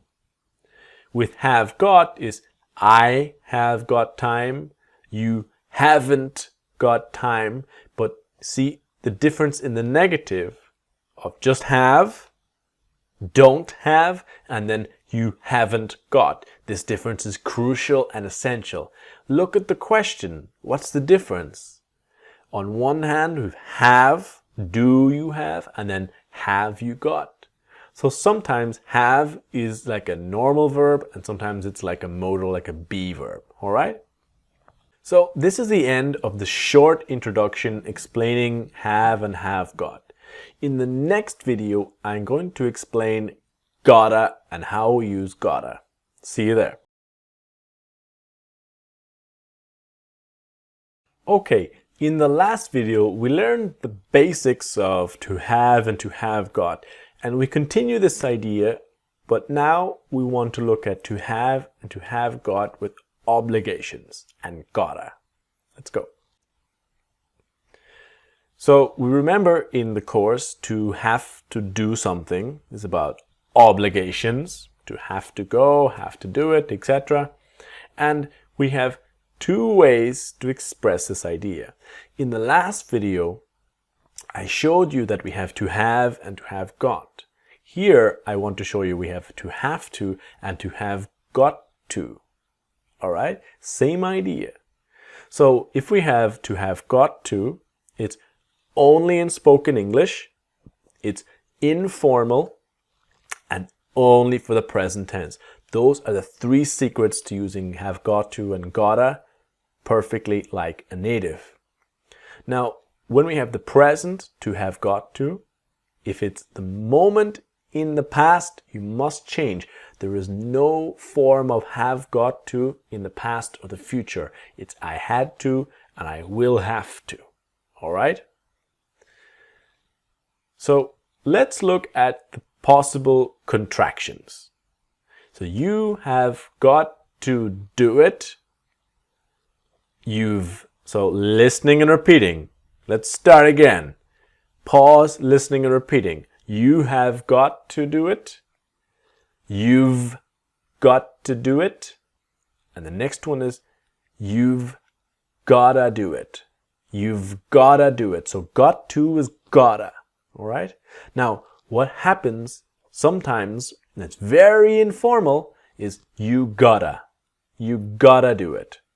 So you have got to do it. You've got to do it. You've gotta do it. And you gotta do it. All right? Now, slowly pausing and repeating. She has got to go. Can you guess? Can you see? She's got to go. What's next? What's next? She's gotta go. She's gotta go. And then the very informal is she gotta go. She gotta go. Very informal, very informal. You see it in movies.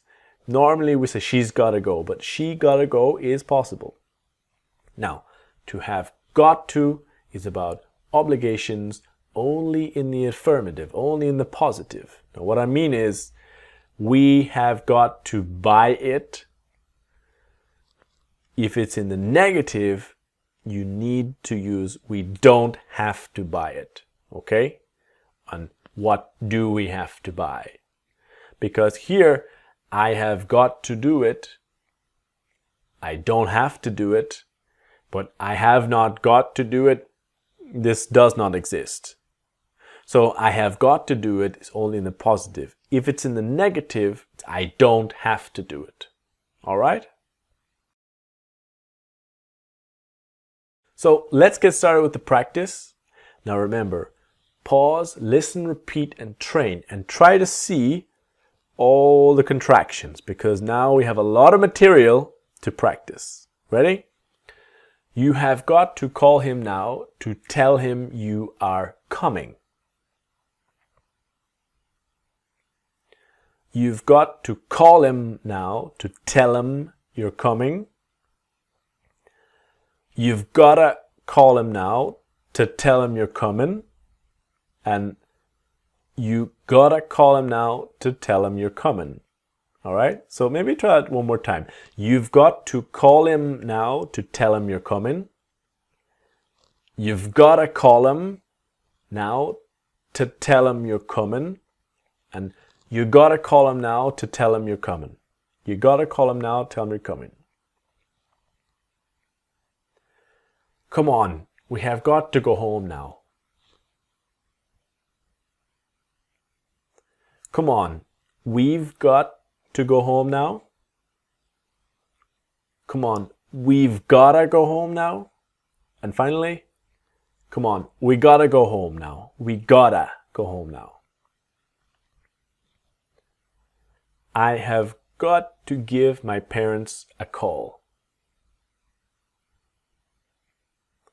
I've got to give my parents a call. I've got to give my parents a call. And I got to give my parents a call. She has got to go to the bank to pay a bill. She's got to go to the bank to pay a bill. And she's got to go. She's got to go to the bank to pay a bill. And very, very informal. She gotta go to the bank to pay a bill. So always remember the to the bank to pay a bill. She gotta go, mega informal, but it's possible. She gotta go to the bank to pay a bill. They have got to send the email to them today. They've got to send the email to them today. They've gotta send the email to them today. So they've gotta send the email to them today. And they gotta send the email to him today. They gotta send the email to him today. All right? So that ends our first video about gotta. Join me in the next video when I want to talk about the disappearing T with haven't and hasn't. Haven't and hasn't. For that perfect accent when we use our gotta in the right way. See you there.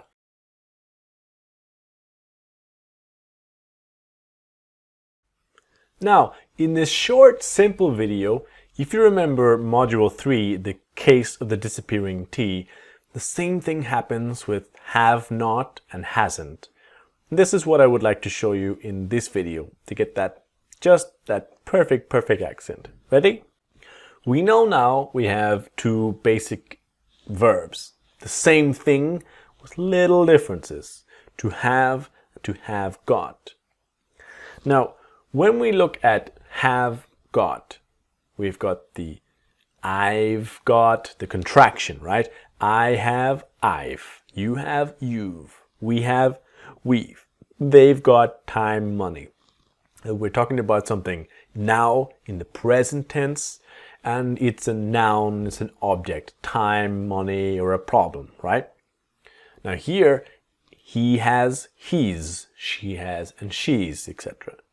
Now in the negative, we are interested now that we, I, you, we, they have not got, haven't got. She, he has not got, hasn't got. But we are interested in what happens when have not, haven't, but quickly it's haven't to haven't. Just like all the other words before, couldn't, wouldn't, shouldn't, don't, doesn't, didn't, haven't, right?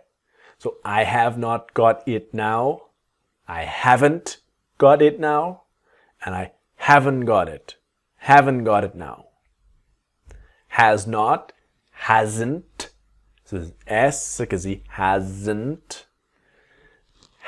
to hasn't, all right? It's that hasn't, so haven't and hasn't.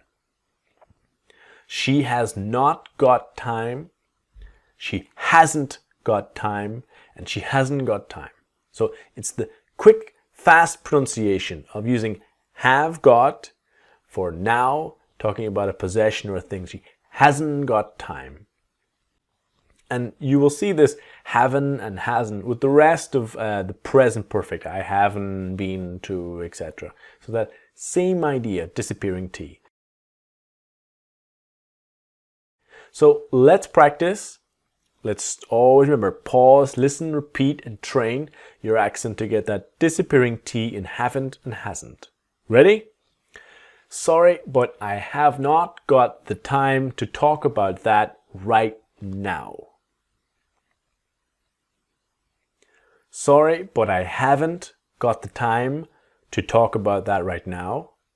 And sorry, but I haven't got the time. I haven't got the time to talk about that right now. Sorry, but I haven't got the time to talk about that right now. We have not got money to travel this year. We haven't got money to travel this year, and we haven't got money to travel this year. He has not got the patience to learn to play the guitar. He hasn't got the patience to learn to play the guitar, and he hasn't got the patience to learn to play the guitar. He hasn't got the patience to learn to play the guitar. They have not got any cash, only their credit cards. They haven't got any cash, only their credit cards. And they haven't got any cash, only their credit cards. I am sorry, but I have not got any sugar for your coffee. I'm sorry, but I haven't got any sugar for your coffee. And I'm sorry, but I haven't got any sugar for your coffee. I'm sorry, but I haven't got any sugar for your coffee. So this ends our short video 3. Join me in the next video when I can show you other moments when we can use gotta with have got and has got. See you there. Alright, welcome to video 4 of module 9 about when we have got and the word a, that this will become gotta. Let me show you. Countable and uncountable nouns. This is something in English that we have examples of. Countable is a problem, a book, a map, a watch, things we can clearly use a number to show how many. Countable. Uncountable is things that are difficult to use a number. Time, money, food, internet, and cash. These ideas. So some of them are a little confusing. Time is considered uncountable in English. Money also, I know you usually use numbers, but they are examples of uncountable nouns in English. Now, when we're using the word a or a problem, a book, a reason, the idea, if you do not have a or the in your language, the difference is that a problem or a book, it's not specific problem or book. We do not know where, what kind, or what there. If you are traveling and you do not have a map, you need a map, but you don't know which kind. You never saw this map before, or it's a watch or a phone. The idea, it's not specific. So when we look at have got, I have got a problem, the contraction of I've got a problem. What happens next? I've got a problem. Okay, so we are interested in when we have I have got a noun, is I've got a problem and I've got a problem. I've got a problem. So it's connecting. We have not got a phone. We haven't got a phone. We haven't got a phone. All right? So we haven't got a phone. We haven't got a phone. Are you listening and repeating? We haven't got a phone. Have you got a map? Have you got a map? Have you got a map? So have you got a map? Have you got a map? All right? So it's the fast pronunciation. Have you got a map? We have got the money. We've got the money. But we got the money? No. This is the difference. Only with the word a. All right? I have got time. I've got time. I've got a time. No. This is the difference. All right? So have or has got with a and the noun is when we have gotta. Equals gotta and the noun. Ready to practice? All right, let's go. Have not got in the noun. Haven't, hasn't gotta and the noun. So, pause, listen, repeat, and train. Ready? Excuse me, have you got a pen? Excuse me, have you got a pen?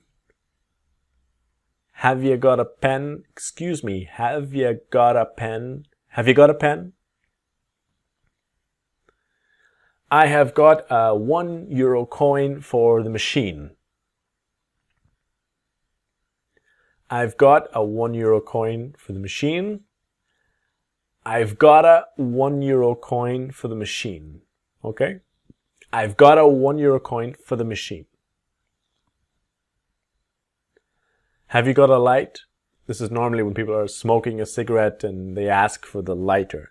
Have you got a light? Excuse me, have you got a light? Have you got a light? And have ya? Excuse me, have you got a light? Have you got a light? She has not got a computer to work with. She hasn't got a computer to work with. And she hasn't got a computer to work with. She hasn't got a computer to work with. They have got a really nice dog. This is true of my neighbors. They have got a really nice dog. They've got a really nice dog. And they've got a really nice dog. They've got a really nice dog. All right, this ends this video. Join me in the next video where I'm going to talk about using Gota for deductions. See you then.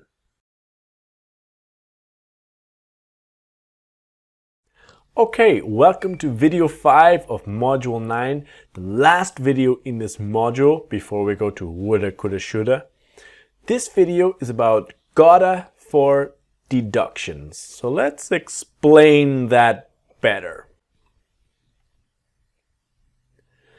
Deduction is when we feel sure that something is true because there's very strong evidence. So let's have an example or two. Your brother takes a bus to a different town and the journey duration is 1 hour. You know it's 1 hour. You are sure and it's a very familiar journey. It's 1 hour. 2 hours later, someone asks you, has your brother arrived there? So you feel sure. It's a 1 hour journey. Yeah, exactly. There's strong evidence that yes, he has arrived. You feel sure. So this is how we use he has got to be there now. It's logical deduction because you feel sure. Let's try one more. So you watch a video of funny accidents. We all love funny YouTube videos. You see someone fall and think, ooh, that has got to hurt. You are sure it hurt. So it's all about you see something, you feel sure, and you say, oh, it has got to what there, because you are making a deduction.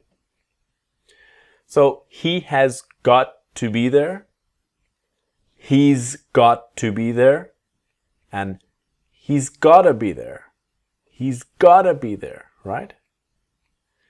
If we have the idea of, ooh, that has got to hurt. So you see someone fall, that's got to hurt, and you go, ooh, that's gotta hurt. Familiar moment, right? You're watching the video, the guy, ooh, that's gotta hurt.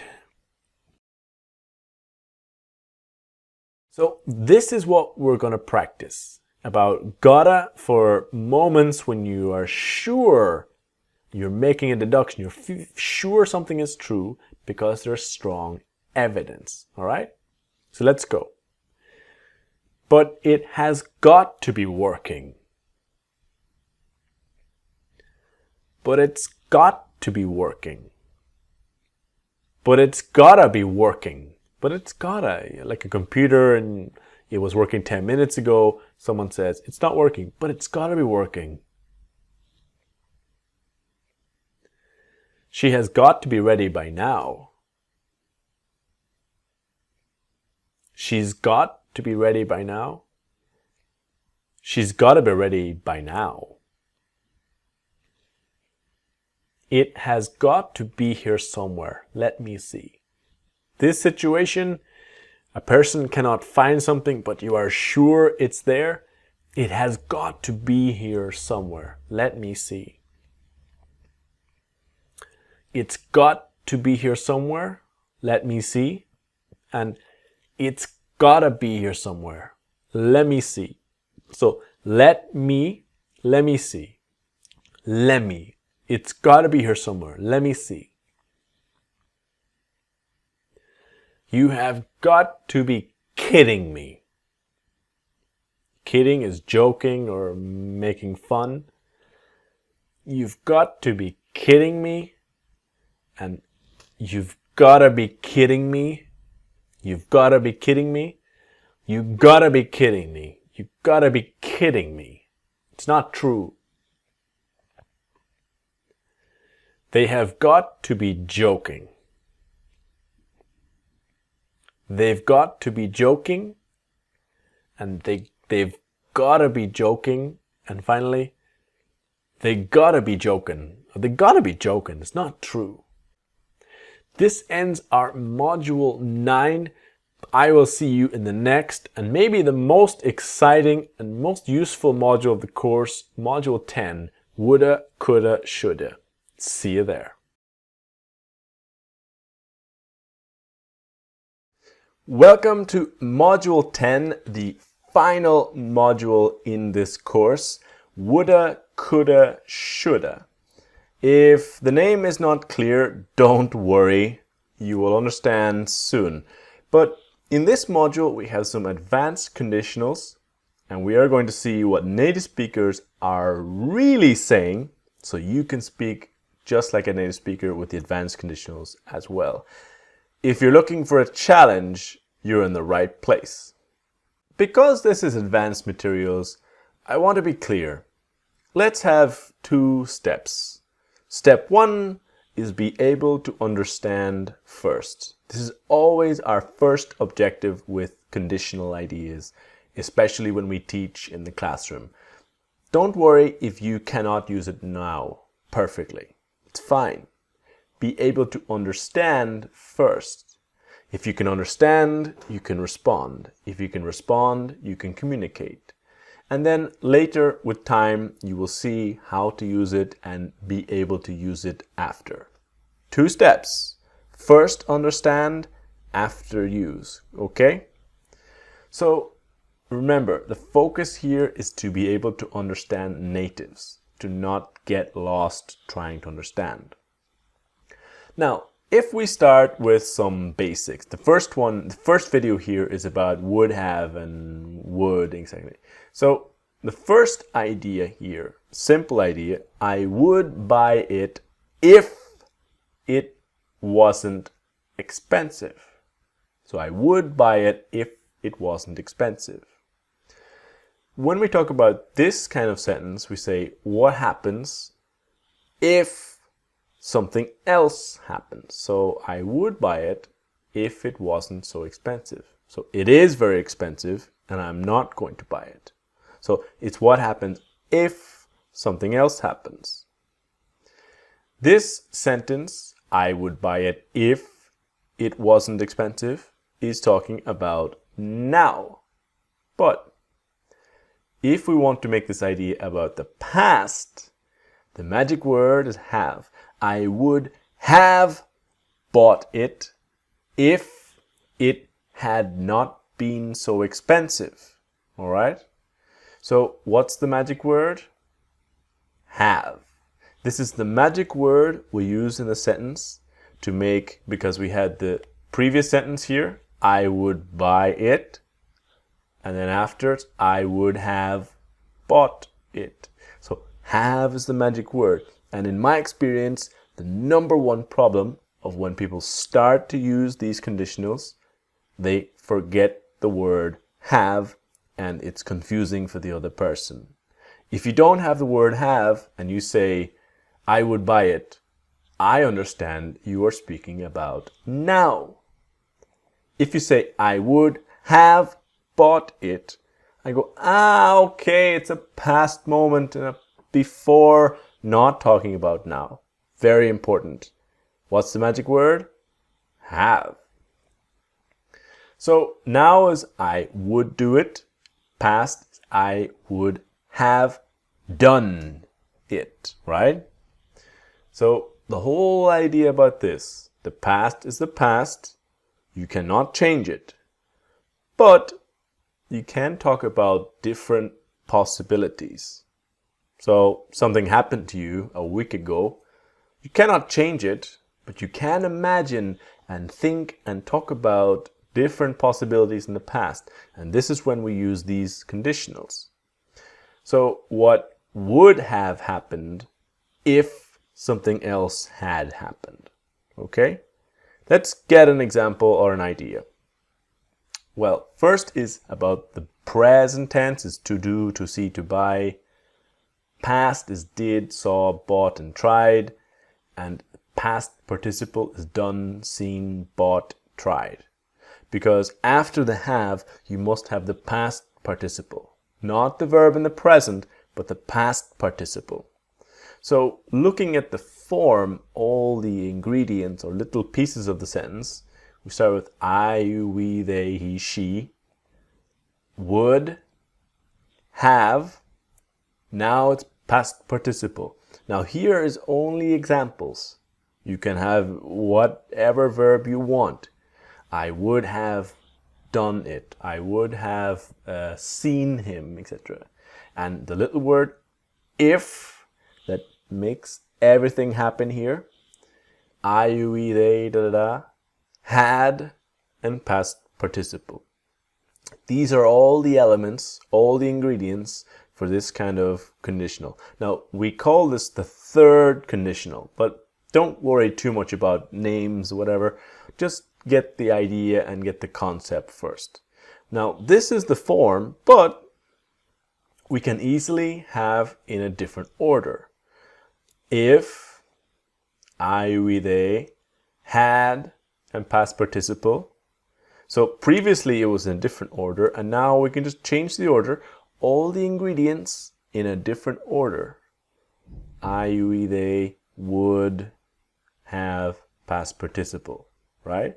So this is our form. These are the essential ingredients, and they can move around, all right? Now, let's get an example of when and why we use this third conditional. Now, this is a fact. I left the house late and I was late for work. Two things happened in the past, right? I cannot change the past, but I can imagine different ideas. Now, if I imagine different ideas, so past the past, we cannot change it, but we can talk about different possibilities. And if I had not left the house late, I would have arrived on time. So the previous idea was I left the house late and I was late for work. If I had not left the house late, so had not is negative, but it's true. I left the house late and I would have arrived on time, but I didn't arrive on time. So it's all about different possibilities in the past. Now, in my life, when I finished secondary school, I started to work and I didn't go to university. Not a great choice, but it was my choice. That is what I did. So if I look and think and imagine different possibilities, if I had not started to work when I finished secondary school, I would have gone to university. So I look at I would have gone, I think about what would have happened if something else had or had not happened. And this is the basics, okay? So please, if this is a little bit complicated, please ask questions in this discussion or in the Facebook group or wherever. But watch the video again if you need to. And I will see you in the next video where I'm going to explain how would have and the pronunciation of Woulda, where you can really start to use this like a native. See you there. All right, here we go. Now we get to the pronunciation. Now is the real fun part. This video I will explain would have to woulda. So get ready. In the last video I talked about the difference of I would do it and I would have done it. What's the magic word? Have. Have is a magic word. Not please, have. Okay? So I would have done it. This is the number one mistake people have when they are starting to use these conditionals. They forget the word have. It's essential. What's the magic word? So let's look at the possible contractions of when we speak, of when native speakers speak. So let's go nice and slow and listening and repeating, and watch the video again if necessary. So I would have done it. I would have. So sound. Would have. I would have done it. And this is correct writing in English. And the next part, this is not correct in writing, but we use it all the time in speaking. I woulda done it. Woulda done it. Let's do that again. I would have done it. I would have done it. Now, those are correct grammatically, and this is not completely correct, but it's the spoken English. I woulda done it. All right? If I had not been late, if I hadn't been late, and then the disappearing T, remember? If I hadn't been late. If I hadn't been late. All right? Let's get to our practice, and this is so important. Pause, listen, and repeat. But pause and try to train your brain. Try to see what is going to happen. Don't go too quickly. Nice and slow. All right? So let's start. If you had told me, I would have known.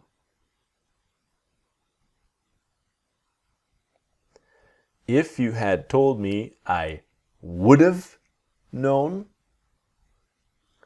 And if you'd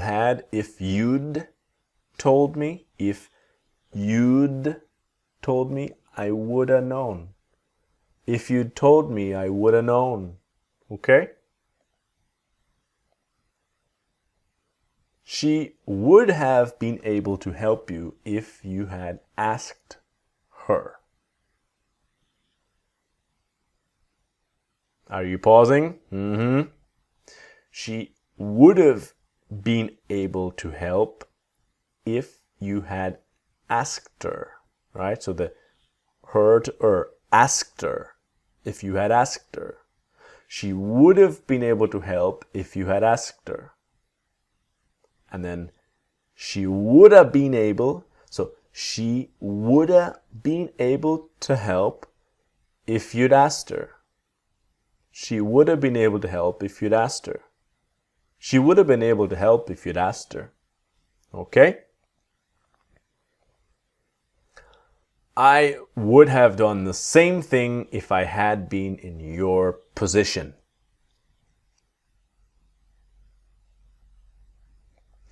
I would have done the same thing if I'd been in your position. I would have done the same thing if I'd been in your position. And I woulda done the same thing if I'd been in your position. I would have done the same thing if I'd been in your position.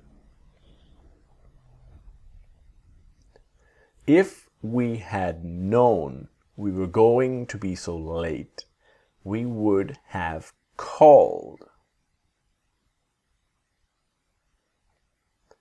If we had known we were gonna be so late, we would have called. if we had known we were gonna be so late, we would have called. And if we'd known we were gonna be so late, we would have called. If we'd known we were gonna be so late, we would have called. If he had sent the documents already, I would have received them already.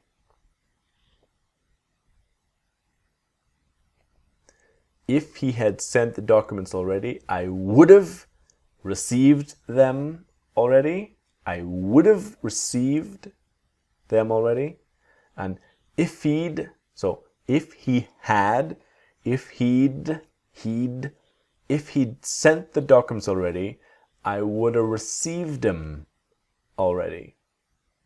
If he'd sent the documents already, I would have received them already. I would have received them already. So that brings us to the end of woulda.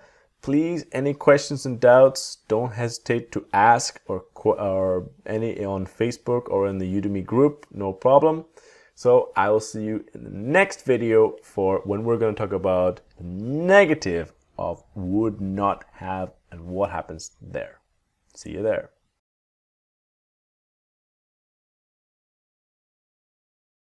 So in the last video, I talked to you about would have and woulda.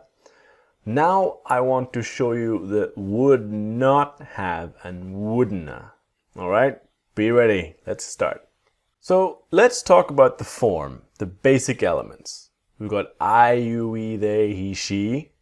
Now, if it's the negative with would, we use would not. Okay, would is a modal verb using not in the negative. Would not have, past participle, if I, we, they had not, past participle, right? So the had and would both use the word not in the negative. So this is important for our pronunciation. If we look at the other way, we can use all the same ingredients, right? In a different order, but the same basic idea, right? There's had not and would not. But these are all the ingredients, and we can change the order all we want. But you must have all the ingredients to make the third conditional. Now, when we look at pronunciation, so I would not have done it. This is important to be able to understand a native speaker when they want to say, I would not have done it. Almost nobody speaks like this. Nobody says, I would not have done it. Very rare.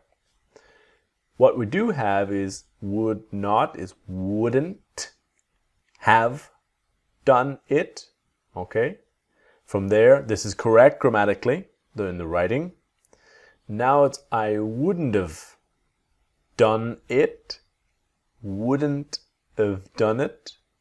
And now two things are going to happen now. First, the T in wouldn't will disappear, and the have or if will become an a. Wouldna. I wouldn't have done it. Complicated, right?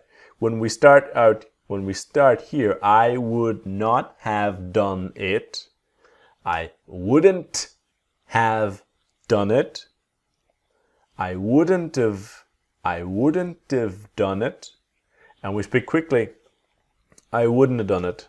I wouldn't done it. All right? This is real. This is really what native speakers are saying. I wouldn't have done it. Oh, I wouldn't have done that. All right? So this is what we're training. Wouldn't. So go slow, pause, listen, and repeat always. So let's go to our practice, and let's always remember, pause, listen, repeat, and train. Okay? It's those little sounds you need to listen and repeat to be prepared to understand, and then later to start to use. Ready? I would not have bought a new phone if I had not broken my other one. So go slow. I wouldn't have bought a new phone if I hadn't broken my other one. I wouldn't have, so would not have, I wouldn't have bought a new phone if I hadn't broken my other one. Next part, so the T in wouldn't disappears and the have will become an a.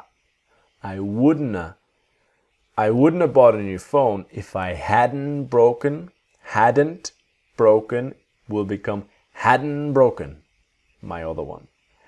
I wouldn't have bought a new phone if I hadn't broken my other one.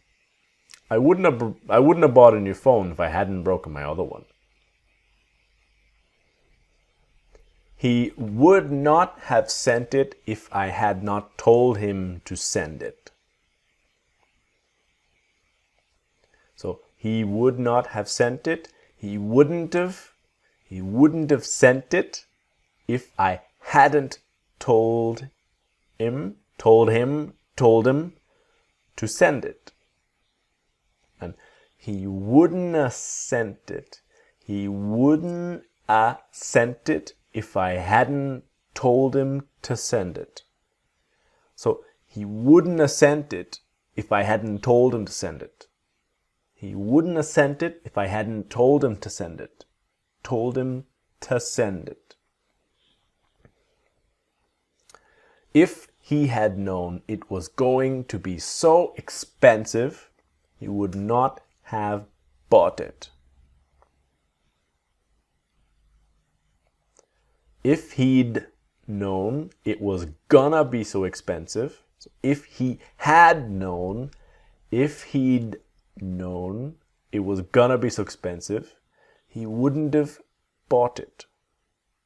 And finally, if he'd known it was gonna be so expensive, he wouldn't have bought it. If he'd known it was gonna be so expensive, he wouldn't have bought it. If I had been you, I would not have told them.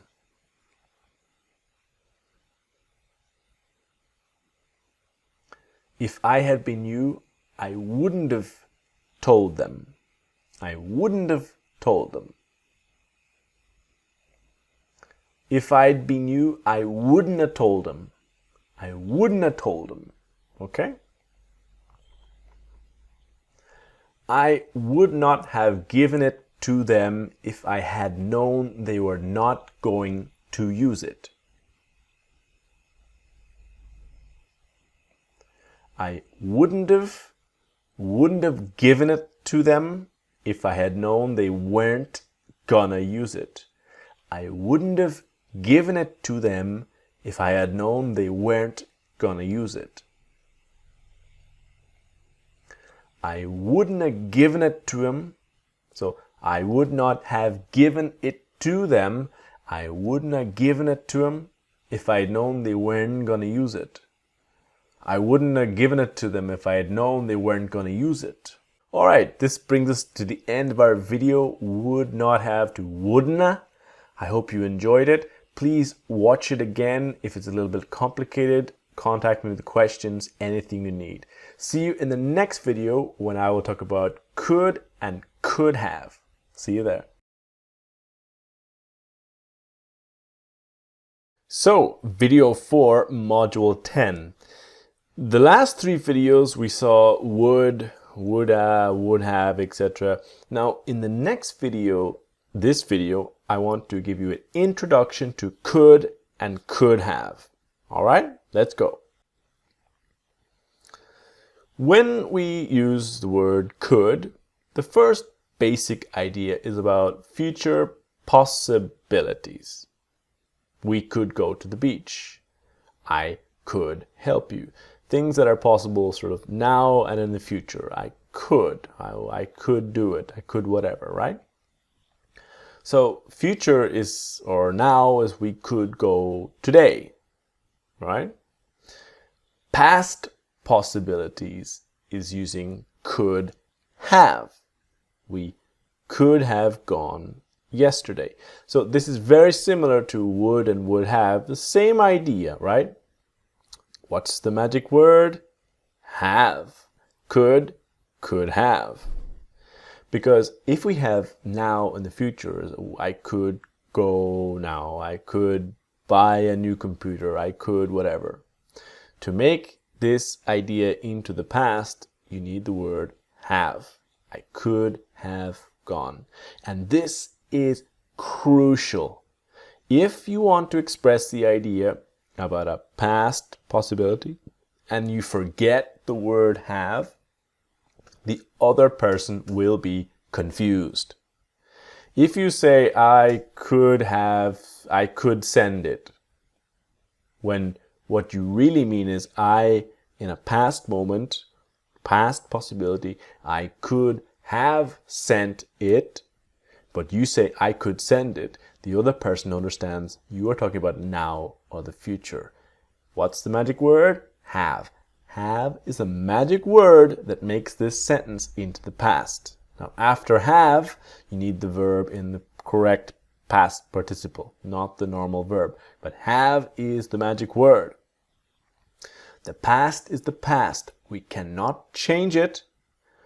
We use could have to talk about, imagine different possibilities in the past.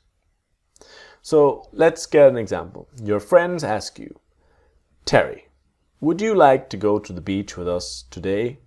And I say, oh yeah, I would love to go to the beach. That would just be so amazing. But no, I have to stay at home and wait for someone to fix the shower. Imagine I call someone and I'm calling all the time, please come. And they finally say, yes, I will come today to fix the shower.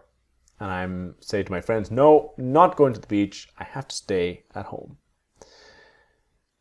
Maybe this is a familiar situation.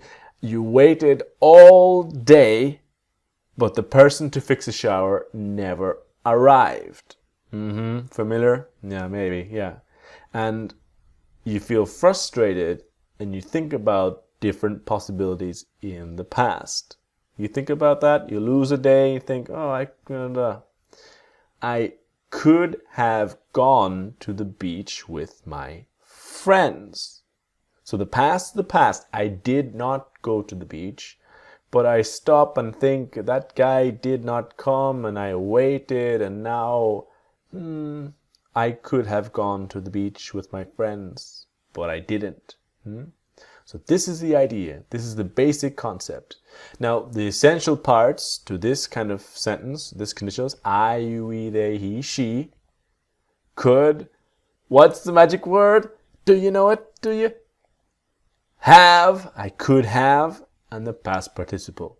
Now remember, if you do not have in the sentence, you just put could, you will confuse the other person. It's so important. All right? So that's the end of this basic introduction of could and could have. Watch it again if necessary. And join me in the next video when I'm going to start showing you how to use could have, and coulda. See you there. So in the last video, I gave you a basic introduction to could and could have. Please, if you're not sure, watch it again. And in this video, we're gonna see what native speakers are really saying using these conditionals, but could have and coulda. Ready? Let's go. In the last video, I showed you the basics. I could go there now. It's talking about now or the future. Past is I could have gone there, right? Always that a magic word makes the difference. What's the magic word? Now, maybe it's annoying for me to repeat this, but people always forget the magic word. So let's look at the pronunciation. This is very, very similar to would and would have. It's pretty much the same thing. What happening is the word have is slowly getting smaller, right? So if you pause now, can you guess? Can you guess what I'm going to say? Pause and try. Back, good, right. So I could have gone there. I could have gone there. What's next? I coulda. I coulda gone there. I could have gone there. I could have gone there, and I could have gone there. If I had not been late, if I hadn't been late, and if I hadn't been late, the basic disappearing T. But the important thing is the coulda. So let's get straight to the practice. Now this is so important about pausing, listening, repeating, and training. All right? And the sound I'm looking for is the coulda. Coulda. So let's start. If it had not been so cold, we could have gone to the park. If it hadn't been so cold, we could have gone to the park. If it hadn't been so cold, we could have gone to the park. And if it hadn't been so cold, we could have gone to the park. Could have gone to the park, right? They could have told you the truth. They could have told you the truth. And they could have told you the truth. They could have told you the truth. He could have been killed in the accident. He could have been killed in the accident. And he could have been killed in the accident. He could have been killed. I could have quit my job, but I decided to stay.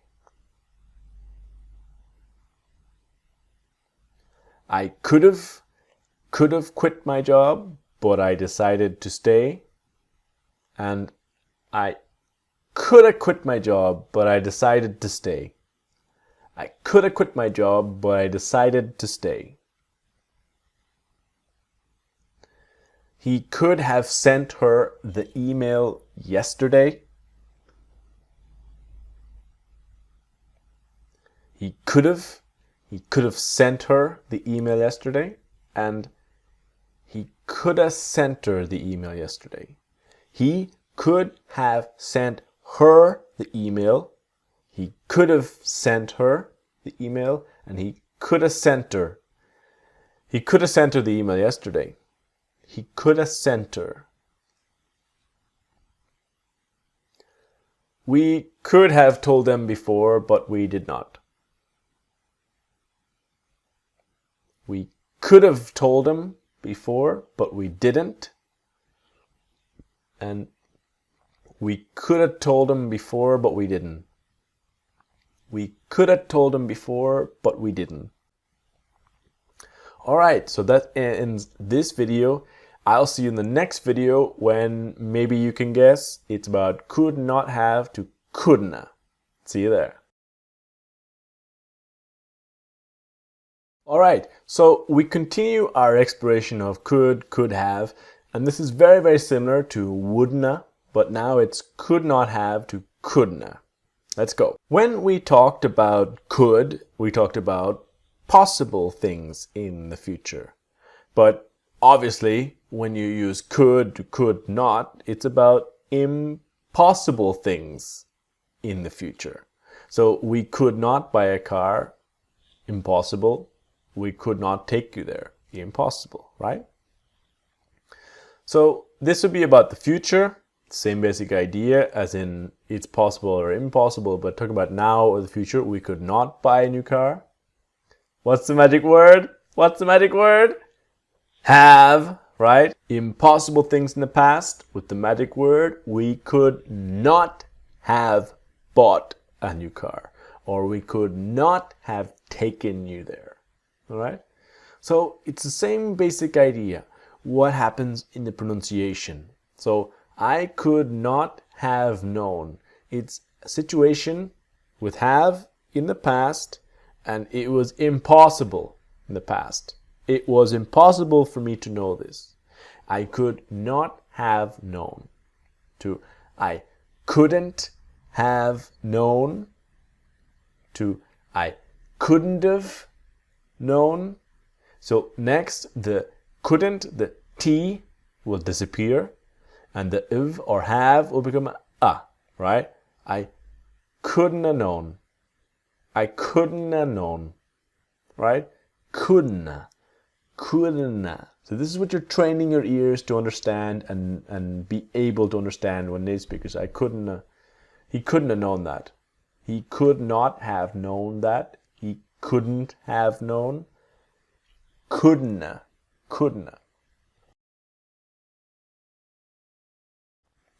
So let's get straight to our practice. Pause, listen, repeating, and training that accent of the couldn't, right? This is a classic sentence here. Let's start. I could not have done it without you. I couldn't have, I could not have, I couldn't have done it without you. And then I couldn't have done it without you. Couldn't have done it without you. I couldn't have done it without you. All right? She could never have known it was going to be so difficult. She could never have, so now after the never, it's the have, right? She could never have known it was gonna be so difficult. And she could never have known. She could never have known it was gonna be so difficult. She could never have known it was gonna be so difficult. Okay? They could not have saved him even if they had tried to.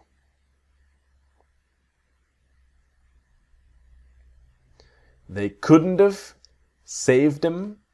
They couldn't have saved him even if they had tried to. And they couldn't have saved him even if they'd tried to. They couldn't have saved him even if they'd tried to. They couldn't have saved him even if they'd tried to. We could not have helped them even if we had wanted to. We couldn't have helped them even if we had wanted to.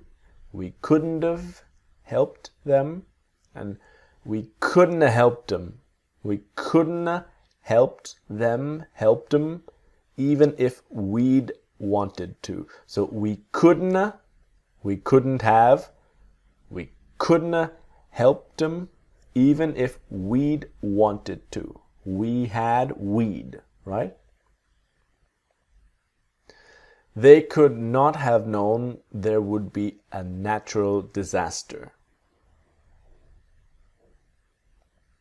They couldn't have known there would be a natural disaster. And they couldn't have known there'd be a natural disaster. They couldn't have known there'd be a natural disaster. So this ends this video. I'll see you in the next video where I'm going to start talking about should and should have. Alright, here we go. In the last two videos of the course, I want to talk about should have, and shoulda. Let's go. So if you remember from before about the disappearing T, about should not and shouldn't to shouldn't, the idea of should, it's about opinion or advice. Basic ideas. You should do, it's a good idea or a good advice. You should go to the doctor. So this is not a big serious problem. You should go to the doctor. You should send the letter today. I think it's a good idea. It's good advice. Now, the important thing here is that you should send is about now, right? So Any ideas? What's the magic word? If we want to talk about the past, be you should have sent. So after have, it's a past participle, but it's you should have sent the letter yesterday. So again, the past is the past. We cannot change it, but in this case, we can have an opinion about the past. What you should have done. You should have sent the letter yesterday. So it's all about the magic word, right? You should have. The number one mistake when students start to use this, they forget the word have and they say something like, I should go to the park, when what you really mean is, I should have gone to the park. Now, be careful because this is confusing to the other person. If you forget the magic word, the other person does not clearly understand, are you talking about the past or are you talking about now and the future? This is why it's the magic word, have. So you should do it now and you should have done it yesterday. An opinion on the past. So I, you, we, they, he, she should and have and the past participle. After the have, you must go into that past participle of done, been, gone, etc. Okay? Been, done, wanted, or whatever. All right? So let's look at the contractions. If you remember from the previous videos, would have, woulda, could have, coulda. So should have told you will become should have told you. And then should have will become shoulda. So this is the name of the module. Coulda, woulda, shoulda. I should have told you. I should have told you. I should have told you. Oh man, I'm sorry. I should have told you. So let's go into our practice. Now remember, pause, listen, repeat, and train. So let's go nice and slowly, practicing that shoulda. All right? I should have given him the money. I should have given him the money to I should have given him the money. I should have given him the money. I should have given him the money. I should have given him the money. They should have explained all this to him.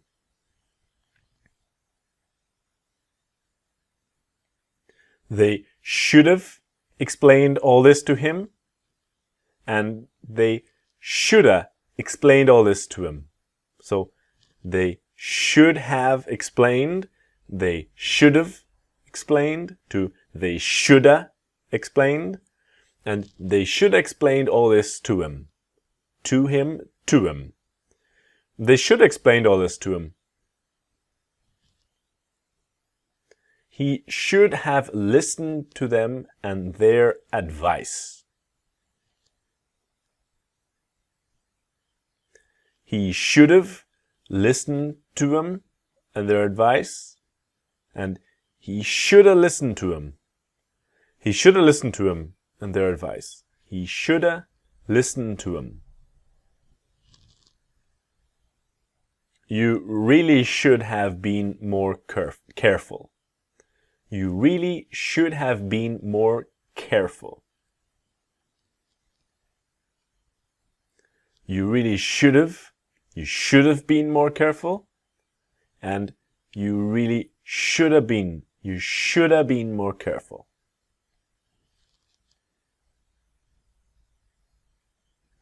We should have brought something to eat. We should have brought something to eat, and we should have brought something to eat. So we should have brought something to eat. We should have brought something to eat. Alright, so this ends our penultimate video of the course of should have and shoulda. Join me in the next video when we're going to finish the course with should not have to shouldna. See you there.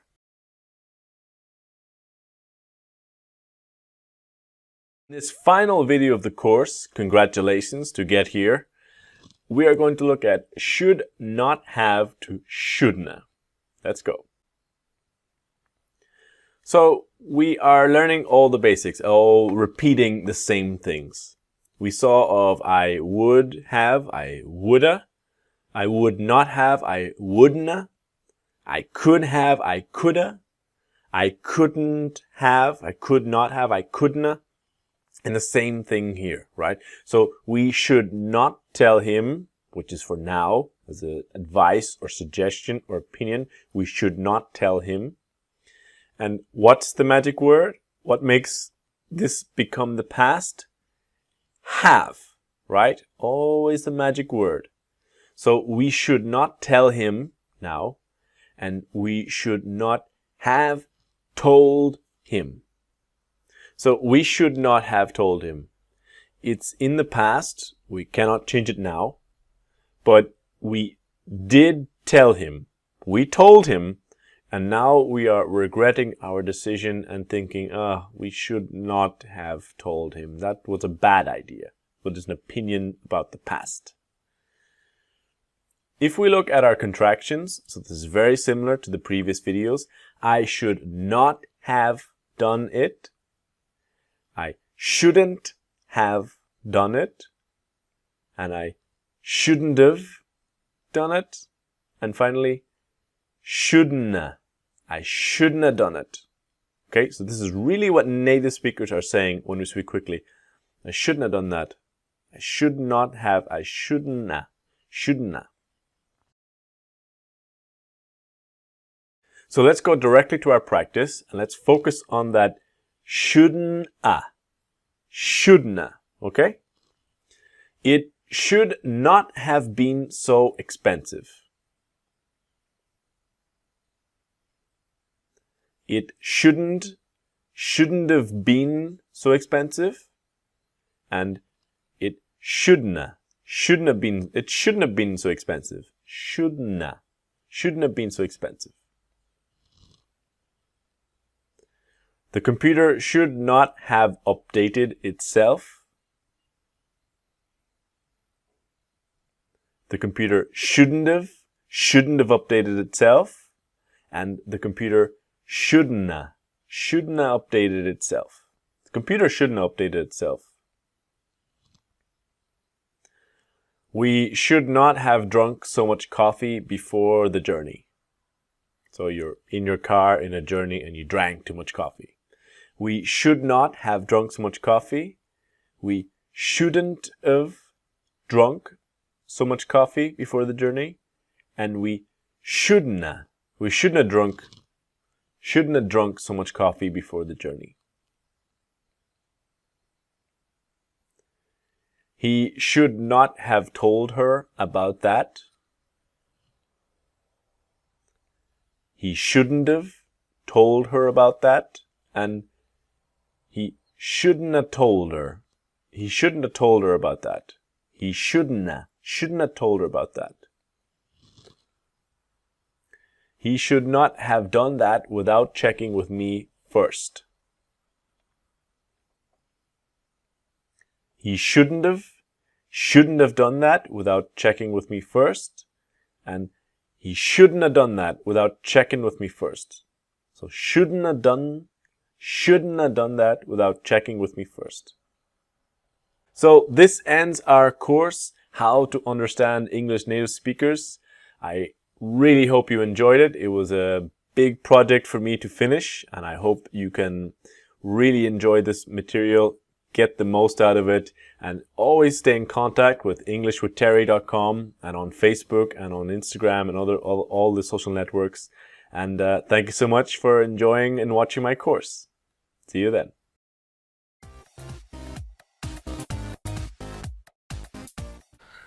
When I was in high school, I was a really lazy student. I was not motivated at all, you know. all I wanted to do was just party and play guitar. And I had this really naive idea that I would be a rock star, and go and study music. So I didn't actually go to university directly after high school. I decided to take a year and I started to work. Started to work in a hotel, cleaning in the kitchen. And I hated it. I really hated the job. I don't even really like cleaning in my kitchen now. Can you imagine cleaning for 10 hours? So at the time, I felt like it was a terrible decision. I felt it was like the worst thing in the world. I felt like I had no future or anything. But the really cool thing was the Brazilians, I made really good friends with Brazilian guys working there in my town. And I could see that they had serious problems with communication at work. Like they couldn't really speak and understand English so well. And because they were my friends, I started to help them.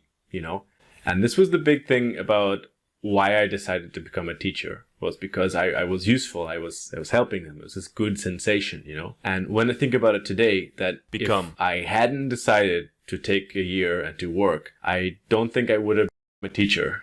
I'm not sure if I would have studied something. I think I would have studied something for sure, but it wouldn't have been my passion. It wouldn't have been what I really wanted to do. And it was this terrible decision that in the end was actually a really good decision.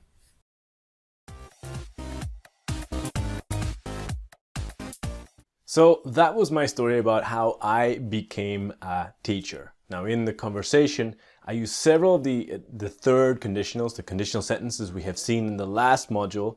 And now I just want to give you some more examples, right? So let's remember the idea. Now I became a teacher. The past is the past. I cannot change it. I can look at the past and make opinions and talk about different ideas, but I can't change it. The sentences I use are not real. Now, let me explain that a little better. So one of my examples was, if I had not decided to work for a year. Now, this is not real because I decided to work. I did not go to university. I decided to work for a year in a hotel. And the idea of I would have studied something. But again, I didn't study anything. Now, later in life, I went to university. But directly after high school, I didn't. This is the crucial concept, that it's not real. If I hadn't decided to work for a year, I would have studied something. So again, I'm just imagining a different reality. If I had not decided, if I am imagining the reality where I had not decided, but I did, and I did not study. So it's not real. It's about the idea of what would have happened if another thing had not happened. Okay? Now let's look a little bit at the pronunciation. Now in these sections, it's really, really important that you train the pronunciation with me. It's only training and repetition and again that really helps you use these sentences fluently and in your own conversations. So let's go. If I had not decided to work for a year. Now had not will contract to hadn't with a T. If I hadn't decided to work for a year. And when we go a little faster, you see the T disappears and it connects with the next verb, right? Hadn't. That strong N, hadn't, and it connects to the next verb. If I hadn't decided to work for a year. If I hadn't decided to work for a year. In this one here, we'll see some dramatic changes from I would have studied something to I would have studied something. Now, until now, it's still correct grammatically. Like, it's still correct in writing. But here's the reality. Here's what we really say. I would have studied something. I would have studied something, right? And you need to train your listening, train your ears to be ready to hear this in a conversation, because I promise you will hear it. A lot of people spend time looking at grammar books and whatever, waiting to hear I would have studied something. But the reality is I would have studied something. I would have studied something.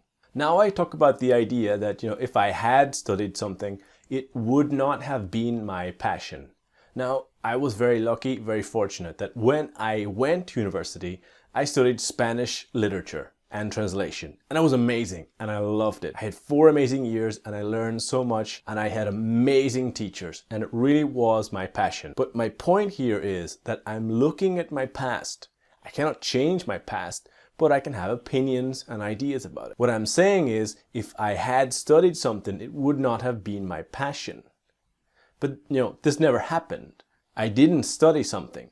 It was only later that I studied something that really was my passion. So it's not real. That's the concept of this unreal conditional. If I had studied something directly after high school, it would not have been my passion. Now the pronunciation here can change a lot. From it would not have been my passion. Now always repeating with me. It wouldn't have been my passion.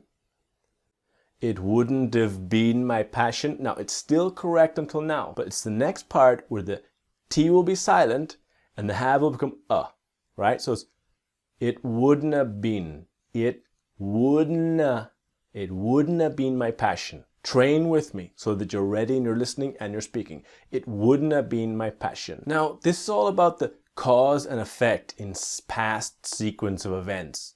I look at my past and I think about my decisions. And I look at those different possibilities in the past, right? Where if I had not decided to work, I would have studied something and it wouldn't have been my passion. So past decisions, when you think about your previous past decisions, like what made you make this decision? I'm talking about those big decisions, like what did you study? Did you travel to a different country to live? Did you marry someone or go out with someone? What would you have done if you had not taken this decision? So these are the questions for you to answer and to think about, to start making your own sentences with, well, if I had not studied, I don't know, economics, I would have studied, I don't know, law.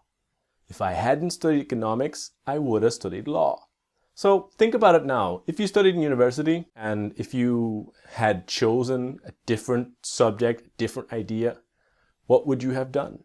Okay guys, that ends this video. I'll see you in the next video where we will see another of my personal stories talking about how I became inspired to learn languages. Alright my friends, I'll see you in the next video.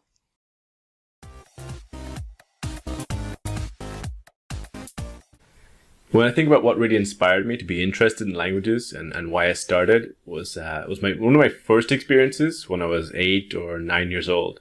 When my family and I'm from Ireland, and we went on holidays to Portugal. Now, we really didn't have much money, and my mother worked really hard and saved to get the money so we could go to Portugal. And my brother enjoyed the trip just in front of the TV and eating chocolate and this stuff, but I was more interested, and I took the little tourist book, and I started learning basic little phrases, hola, muito obrigado, and this stuff. And I started to use it in the hotel and in shops. And I never forgot that positive reaction from people. They're like, wow, who's this little tourist speaking our language, And I never forgot that. Later in life, when I started high school, I did my first class in French. And it was just like a revelation. It's like, wow, like this is what I want to do, And one of the factors was I had a really good teacher. And he wasn't normally a French teacher. The French teacher normally, she had a baby, so she wasn't working that year. He normally worked with construction and woodwork and metal. So he was very high energy. He was very big on strict and discipline, And when we were training pronunciation, he was like, stand up everybody! Train the pronunciation! And a lot of high energy. And I reacted really positively to this, And I remember I went home that day and I told my mother, I said, I would love to speak a language fluently. And what she said really stayed with me. She said, yeah, you can do it. Yeah, for sure you can do it. And it was this encouragement that really made the big factor, And when I think about it, that if my mother hadn't been so encouraging, maybe I wouldn't have believed in myself. Maybe I would have decided, oh, it's too difficult and not do it, or if I hadn't gone to Portugal and I wouldn't have had that positive reaction from Portuguese people and that positive reaction early in life, and that crazy high energy teacher, he helped a lot as well.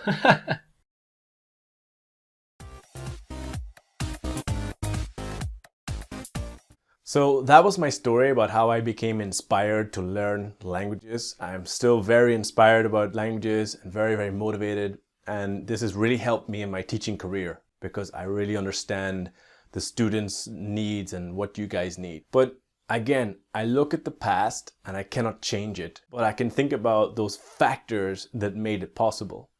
If you think about what is your profession or what is your passion, what inspired you to become the person you are today, right? Now, in the case of my mother, if my mother hadn't been so encouraging, right? Again, it's not real. She was really encouraging. She said, you can do it. Just do it. And unfortunately, in countries like Ireland or England, a lot of people believe learning of different languages is so difficult. Just don't try. But my mother's attitude was very different. Yeah, do it. I would not have believed in myself. And belief and faith is a very important part, right?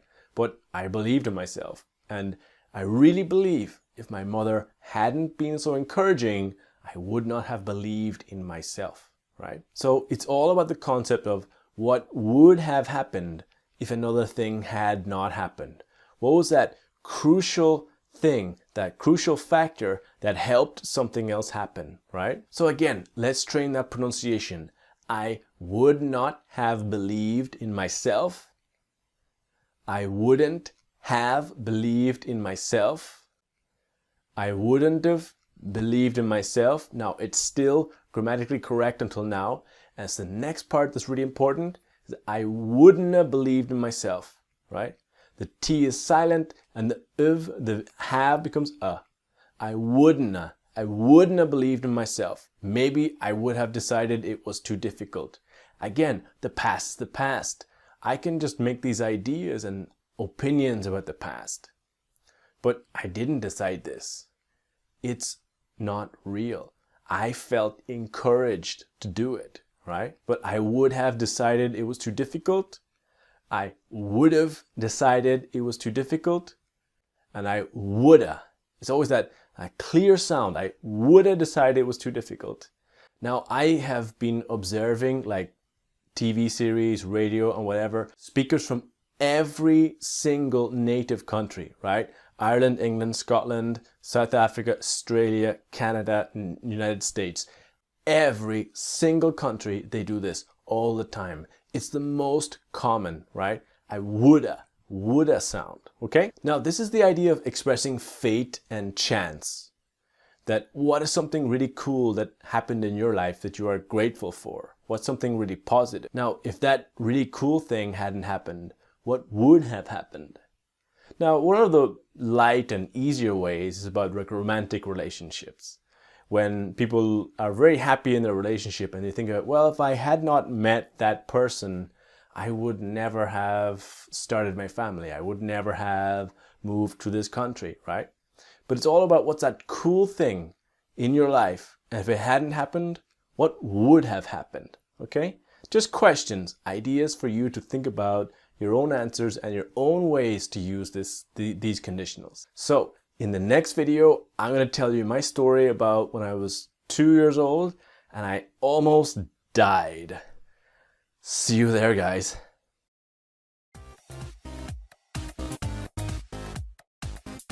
I remember a time in my childhood when I almost died.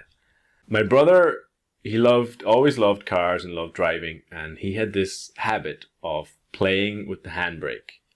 But he was older than me, he's 3 years older, and he understood when he could. He used to play releasing the handbrake, but only in places and situations he knew where the car would not go very far. And of course, I was younger and I wanted to copy my older brother. I wanted to do everything he could do. So my parents' car was parked outside of my grandmother's house, and I started playing with the handbrake. Now, I didn't really understand that when I released the handbrake, the car immediately went forward directly onto a main road. And like people drive on that road usually at 60 or 70 kilometers an hour, like normally, And I was so lucky. I could have died. I really could have died. If a car had passed in that moment, I could have died for sure. And I was only 2 or 3 years old. I just couldn't have known the consequences of what I was doing. But I was really lucky.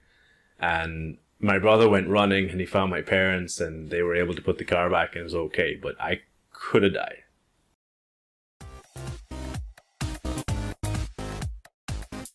Well, crazy story, but true. I almost died in my parents' car in front of my grandmother's house, playing with the handbrake. And for a long time, a very long time, I did not want to learn to drive because of this. It created a real trauma that took me a long time to get over, you know. But when we look at the grammar that I used, or the kind of sentences that we use, could have to talk about different possibilities in the past. Now again, the past is the past. I was 2 years old. I will never be 2 years old again. It's not real. The sentences I use are not real. The simple example is I could have died. It was a close accident. I didn't die. Here I am. I'm alive. If a car had passed in that moment, but a car did not pass, I really could have died. Right? I didn't die. But I look at the past. I cannot change it, but I can look at those different possibilities and think about it. If a car had passed in that moment, wow, I really could have died. Could have is very similar pronunciation to would have, right? Could have died. Now remember, training with me. I could have died. I could have died.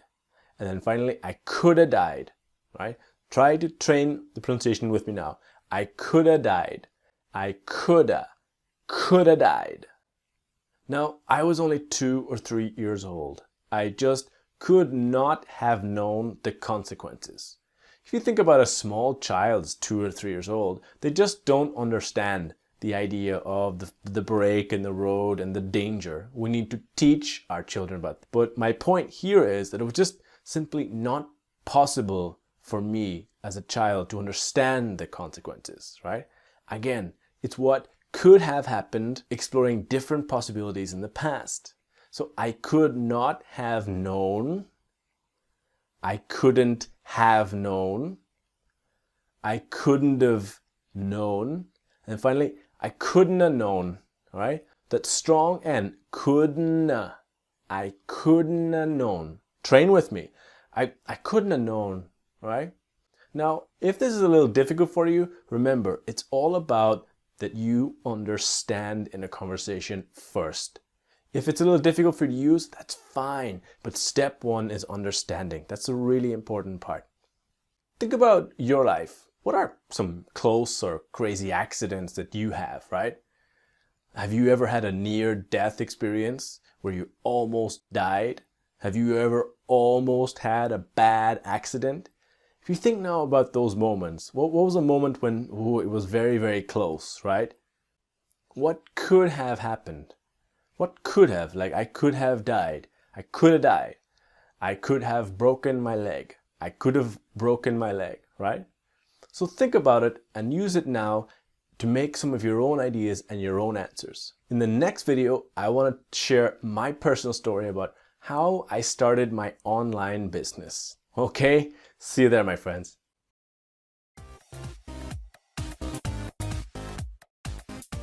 How did I start my online business? Well, I was a teacher in a language school for many years, and I was a little bit frustrated because I was always making new materials and making really cool classes, and I wanted to reach more people. You know, I was only teaching 15 or 20 people in my class every week. And I was making cool video materials and everything. So I really started to think, that I needed a tech guy. This is what I was always repeating. I need a tech guy. I need someone who understands technology better than me to help me, And from nowhere, this Brazilian guy contacted me, and I was living in Dublin, and he came with the idea that we could make an online course together, that he would help me with the editing, and I would make the materials and record, and he would help me with the editing and the selling. And it sounded a little too good to be true, because it kind of was. And a lot of my friends and my family and my mother were telling me to be careful, always to be very clear and define the business very clearly with him. And I should have been more careful. I should have thought about it a lot more, I think. But I really wanted it to work. I really wanted to reach and help more people with my online materials. Now, I had really 2 conditions, and I was very clear with him that I wanted it to be a legally registered business, and I wanted the money from the business to go directly from PayPal into my own account. Those are my two conditions. And when his idea was to start the business in Brazil and sell the product in the Brazilian market, and he wanted to break both of my conditions, so the business just failed and we disagreed and we didn't do anything. But he tried to make the proposal that we would just start the business, just not registered illegally, and he shouldn't have done that. He shouldn't have made that proposal and broke my conditions, and I should have been more careful and he should have researched more carefully, because one of the big problems was I'm an Irish citizen. I don't have the legal right to start a business in Brazil, legal residency, and he should have researched that a lot more. So it was a powerful lesson about business, about partnerships, that you should always be really careful and define what you're going to do in your business and what you're prepared to accept and not accept.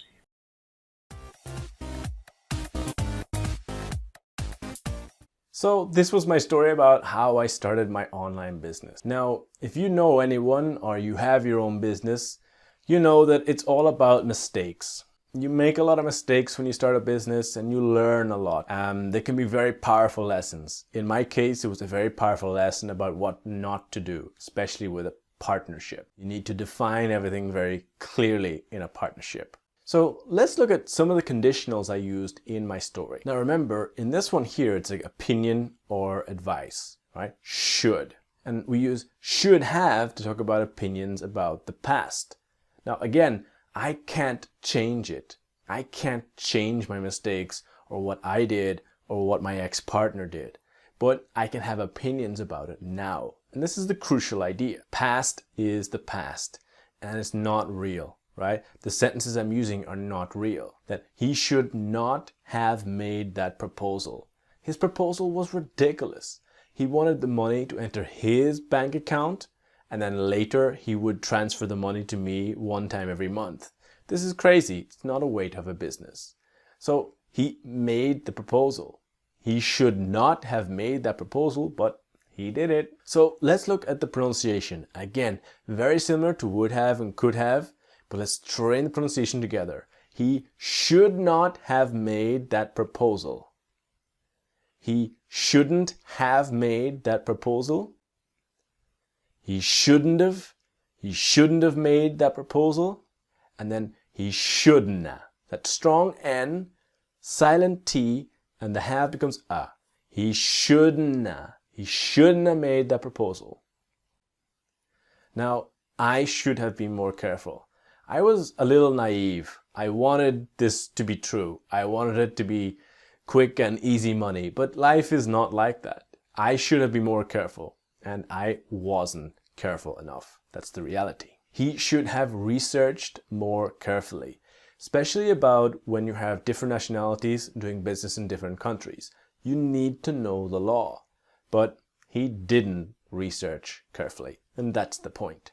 So here, I should have been more careful. I should have been more careful. And then I shoulda. I should have been more careful. I should have been more careful. Okay? Now, there's a lot of reasons why we will use should have. One is regrets, things that you did that you're sorry about and you feel bad about. Accidents, is it clear you talk about what you should have done and should not have done. Mistakes, talking about your own mistakes, criticizing other people, what other people did in the past. Maybe you need to do this sometimes in a work meeting. You need to be clear with people and say, well, no, you made a mistake. You should not have done this. You shouldn't have done that, right? Or like admitting a mistake or an opinion about how someone else did something, right? So that's a lot of ideas about how you can start to use it about your own life and about how other people affect you and how you can form opinions on their past action. So the next video is the craziest personal story I have. It's a time of how I broke my tooth again. All right, see you there, my friends.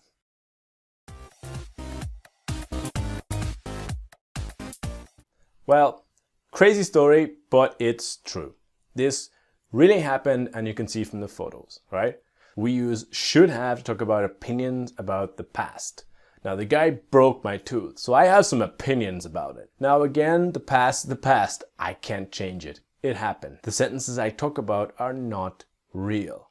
So he should not have been waving the parrot statue. Now, to wave normally means like this, but waving is like that there. It's a big metal statue of this size. It's for real. And he was waving this thing.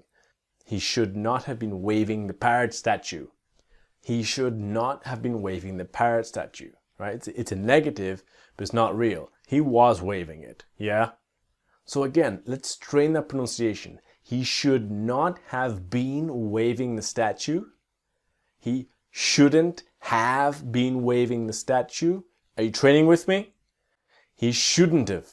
He shouldn't have been waving the statue. He shouldn't have been waving the statue, right? Always a strong N. Shouldn't. He shouldn't have been waving the statue. True story. This is really obvious. He should have been more careful. He wasn't careful. He could have hit me in the eye. He didn't hit me in the eye. He hit me in the tooth. I'm not sure which was worse, but, well, he broke my tooth. So again, let's just train the pronunciation to really get this. Remember, it's repetition and speaking out loud in your own voice that really helps you get fluent in this, if you really want it. He should have been more careful. He should have been more careful. He should have been more careful. And the next one, he could have hit me in the eye. He could have hit me in the eye. He coulda hit me in the eye. So again, we use this should have and should not have. We're talking about blaming people. Talking about what someone else did wrong. Now, he's my friend and I forgave him. It was an accident. I can have opinions about it, but it was an accident, you know. Someone else's mistake. What else could have happened and what could have been worse, all right? So, crazy story, but it was true, all right? Do you have any crazy stories or any ideas or crazy accidents to get there that can help you start to use this grammar for yourself? I think some of you do. So, in the next module, I'm going to talk about some more pronunciation stuff. Really important module. It's about past ED pronunciation of regular past tense verbs. All right. See you there, guys.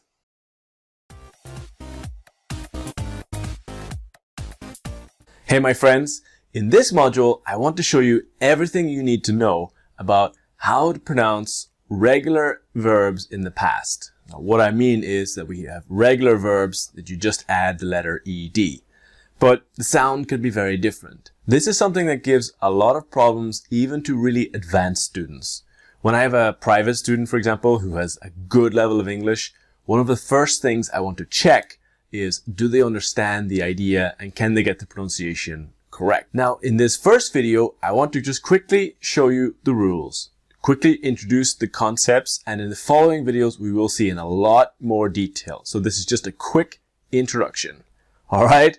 Let's go. So with regular verbs in the past, you simply put the letters ED at the end of the verb. Simple, right? Because here we have some examples. Called, asked, worked, arrived, needed, wanted. But can you hear that the ED is not always the same sound? It changes, like asked, called, needed. The reality is, in the pronunciation, we have three different groups. Now, the first group is the easy group. It's when ED really has the sound of ED. Wanted, needed, ended. It's the easiest group and nobody has problems with it. The next one I call the T group is when the ED has the sound of a T. For example, stopped, asked, missed, escaped.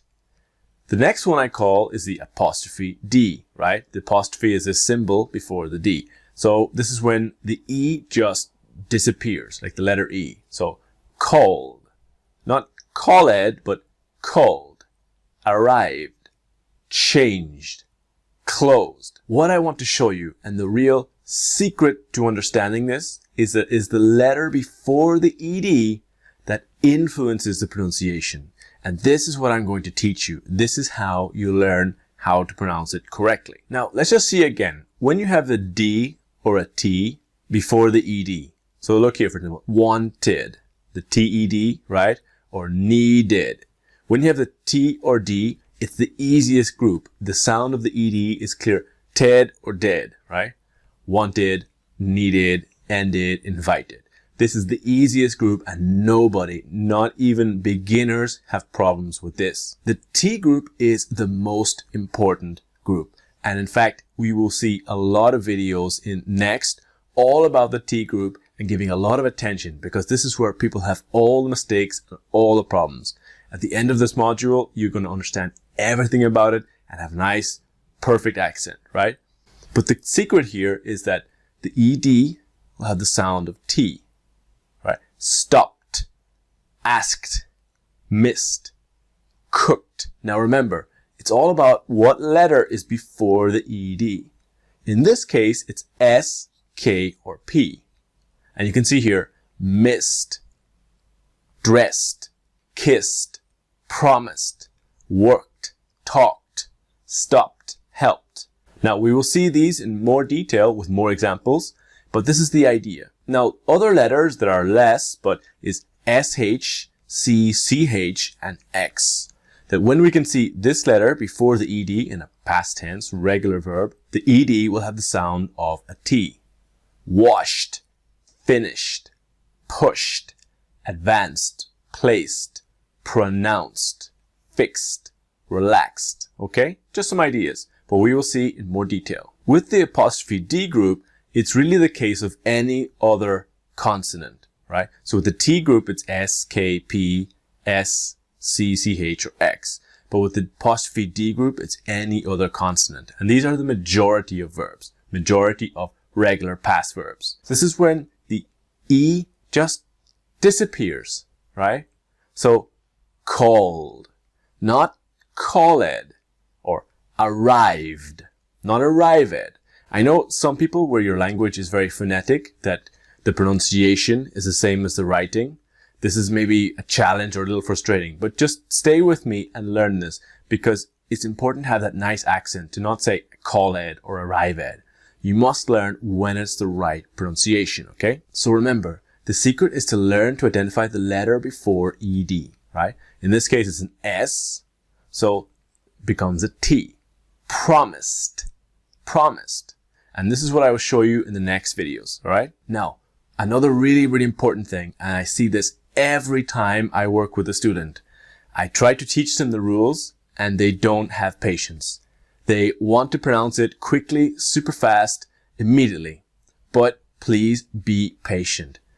Train your pronunciation now in 2 steps. Step 1 is say the verb in present tense.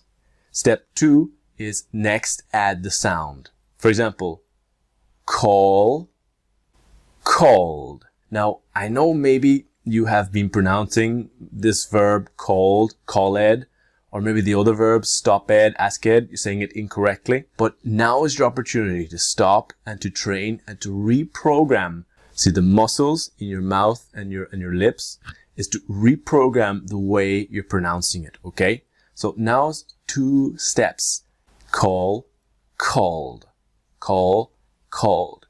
If you train this way, I promise you'll have better results and you won't be called right there. Slow down, all right? So if you are not sure if this was a lot of information, the ED group, like with wanted, needed, is the easiest. Nobody has problems. Look at the letter before ED. If it is an S, K, P, SH, C, CH, or X, it has a T sound, right? If the verb ends with any other letter, it's the apostrophe D group, all right? Now we're going to see this a lot more. Remember, patience, patience. It's all about going slow and training just a little bit.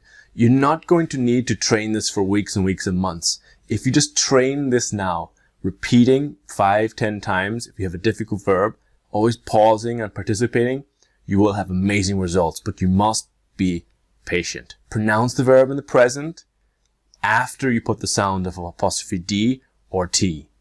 Call, called. Work, worked. All right. So that ends this video. In the next video, we're going to start looking at the T group verbs that end with the letter K. All right. See you there, my friends.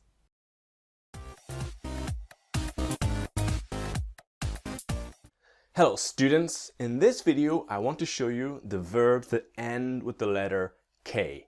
And they are part of the T group, the most important group. So again, take your time, pause the video and train your voice, train your accent, alright? Take it easy and go slow. This is so important just to give this good foundation for the future, because this group is generally the most difficult group, alright? Let's go. So again, this group is the most important. It's the one where the ED has the sound of a T. Stopped, asked, missed, etc.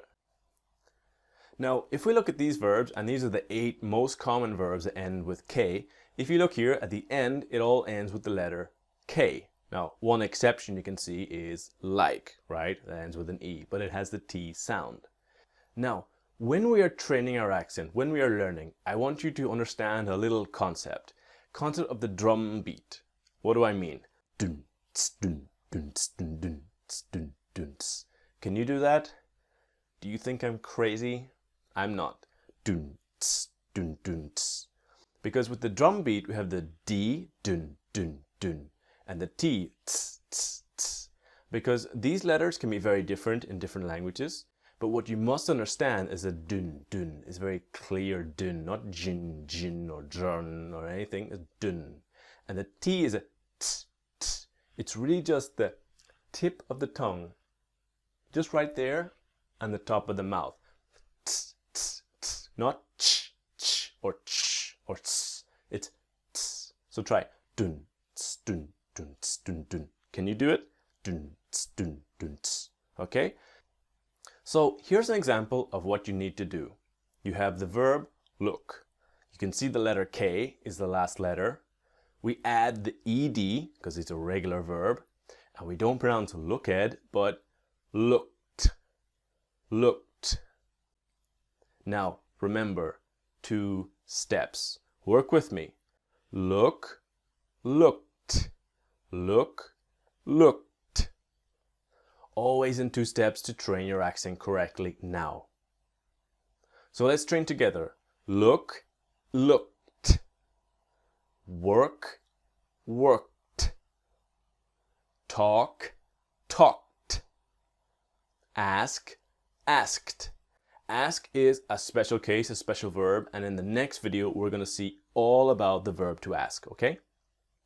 Like, liked. So again, like, liked. Check, checked. Attack, attacked. Walk, walked. Always 2 steps, my friends. This is the secret. Remember, it's the letter before the ED that influences the pronunciation. So let's train now some nice simple examples. I want you to listen and repeat, pausing if you need to give yourself time, but always listening and repeating and training your accent in these practice sessions. Ready?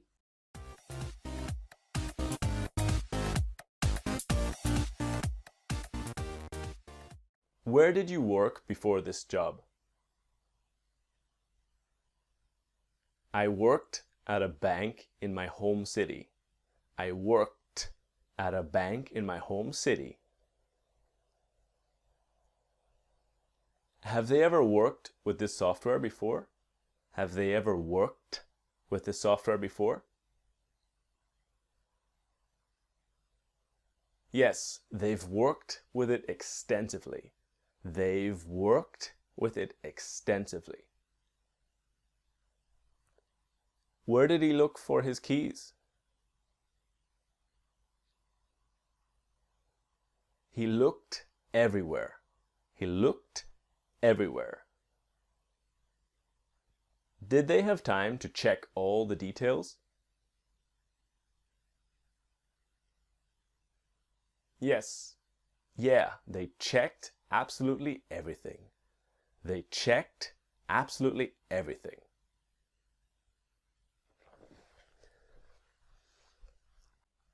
Okay guys, that ends this video with the verbs that end with the letter K. The next video is a special video because we're going to dedicate time just to the verb ask. Not just about its pronunciation, but the correct prepositions and the correct way to use it. Alright? Extremely important verb, and it's a verb a lot of people have problems with. See you there, my friends.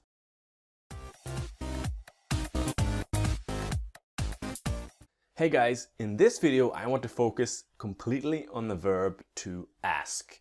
It's so important and we use it every day, and I see so many students with problems with this verb. Okay, so let's go. To ask. Now, when we think about to ask, we can use it in different ways. One way is information. You want to know something, right? Or you need or want an object or a thing. Another way is help or action from another person. Okay, so let's explain that with a little more detail. We talk about information. I'm going to ask her where the shop is. So you are a tourist in a new city and you are looking for a specific shop and you don't know and you want or you need the information. And you see a woman who is working and I'm going to ask her where the shop is. Now, what's important here, there's no preposition. That when you are asking about information, I'm going to ask her where the shop is. The classic problem is people say, I'm going to ask to her where the shop is. And this is not correct in this case, okay? Or even worse is to say, I'm going to ask for her. No, that's not correct. In terms of asking about information, this is not the right way. So we have to ask me, to ask you, to ask her, ask him, ask us, ask them. No preposition, okay? The second idea is when you need or want an object or a thing, right? If you take example for you are working in a company and you are working really well and you want to ask for a promotion at my job. So I want to ask for a promotion at my job. But in this case, you're asking for something, as you want or need an object. So you need to say, I want to ask for a promotion at my job.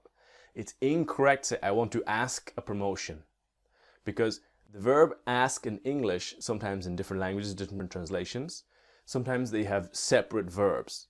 But in English, we just use a different preposition to make the difference.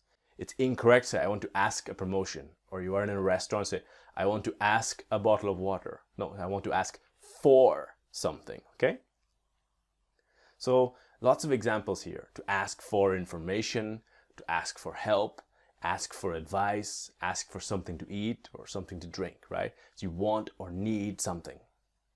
Another idea here is that you want or need help or action from another person, right? For example, can you ask her to send me an email? So you're talking to a person and this person knows another woman, but you need the action from the woman.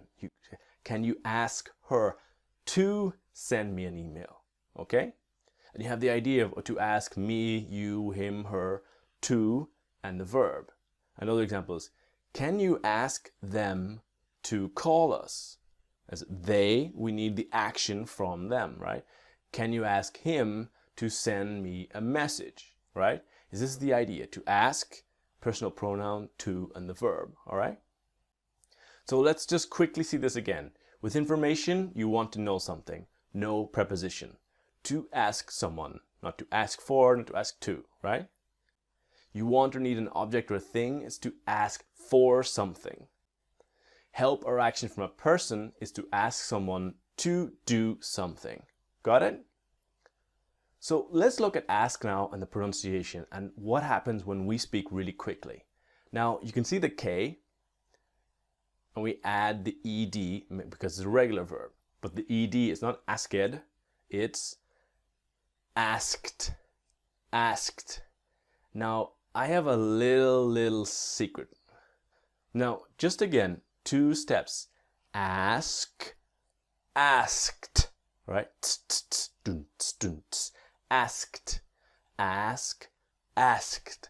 It's not important if you have been pronouncing this word incorrectly for a long time. Just start and train again. Your mouth and your tongue are muscles, and we can reprogram the muscles. But I have a little secret for you that the native speakers, we are a little bit lazy. Actually, the word asked is a little bit difficult. And in in all native speakers of America, Ireland, United Kingdom, in all native speakers of America, Australia, England, Ireland, we're a little lazy and we don't always say asked. Sometimes we just say asked. Just so simple, asked. So why not make your life easier and say asked? It's so simple. So I want to show you some nice examples of how we use ask in different situations in the past for you to train. Now remember, always listening and repeating and pausing if you need more time. All right, let's go.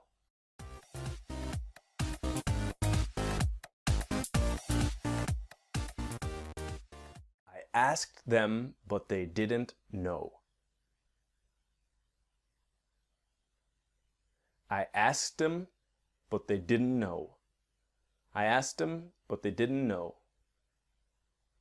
I asked them, but they didn't know.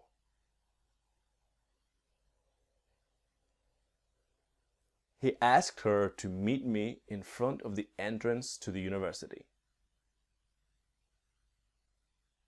He asked her to meet me in front of the entrance to the university. He asked her to meet me in front of the entrance to the university. She asked for a promotion, but she needs to do more interviews.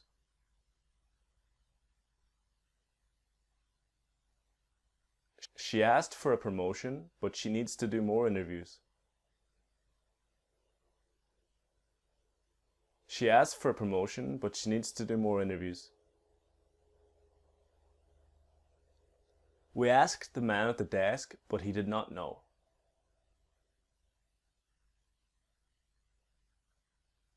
We asked the man at the desk, but he didn't know.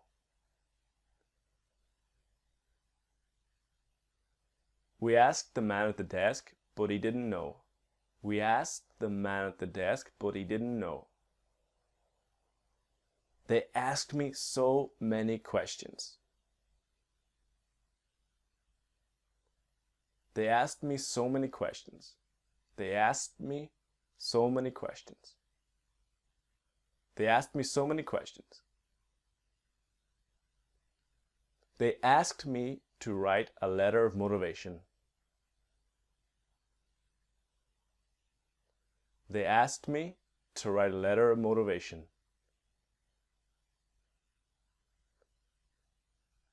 They asked me to write a letter of motivation. Okay guys, that ends this video about the verb ask. I hope it was useful for you. In the next video, we continue with the T group, the most important group, and this time it's verbs that end with the letter P. See you there, my friends.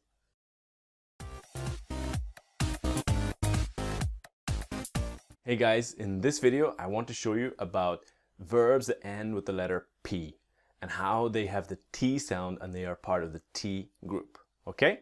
So here are some examples of verbs that end with P. Now there's one exception, is escape, has E, but it's part of the T group. So drop, escape, help, jump, stop, and step. In this video, I want to focus on the two most important verbs that we use all the time, help and stop.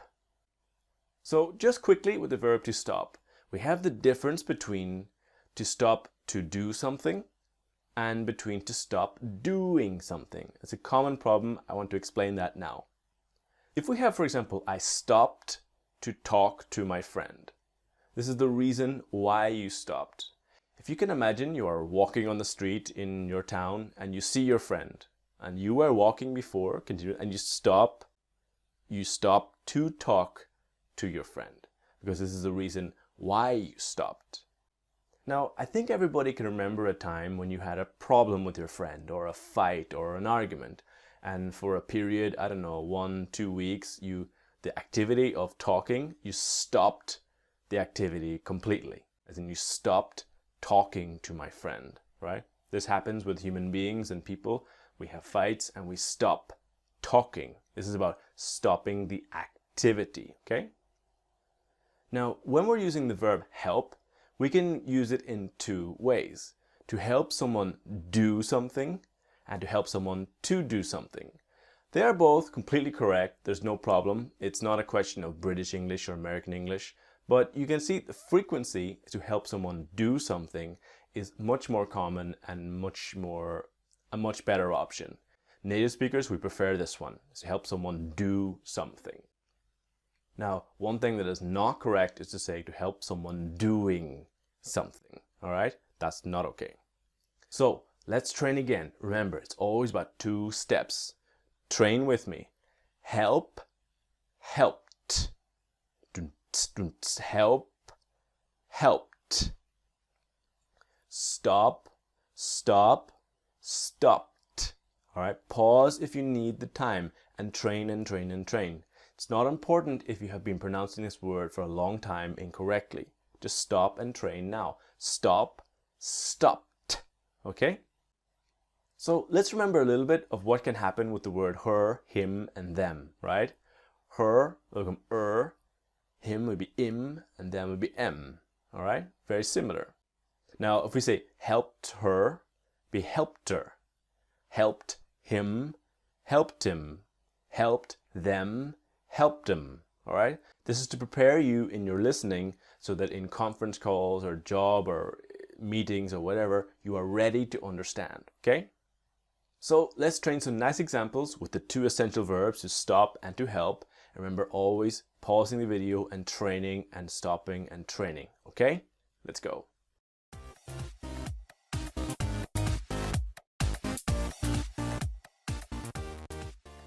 I stopped drinking coffee last year. I stopped drinking coffee last year.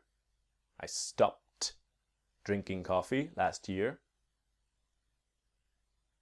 I stopped drinking coffee last year. I stopped drinking coffee last year. I stopped drinking coffee last year. After years and years, he finally stopped smoking. After years and years, he finally stopped smoking. After years and years, he finally stopped smoking. After years and years, he finally stopped smoking. He was late because he stopped to make a phone call.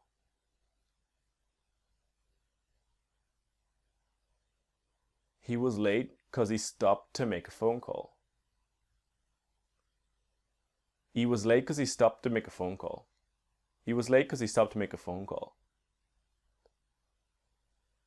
I helped him find a job and a place to live.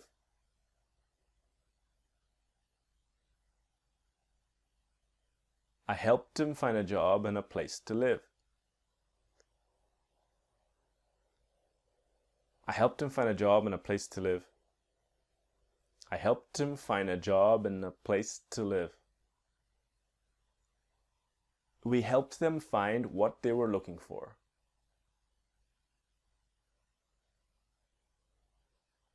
We helped them find what they were looking for. We helped them find what they were looking for. They helped her prepare for her exams.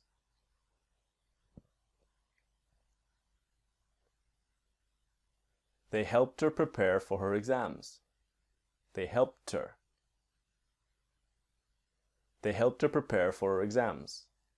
They helped her prepare for her exams. Okay guys, that ends this video of the verbs that end with the letter P. In the next video, we continue with the T group, the most important group, with verbs that end with the letter S. Okay, see you there, my friends.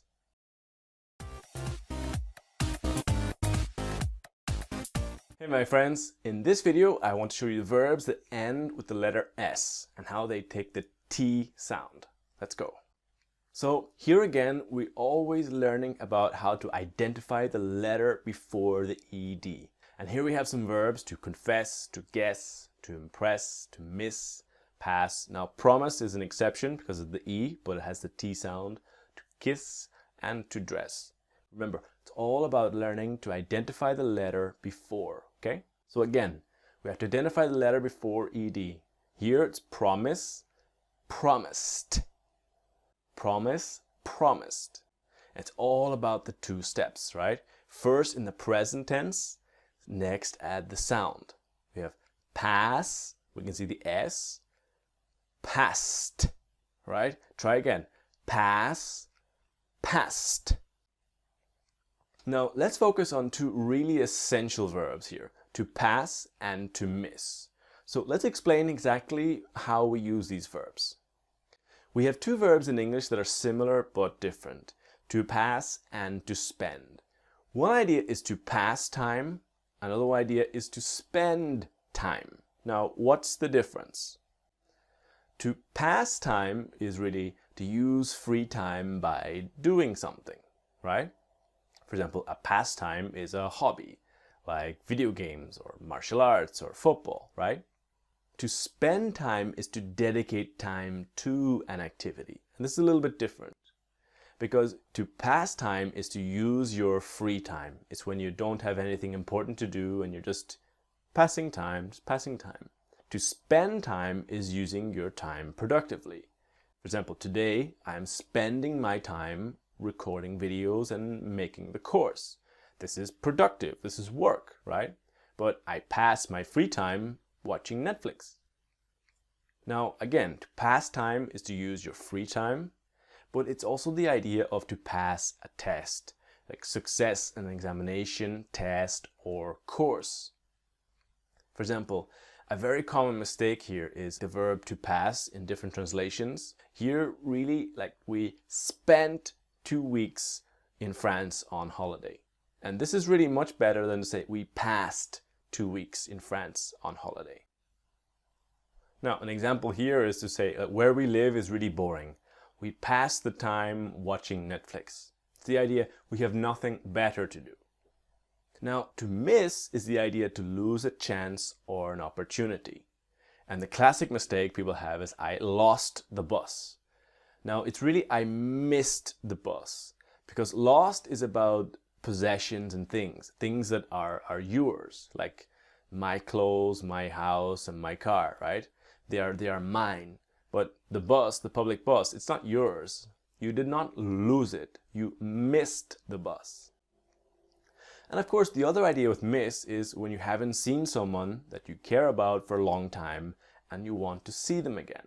You know, I miss you. Like when you have a girlfriend and boyfriend and the boyfriend is traveling for work and it's 3 weeks that they have not seen each other. You know, I miss you. It's this emotional idea.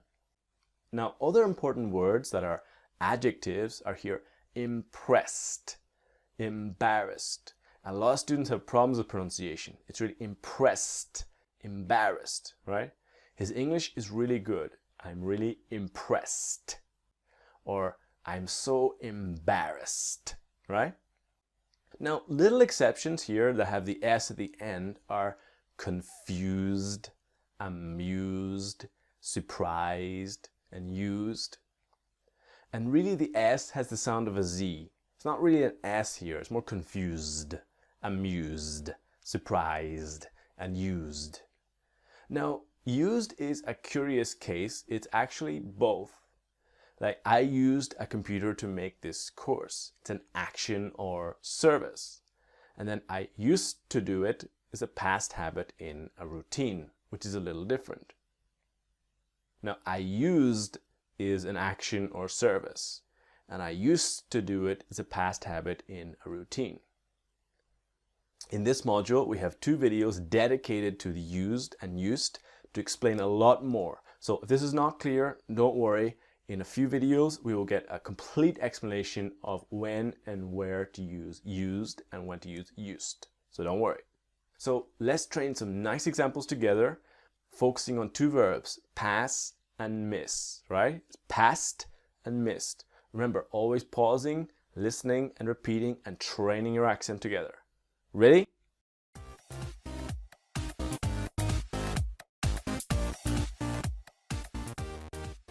So, did he pass the test? Yeah, he passed with a great score. He passed with a great score. What did you think of his project? I was really impressed. I was really impressed. He was 45 minutes late for his interview. He was so embarrassed. He was so embarrassed. This is the first time I've seen my family in 6 months. I've missed them so much. I've missed them so much. I've missed them so much. I've missed them so much. What's wrong with them? They've been feeling a little depressed lately. They've been feeling a little depressed lately. Why were you so late?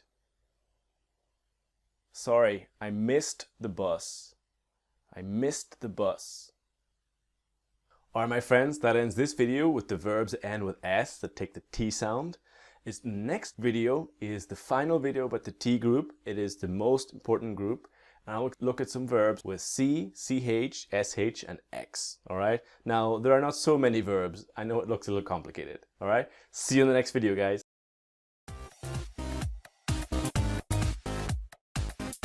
Hey guys, in this video I want to show you about verbs that end with either C, CH, SH, or X, alright? And they take the T sound. Now, we don't have so many verbs, but some of them are very common and some of them our students really have problems. And I want to help you and show you how to have a really nice accent with these verbs. Let's go. So we have examples here of SH, crash, brush, punish, push, wash, wish, and vanish. This is sh sound, okay?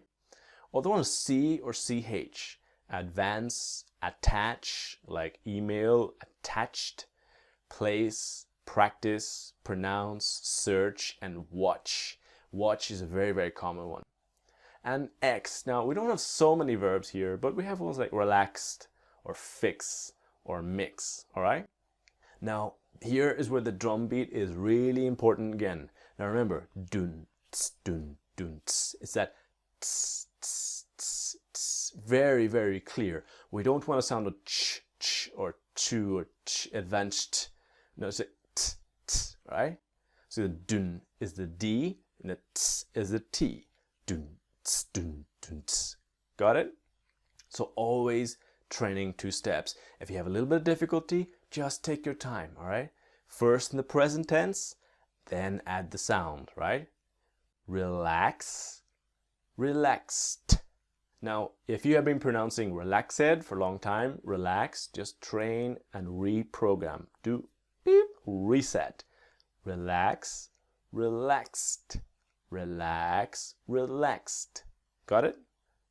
Now, let's focus on these verbs here. We've got search, watch, wash, finish, fix, and relax. Remember, we have to identify the letter before. Here it's a CH, so it has the sound of watched, watched. There's no sound of D. It's not watched, watched. It's watched, watched. Remember, always 2 steps, right? First in the present tense, then add the sound. Watch, watched. If this is difficult, slow down. You don't need to speak quickly. You can say watch, watched, watch, watched. So let's see some nice examples focusing on those most common verbs, those verbs that people really have the problems, right? So again, go slow, pause, listening and repeating after me. All right, let's go.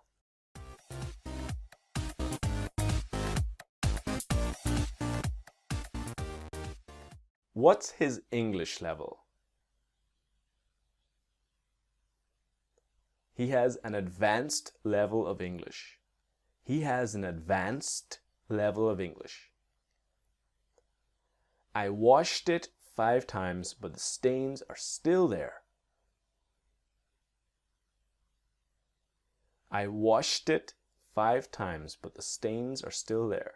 I washed it 5 times, but the stains are still there. I fixed my brother's phone yesterday. I fixed my brother's phone yesterday. I fixed my brother's phone yesterday. We searched for a cheaper flight, but we could not find anything. We searched for a cheaper flight, but we couldn't find anything. We searched for a cheaper flight, but we couldn't find anything. We searched. They watched the movie yesterday, but they weren't impressed. They watched the movie yesterday, but they weren't impressed. They watched the movie yesterday, but they weren't impressed. He is always stressed. He is just not a very relaxed person. He's always stressed. He's just not a very relaxed person. He's always stressed. He's just not a very relaxed person. They finished work really late last night. They finished work really late last night. They finished work really late last night. Okay guys, that ends this video with the X, C, CH and SH. I hope it was helpful because I know a lot of students have a problem with this. So watch it again if necessary, always listening and training. I know these verbs are somewhat not so easy, but I know you can do it, okay? So in the next one, I want to look at the apostrophe D group, but when the E completely disappears, all right? See you there, guys.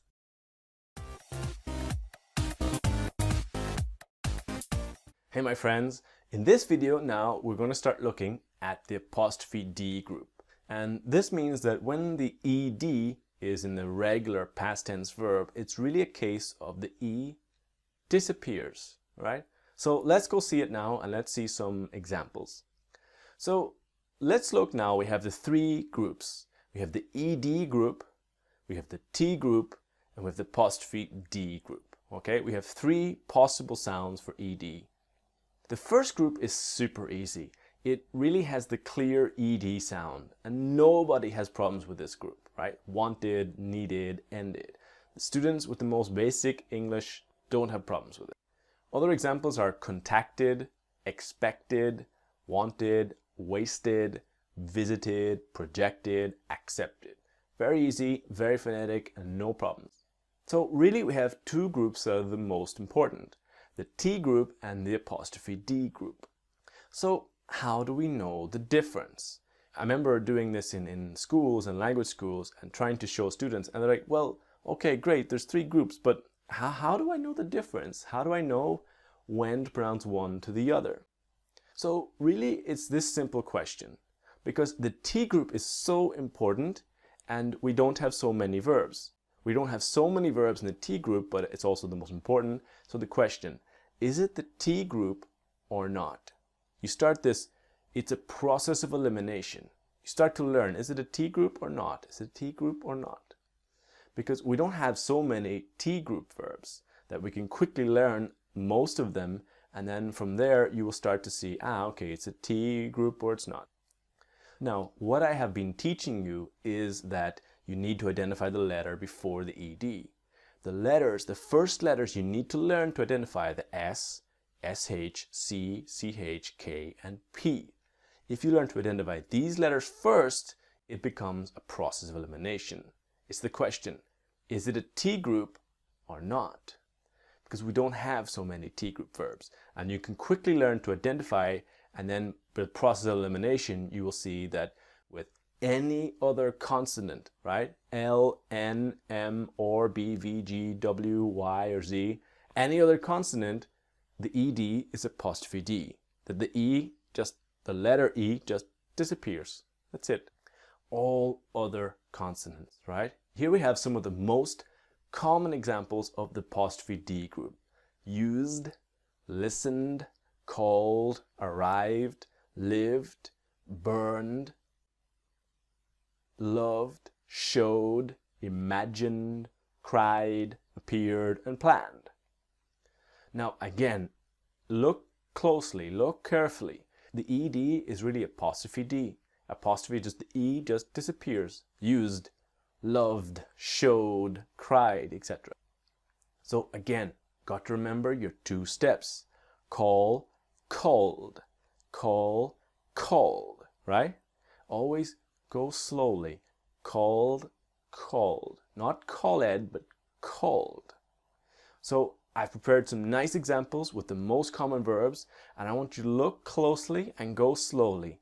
Listening, pausing, and training every time. All right? Let's go.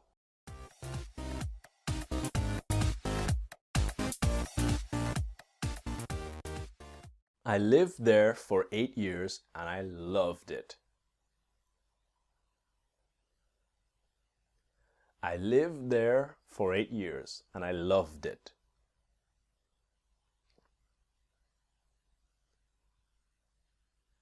They listened to us with total attention. They listened to us with total attention. They listened to us with total attention. He called me yesterday to tell me what happened.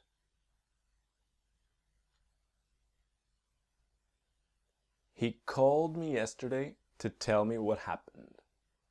He called me yesterday to tell me what happened. Happened. We showed them our new project yesterday. We showed them our new project yesterday. We showed him. We showed him our new project yesterday. She planned her trip perfectly. She planned her trip perfectly. She planned her trip perfectly. She planned her trip perfectly. I was so disappointed I cried. I was so disappointed I cried. I cried. It wasn't what you imagined, was it? It wasn't what you imagined, was it? We arrived right on time. We arrived right on time. Okay, my friends, that ends this video with the apostrophe D group. I hope it was useful learning the most important verbs. Now, the next 2 videos, we're going to look about used and used. We're going to learn exactly when and how used can be apostrophe D and also a T group. Okay, see you there, guys.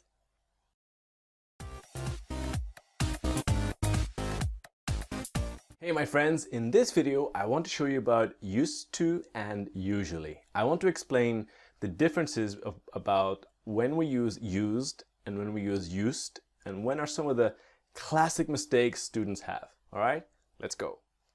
So we have seen before in the videos that used or used can be both, right? For example, one idea is I used a computer to make this course is an action or a service. And then I used to do it is a past habit or routine. Now, to use something is using a thing with an action, right? And to use a car to go to work, to use a phone to call someone, to use a computer to prepare this video, for example. Now, here is an example of a past habit or a past routine. I used to go to bed really late, at 1 or 2 a.m. Now, I usually go to bed early at 10:30. Now, this is real. This is my life. When I was younger, when I was 23 or 24, I used to go to bed really late at 1 or 2 a.m. Now, I usually go to bed early at 10:30 because I'm older. I am 32, so I usually do it. Now, here's where people make the mistake. The idea of the past habits, the past ideas, is I used to go to bed. It's a past routine, right? But for some languages, this is a complete verb. And for you guys, sometimes you can use this verb in the present tense, talking about habits. But here's a classic mistake. People say, I used to go to bed early. When really what you mean is, I usually go to bed early. And this is the classic mistake. So be careful in your speaking. If you say, I used to go to bed early, when really you mean now, you mean like a routine, you will confuse the other person. The other person will understand the past. And this is a really important point to not have confusion or problems when you are speaking. Now, here's, for example, is an old habit. This is me, this is real. I used to have long hair when I was a teenager. Now, of course, you can look now. I usually cut my hair short. But you can see in the photo from 12 years ago, this is so embarrassing. I used to have long hair when I was a teenager, okay? Now again, used is both. I used a computer to make this course, action or service. I used to do it, the past habit in a routine. So when you have an action or service, the S is really like a Z. I used. Try with me. I used. And then the past is I used to do it.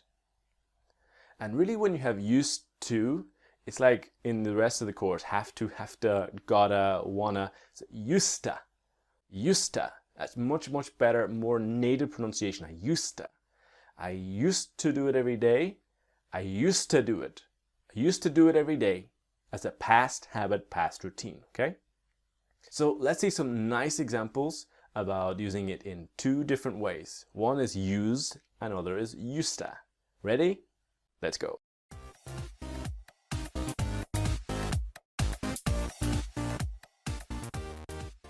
What kind of software did you use?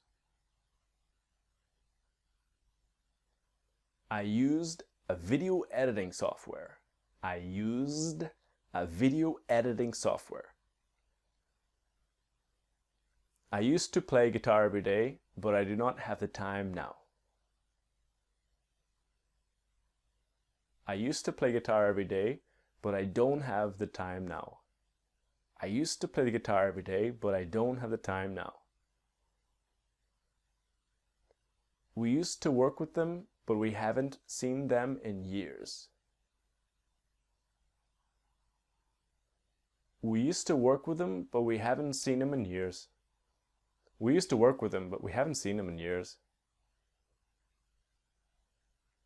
The transport system here used to be much worse. The transport system here used to be much worse. Used to be much worse. We used the money we had to buy a small apartment.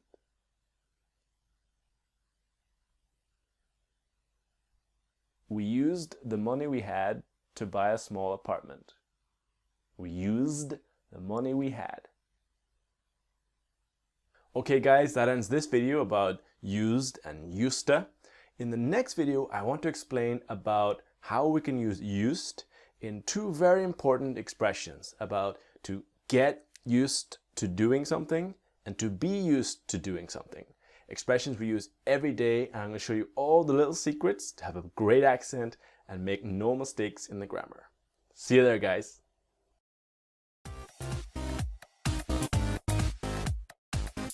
Hey my friends, in this video here, I want to explain the differences between the two expressions of to get used to doing and to be used to doing, all right? Something that creates a lot of confusion for people, especially in the pronunciation and also little points in the grammar.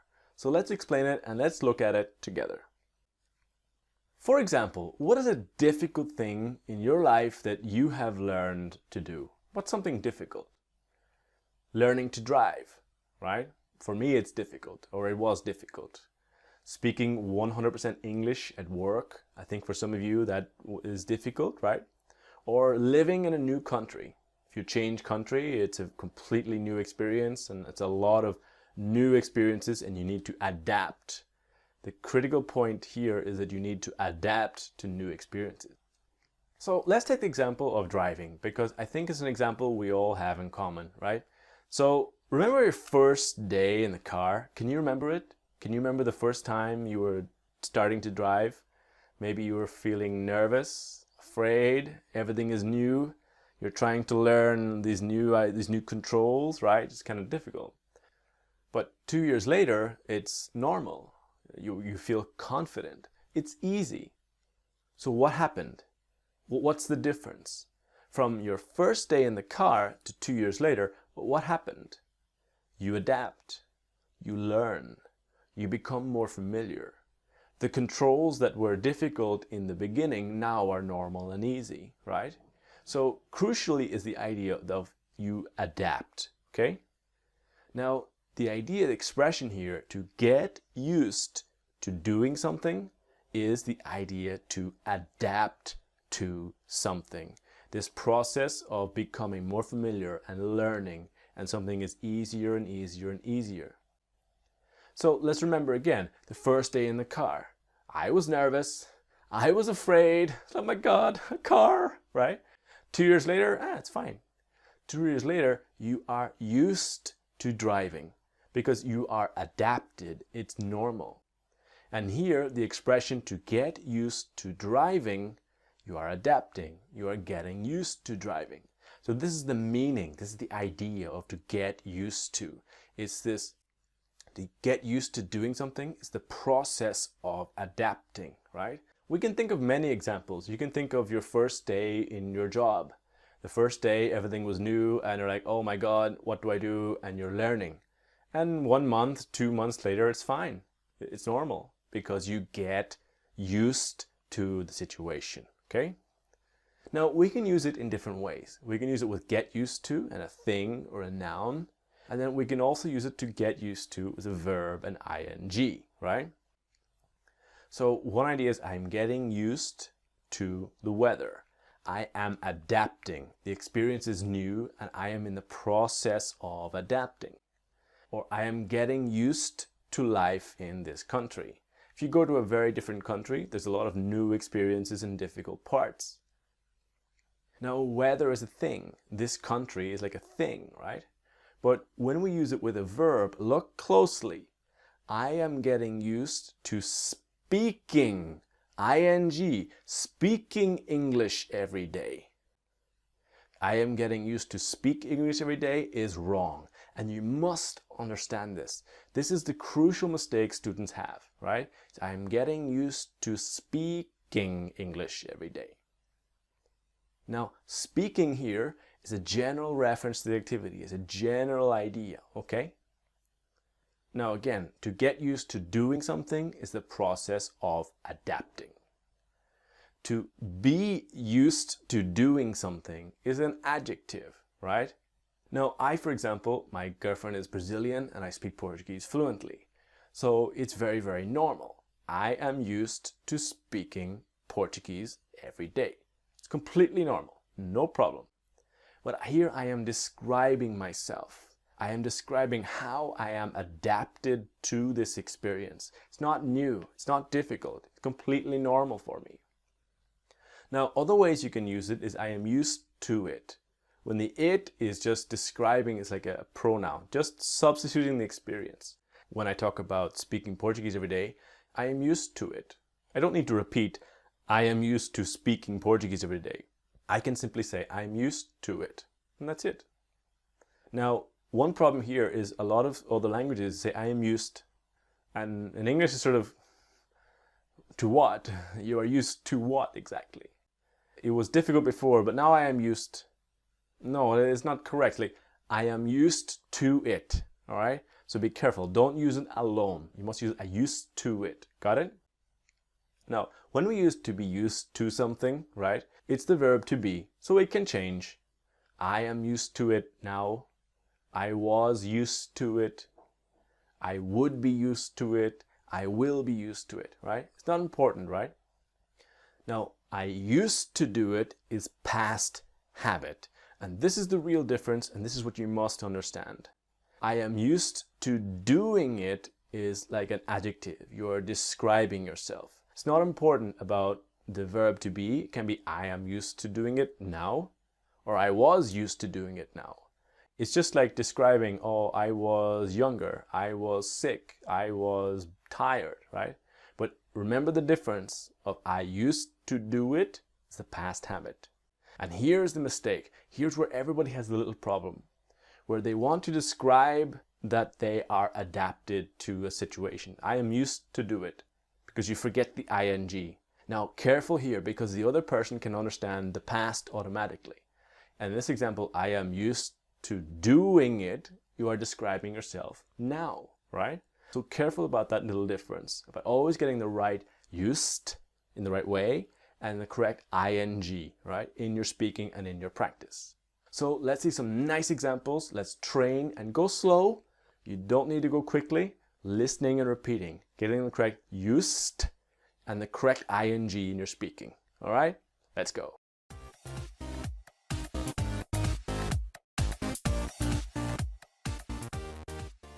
It was really difficult at first, but I got used to speaking English at work every day.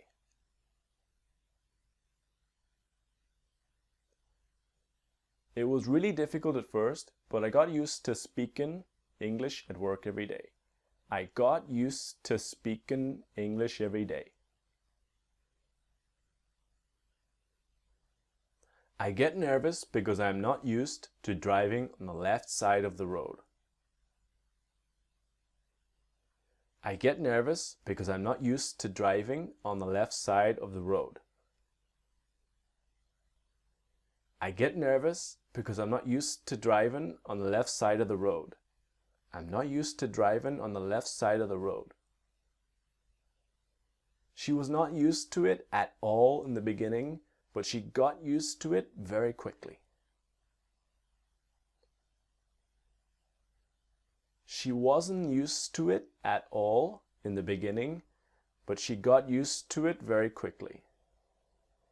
She wasn't used to it at all in the beginning, but she got used to it very quickly.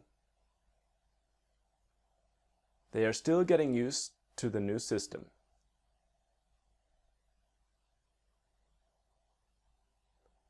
They are still getting used to the new system.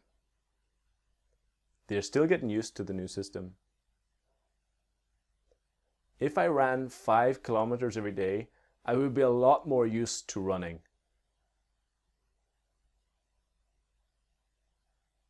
If I ran 5 kilometers every day, I'd be a lot more used to running. I'd be a lot more used to running. If I had not worked so hard at it, I would not have got used to it so quickly.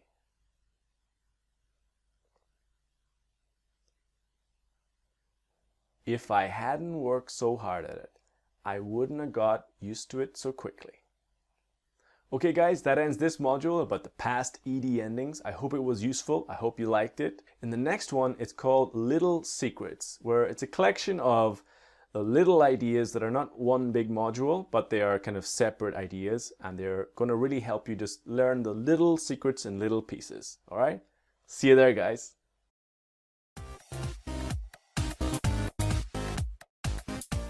Hey guys, the name of this module is Little Secrets. This is because this is a module where there's little things I want to show you that are important, that are not part of a complete module or complete topic in themselves, but they are important just to see them and to understand them. So in the first 4 videos, I'm going to focus on the prepositions to and for. I want to give you a good basic introduction to to and for and how we use them and when in English. All right, let's go. So here we have the prepositions to and for. Let's start with the preposition to. There are 2 fundamental ways and reasons why we use the word to in English. The first is the infinitive, and the second is the concept of movement and direction or communication. Now they're all very similar in the movement, direction, and communication. The infinitive is very simple. We have seen this many times in the videos that we have the word to plus the verb. To send, to buy, right? And generally we have it after I want, I need, I would like, and I'm going to, and the verb. We have seen this many times. Now when we want to talk about movement, the first verb of movement is to go to. The fundamental idea of go, it's movement. You're moving.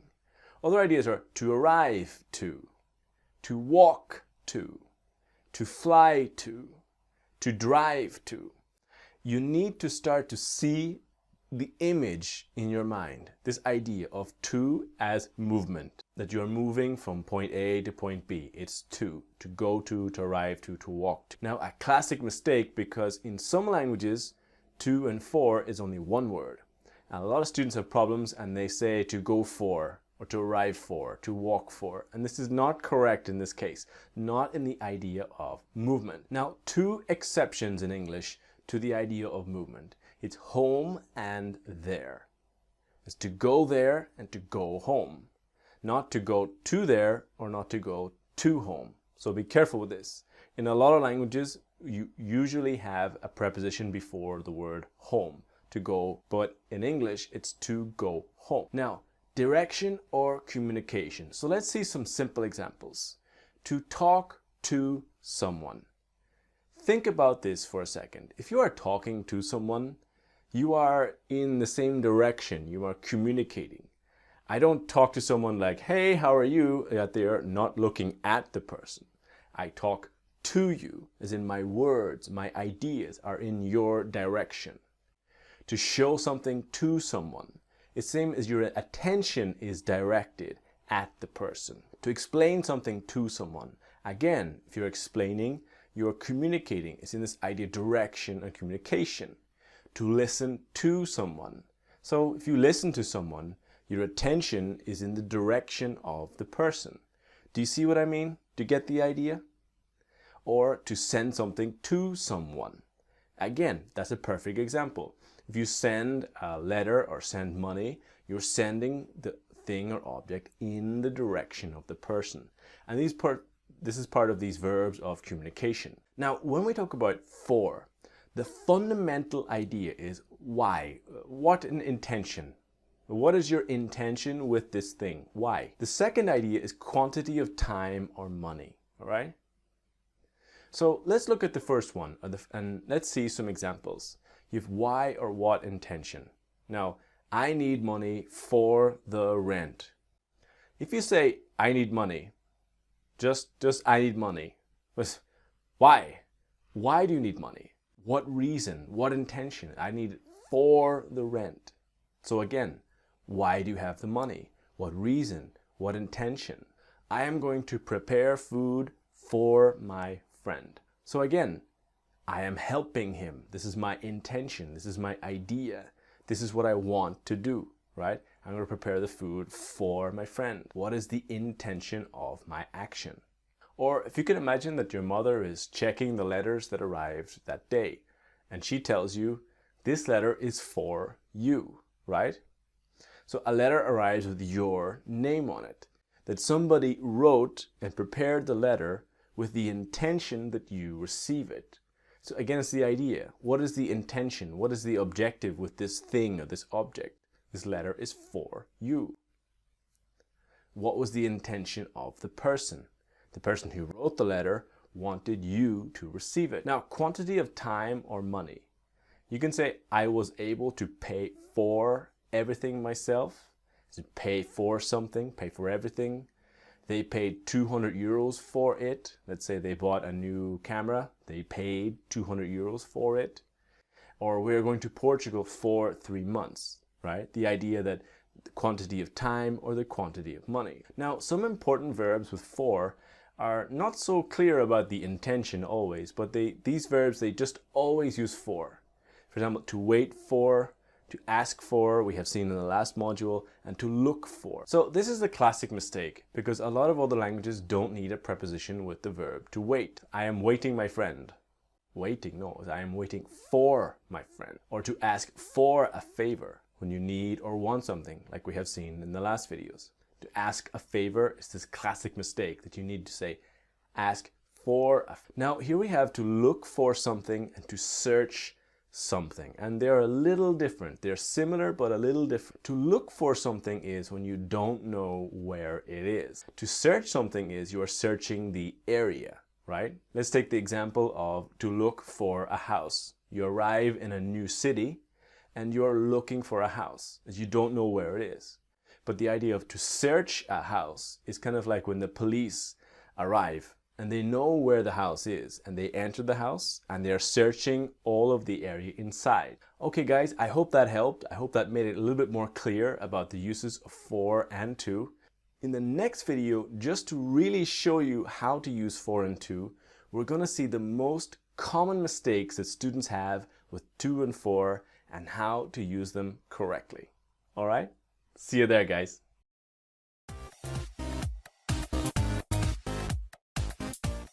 Hey guys, in this video, just to show you exactly about to and for, I want to show you what I have seen after years and years of working with students, the 5 most common mistakes that students have with to and for and how to avoid them. Ready? So the 5 most common mistakes with to and for. Mistake number 1 is this. If you look carefully, you can pause the video now and you can read and check. What is the mistake? I want buy. I need go. I would like see. I'm going call them. Can you see the mistake? Is that English in the infinitive is to plus the verb, right?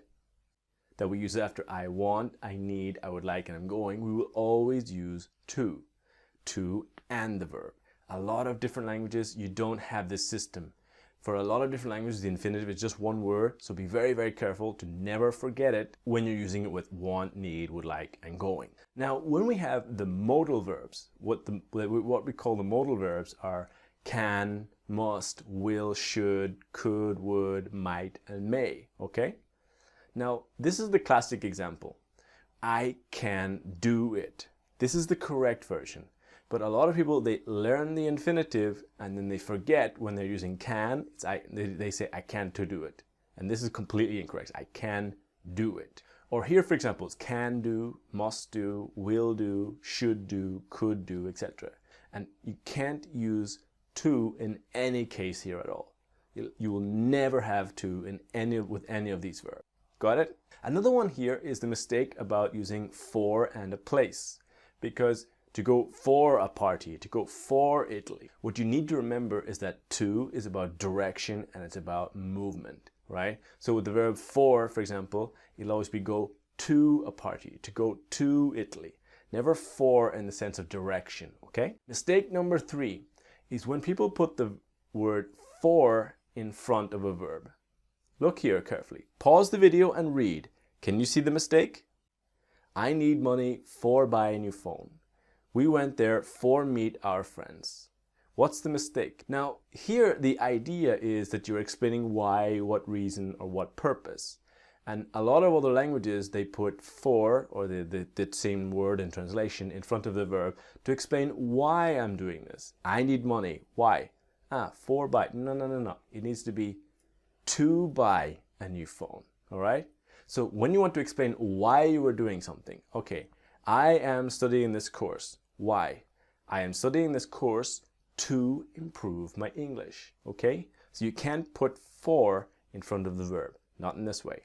Mistake number 4 is the difference between it's important for me and it's important to me. Now, what's really important to remember is that they are both grammatically correct. We can say both. It's important for me and it's important to me. Now, the little difference, or another example is it's crazy for me or it's crazy to me. Now, you need to be careful here. When you're using for me, it's something that affects me directly. It has clear consequences in my life. It's really part of my experience. And when you talk about it's important to me, it's the idea of it seems, it's my opinion. It does not affect me directly, but it's what I think. It's my opinion about something. Another one here is this classic mistake. We had a very long meeting and for this, I was really late. Now, can you see the mistake? Can you see the problem? For is not because of. When a lot of different languages, they will use the translation of for sort of as an explanation why. It's because of. For this problem, I was really late. But really, it's because of this problem, I was really late. Okay? So be careful with that. Alright guys, so those were the 5 most common mistakes with to and for, so that you can really start to use it correctly and use it in the right way. In the next video, I want to show you the little secrets about what happens to the word to when native speakers speak quickly.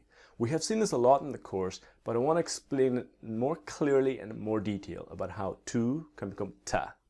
See you there, guys.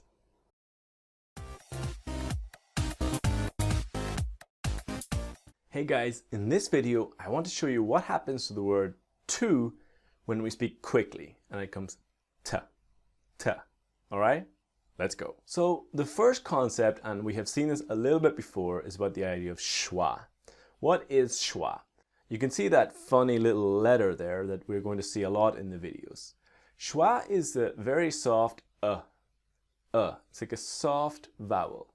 For example, when we have to, it can become t in little moments in sentences, and I will show you when. So, to will become t. Now, to, like 1, 2, is the strong pronunciation. The weak pronunciation is t. Right? Try it with me. T. It's very simple, right? So very soft on the T, the t, not ch, but t, like that, okay? Two great examples are today and tomorrow. It's not today, tomorrow, but today, tomorrow. Can you hear that it's soft? It's not strong, not today, but today, tomorrow. Nice and soft. So the simple rule is that before a consonant, we can make to t. But to before a vowel will have the strong to, okay? So let's see an example. I need to go to work. I need to go to work, right? Now I could pronounce very, very slowly, I need to go to work, but the native speaker will say, I need to go to work. I need to go to work, right?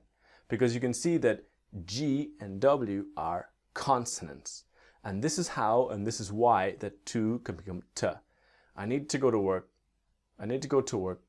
Right? Nice and fast, right? So this will really help you when you're speaking and really help you when you're listening. Now, here for example is I need to go to Italy. Here's I need to go, because G is a consonant, but I in Italy is a vowel. I need to go to Italy, right? To Italy. We cannot say to Italy. This just cannot work, okay? We have seen this kind of thing a lot. You'll see the word to will contract. We've seen wanna, want to, wanna, going to, gonna, have to, got to, gotta. So this is not new, all right? It's just a little detail. Now, some examples here: to go to need to, would like to, would love to try to, and supposed to. And the faster we speak, the more there will be to go to need to, would like to, would love to try to be supposed to, okay?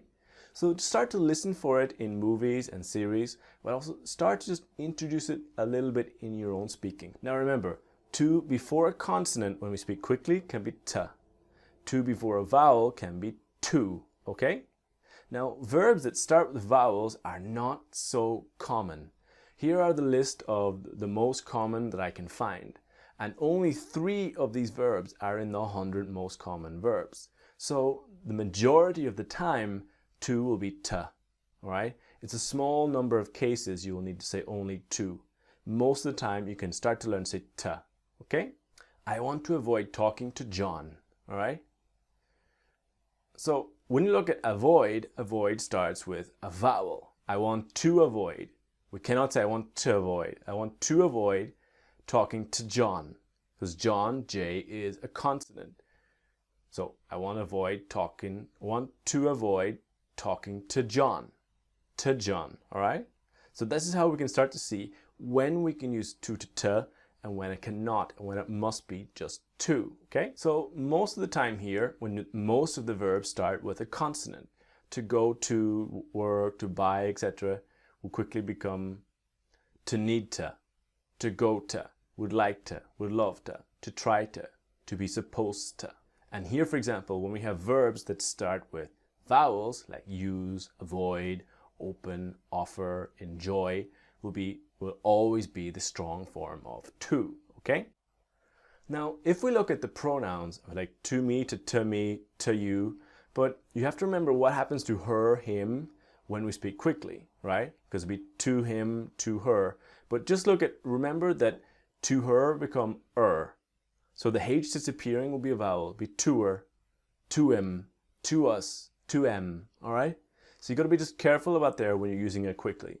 But this is more important for your listening, so that you can understand more than your speaking, okay? So let's say some nice examples for you to start practicing, and we'll get a nice slow out there. The real focus here is to get the nice need to go, right? Or to connect the to t after the verb. Ready?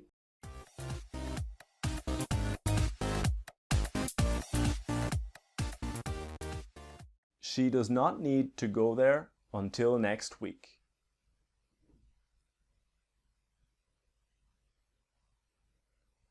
She doesn't need to go there until next week. She doesn't need to go there till next week. She doesn't need to go there till next week. We would love to go back to that city someday. We'd love to go back to that city someday. We need to tell him today. We cannot wait until tomorrow. We need to tell him today.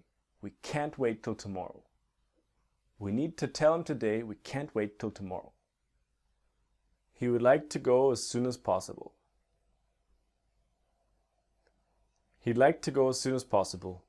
He'd like to go as soon as possible. We are going to try to find a cheap flight for you.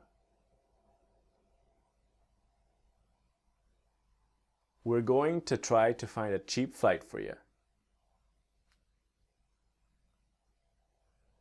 We're going to try to find a cheap flight for you. We're going to try to find a cheap flight for you. I was supposed to do it yesterday, but I did not. I was supposed to do it yesterday, but I didn't. I was supposed to do yesterday, but I didn't. All right, my friends, I hope you liked it. That was the end of this video about to, ta, all right? In the next video, I want to look at some essential things that you need to know about for, so that we can go a little deeper into the preposition for and really explain it before we go into pronunciation. Okay, guys, see you there.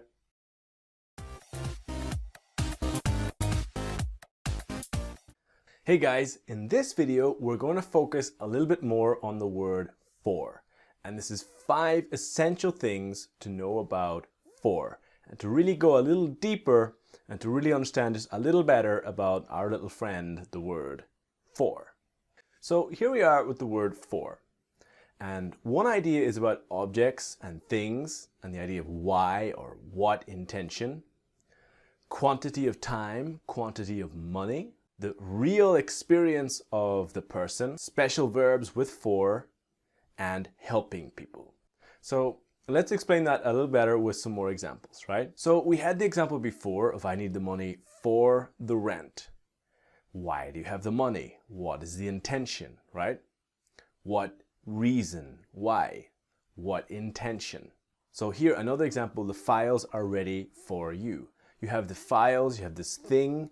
What is the intention? What is the result you want with this thing? This letter is for you. I have a present for you, right? The second idea, again, is quantity of money or time, right? That I was able to pay for everything myself. They paid 200 euros for it. They were going to Portugal for 3 months. Now, the next idea is the real experience of the person. So let's explain this a little bit more detail. Now, sentences that we have here, the example is like it's, adjective, for, and the personal pronoun.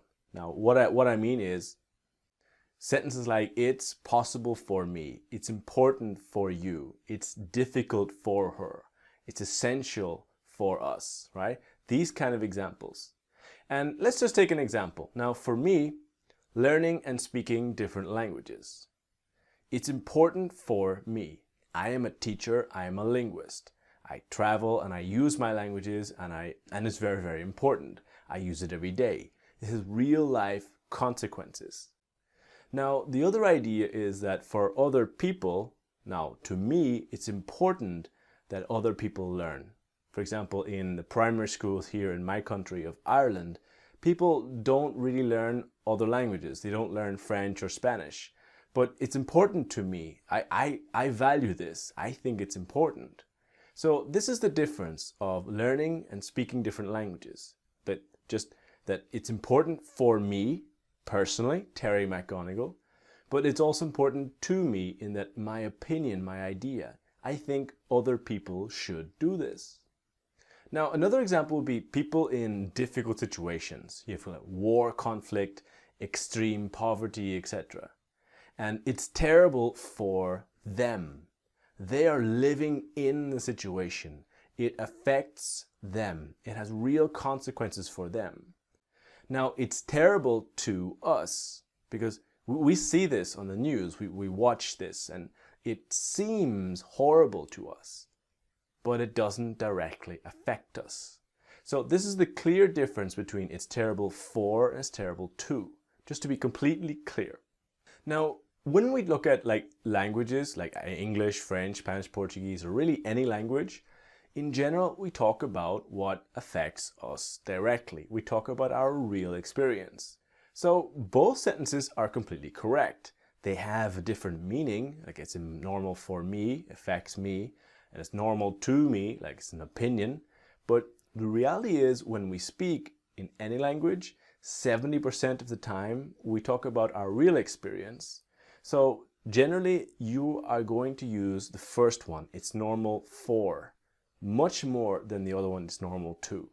You can hear both, it's possible, but you will use the first one a lot more. Now we need to remember always the important verbs with for, right? To wait for, to ask for, to look for. Then we have to remember that we cannot say to wait someone, it must be to wait for someone. Not to ask something, but to ask for something. I am looking a new computer, but I am looking for a new computer, to look for something, right? Now the final idea is about helping people, that you are doing something for someone. So I am doing this for you. It's the idea that I am helping you. Now this week, for example, and this is true, I am going to take care of some plants for my mother. My mother is going on holiday to Italy and she asked me to take care of her plants. I say, okay, I am helping her. So this is the idea. This week I'm going to take care of some plants for my mother. Now here's the instructions she gave me. She said, take this here, inside there's special food for the plants, and put it here. These are the exact photos she sent me, right? So this is the idea, to do something for someone, right? Is it helping someone? But it's also possible to say to do something to someone. And this is a little different. Now, to do something for someone is to help someone. To do something to someone is to do something bad to someone. If you can imagine some crazy reality where I do not take care of the plants, but I destroy or I break the plants, then this is, I am doing something to my mother. I'm not doing it for her, because for is positive and I'm helping, but it's to do something to someone. Now, here's another example. We have seen before in other videos to send something to someone, that the person will receive it. It can be an email, can be a letter, can be money, right? But to send something for someone is also possible, but a little different. I cannot say it's completely incorrect. Now, in the difference here is to send something for someone. If you can imagine a situation where your friend is working, he is too busy, and he needs to send a letter, but he's too busy and he cannot go. But you can go for him. You can go in his place. You can help him to send something for someone. And this is the idea of that you're helping them, right? Now, here again is a similar idea. To sell something to someone is the person will receive it. I have something, I sell it to you, you give me money, and you receive the thing or the object. But if you imagine, for example, to sell something for someone where they need help for some reason, that okay, I have a shop and you have this camera, but if I put this camera in the shop, I can help you. I can sell it for you, as in your place instead of you, okay? So it's a little bit different. Both sentences are correct, but they are different in meaning. Okay guys, that ends my 5 essential things to know about for. I hope it was helpful and useful. I'll see you in the next video where we're going to start looking about how for can become f in the pronunciation, about how fast pronunciation will change when we speak quickly. See you there, guys.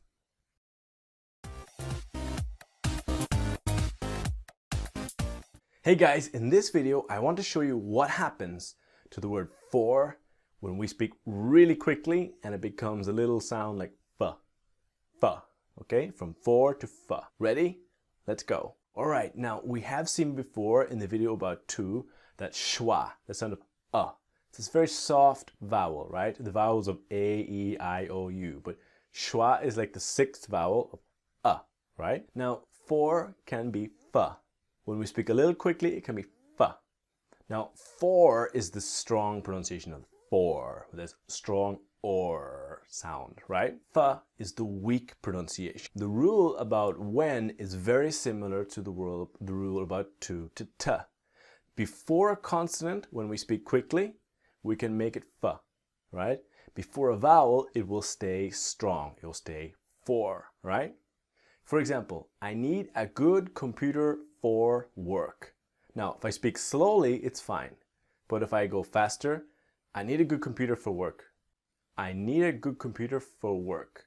Because you can see that W is a consonant for work. I need a good computer for work, right? And this is what all native speakers in all countries do. Now, here's an example. It's difficult for us. And you can see that us starts with a vowel. So now it's just difficult for us.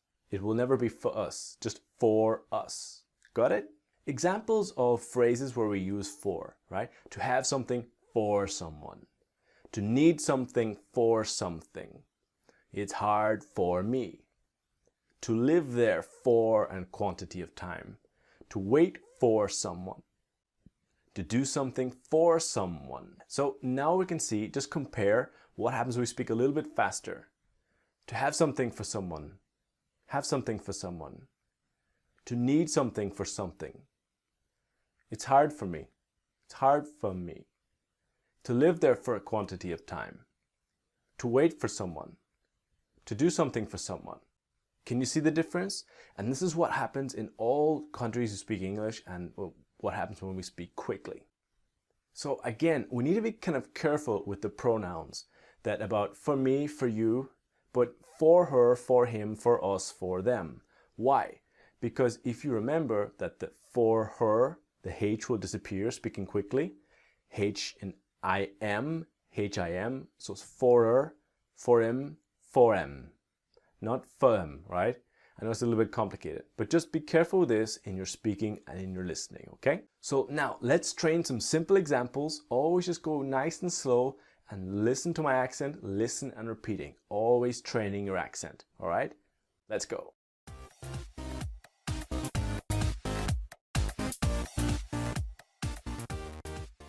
I can do it later for you if you want. I can do it later for you if you want. I can do it later for you if you want. How long did you live there for? I lived there for 6 years. I lived there for 6 years. My dad really helped me. He paid for my car insurance this year. He paid for my car insurance this year. It is really important for me to keep my deadlines.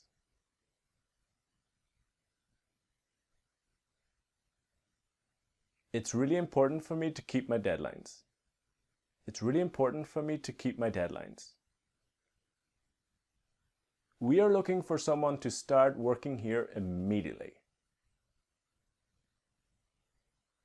We're looking for someone to start working here immediately. We're looking for someone to start working here immediately. Is it really so hard for you to pay attention to what you're doing? Is it really so hard for you to pay attention to what you're doing? Is it really so hard for you to pay attention to what you're doing? Okay guys, that ends this video about for to fa. I hope that was nice and clear and helpful. In the next video, I want to talk about another little word called of, and how of can become a. Okay? See you there, guys.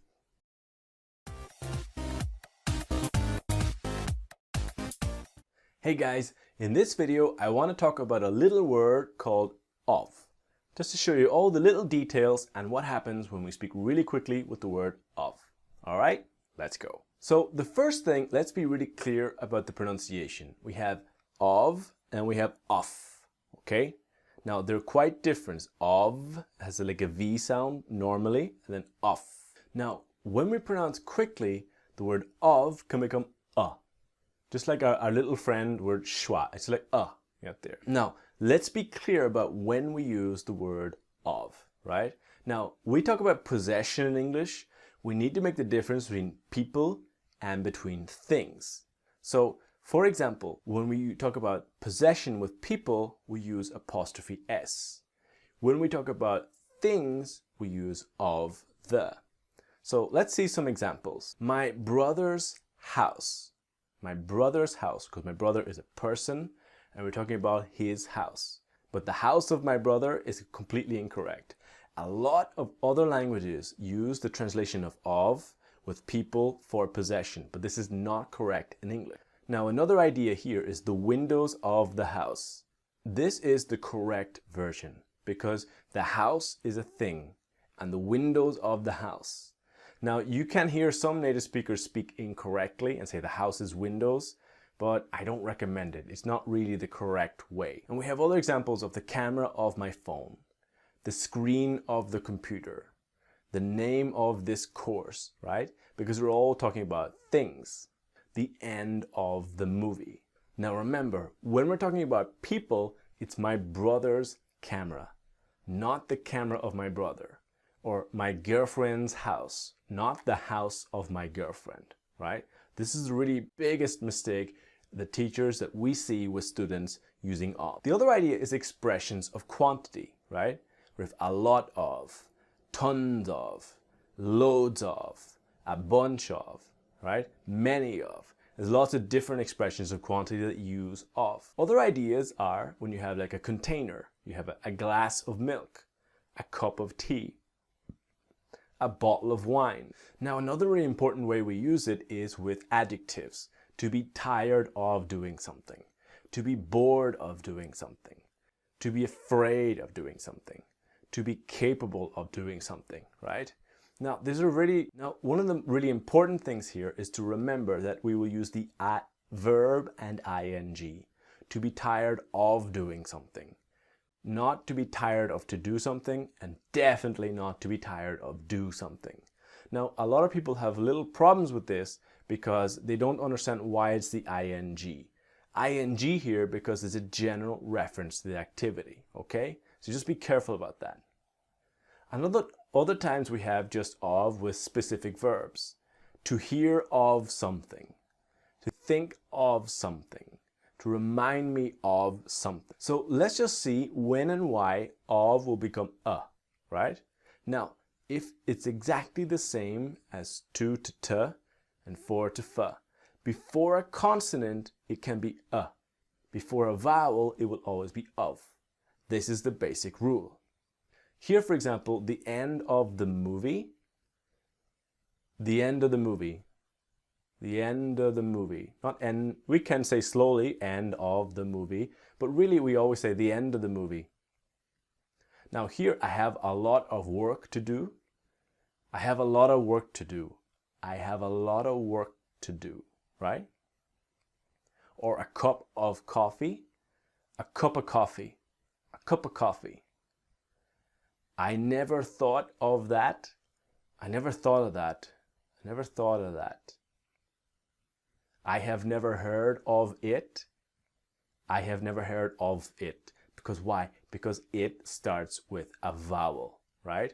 Here, for example, I have a lot of interesting things to do. Again, interesting starts with a vowel, so I have a lot of interesting, like the OV sound. We cannot create the sound here. Do you understand? Do you get it? So let's look at the expressions of quantity again and what will really happen when you hear a native speaker use them. A lot of, a lotta. Loads of, loadsa. A bunch of, a buncha. A ton of, a tonna. All right, I think you're ready. So let's train some nice simple examples and really just take slowly, easy, listen and repeat, all right? Train your ears so that in a conversation, conference call, or an interview or whatever, that you're ready, okay? Let's go.